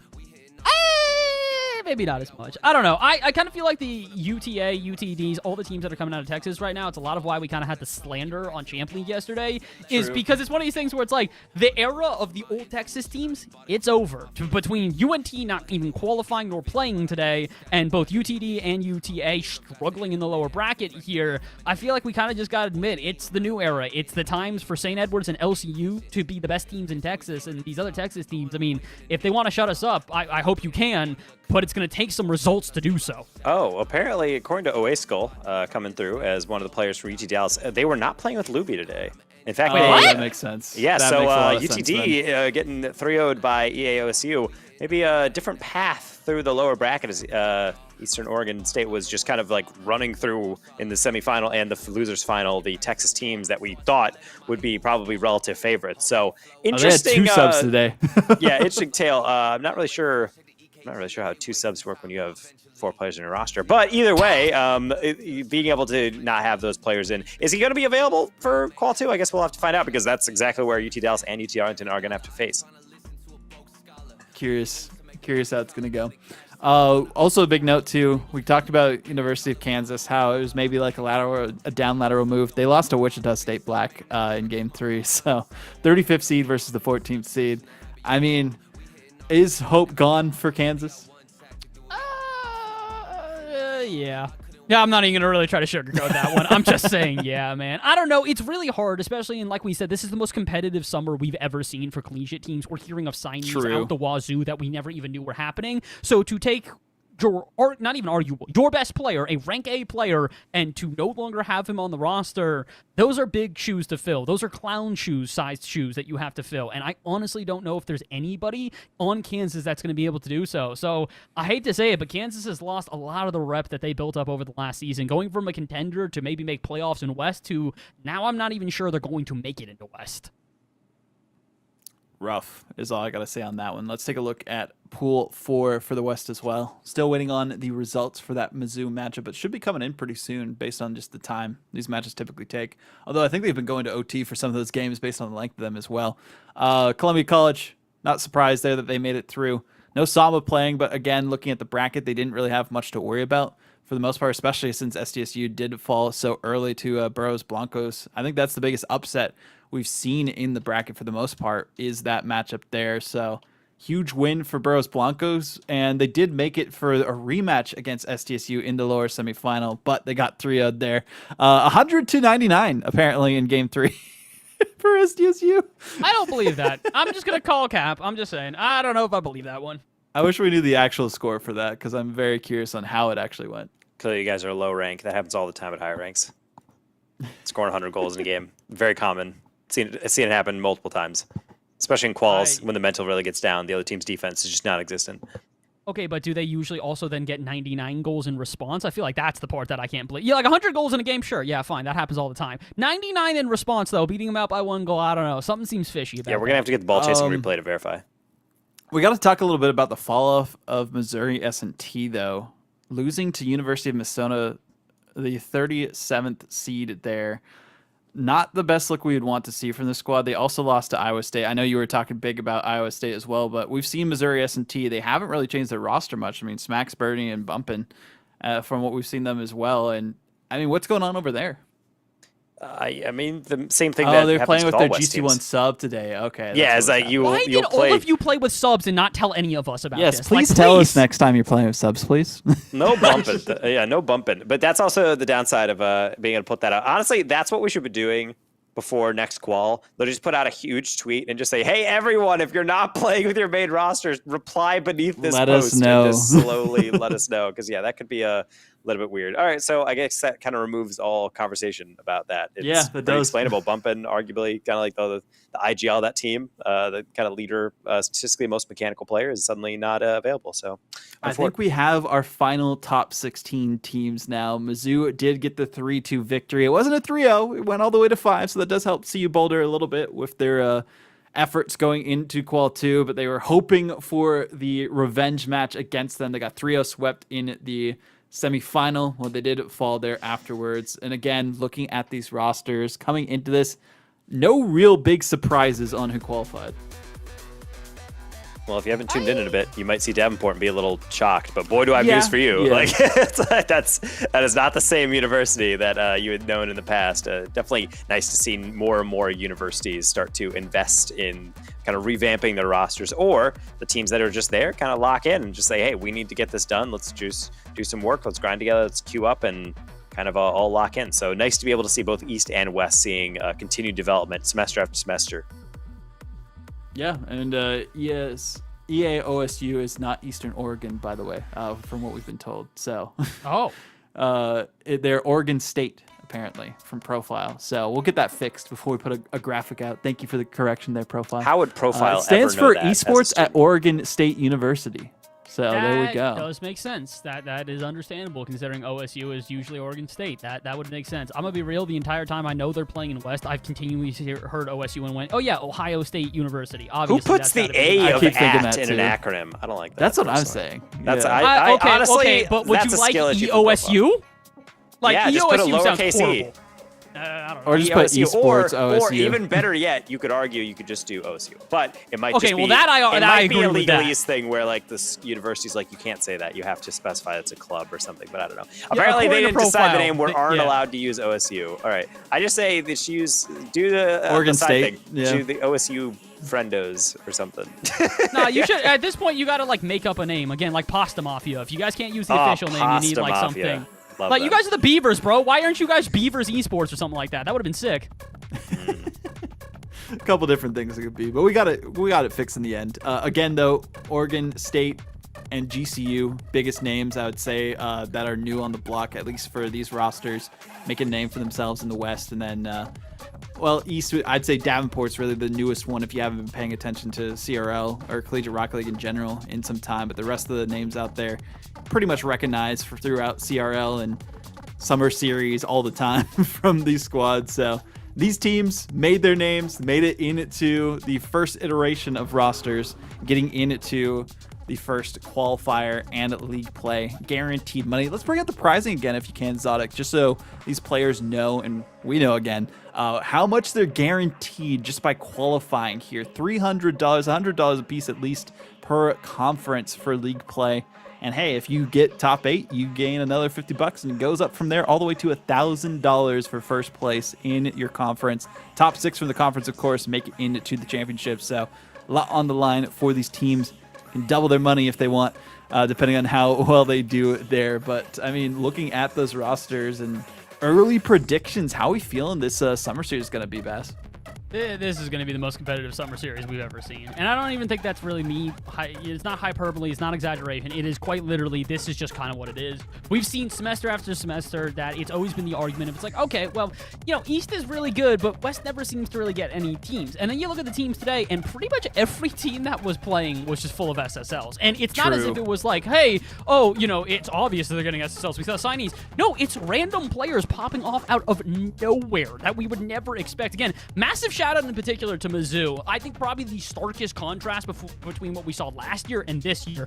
And it's not as if they switched up the team drastically. Yeah, Bubs is the new player there, and he's got he's a 2000s Evo player. He's great, but also Exodia stepping up tremendously. Huge. A complete 180 from what we saw from him last year. So I'm excited, man. I love competitive Rocket League. I think that collegiate Rocket League is in such an interesting space right now as programs become more serious and more D1 athletics get involved. You're starting to see higher and higher profile signees. I mean, heck, we even saw that out of, out of Mizzou themselves. When Bubs got signed, I went to go do some research on this kid. Bro, they did a full signee announcement in his gym at his high school. Like, they had the stand and everything, man. Like, it's crazy how much competitive, esports and, like, athletics at a collegiate stand have become this big of an event. It's awesome to see. Speaking of that, Qualifier 2 dates are out, and make sure you sign up for those. Join the CCA Discord so you can get any issues you have sorted out beforehand. Make sure...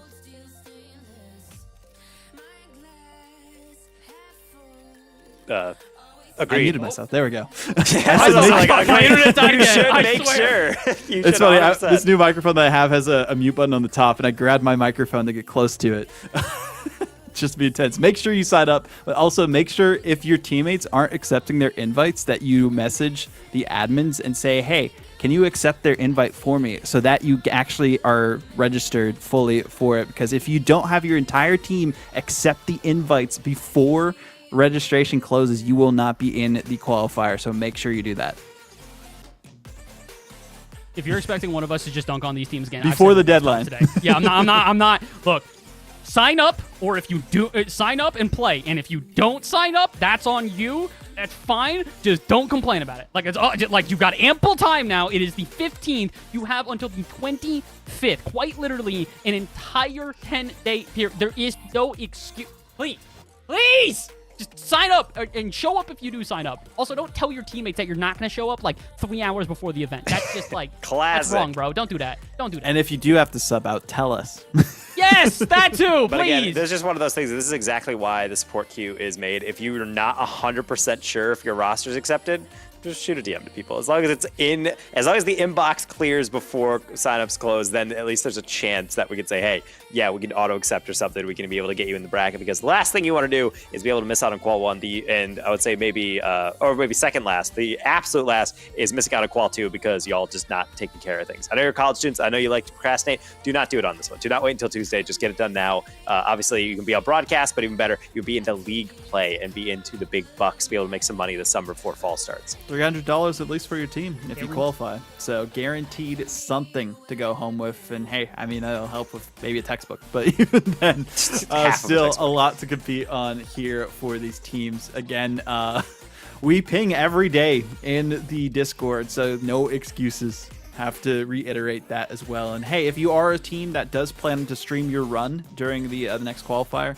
or a talent out there that's wanting to stream some stuff, make sure you fill out that broadcast exemption form, so that way we can get some more coverage with these matchups too, because again, we want to show off all the collegiate talent that is out there. Shout out to the streams that did happen. We saw a couple of them happening from the players and some of the collegiate organizations too, from these schools, and that was a big thing to have more of that coverage as well, since we finally have a qualifier stream. But with that, Bass and then Taco and then myself, I mean, final thoughts before we send things away and get ready for qual 2.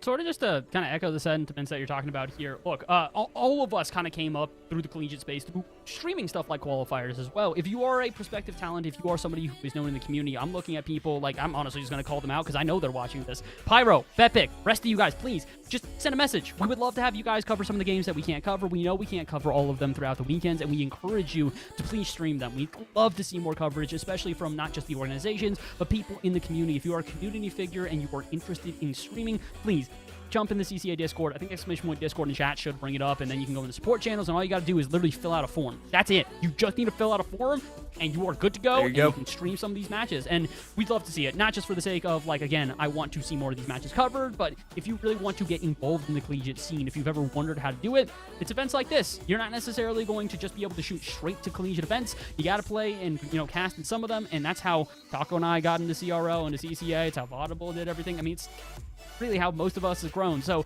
please, if you're looking at this one wondering, hey, maybe I want to cover some games, it's never a bad thing to shoot us a message, see if we can get some permissions, and just cover any of the games that are available. We'd love to have more coverage here for qualifiers. Yeah, being able to also get in, spread the love. It's also, this is the best possible way to get some, a relaxing kind of like league play across several different weeks. You get to be able to bond with your teammates, but most importantly, if you guys are treating this like what I would say, my biggest mentality shift I want to see in CRL, and we're starting to see it, is treat it like a varsity athletics. If you are on a varsity soccer team, football, lacrosse, whatever, you show up, you go to the gym, you do team review, you're in workouts, you're in practice, you're doing all these things, and that you have to kind of treat the esports, I think, in the same way. And I've noticed clubs do that. They queue together, they queue tournaments together, they did RLCS quals together, and if you sign up for something like this, if you qualify into league play, it's the best possible prep you can have to see where you stack up according to the rest of your conference, and then also get competition against the very best of teams. You know how you get scrims against those squads? Getting to league play against them. So you could actually scrim against them, gain that respect, and be able to continue to improve. So if you're a varsity program and you are not signed up, or if you did not qualify in qual 1, go to qual 2. That's where you're able to make your name, and hopefully we'll get to cast you some more in the future. Sign up. That's all I gotta say. It is start.gg/CCA-Summer Series, like the little line thing, dash, or CCA-Summer-Series-2024, if you're looking for the link specifically there. But either way, here you can see it again one final time. Registrations close on the 25th. Start.gg. Oh, that's even easier. There we go. It's a short link. Summer Series 24. Easier. There we go. So yeah, make sure you sign up. No excuses. just join the Discord, and there's a bunch of links in there too. That literally that should solve most of it at this point. Again, just please sign up, give us information. I promise you, we're trying to help you guys compete here. We really do want you to, especially for a lot of the people who are talking today about, hey, we had a sub. I'm sorry, why did we get seeded? Like, let us know, please. We will help you get a seed you deserve. We will help you participate in the way you deserve. Literally, it is help us help you. If you give us the information, we can do things with it. If it is the day of and you are telling us all of this, I am sorry, that is too late, and that is on you at that point. But if you can give us the info early, you have 10 days. That is over a week to sign up for this next qual and discuss any of the issues, any of the things you would like to know, your comments, your concerns. If you've had wins against Just teams know. we don't know, let us know. Yes, that is also a huge thing.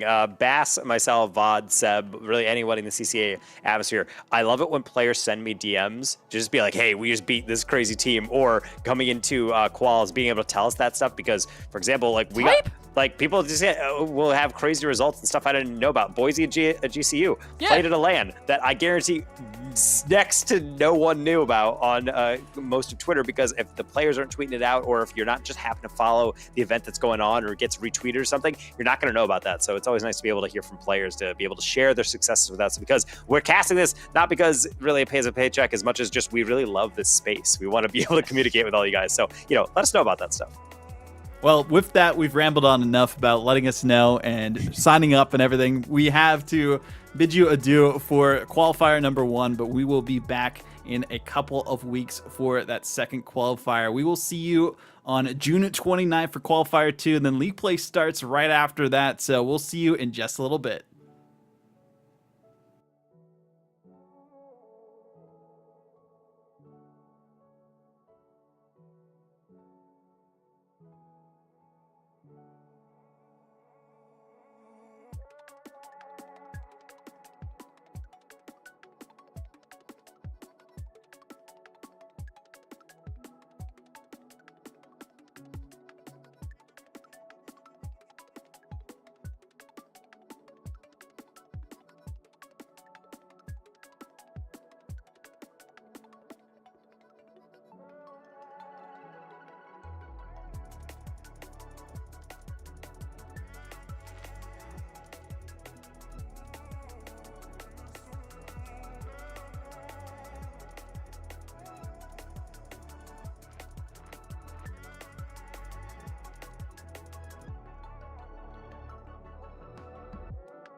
You're just another one hit wonder, that's what everyone sees.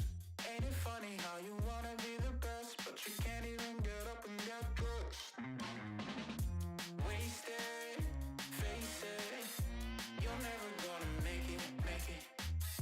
Rockstar, you won't get far.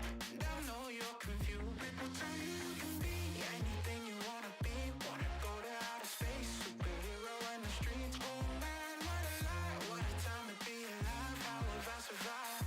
Life's a battlefield, 1974.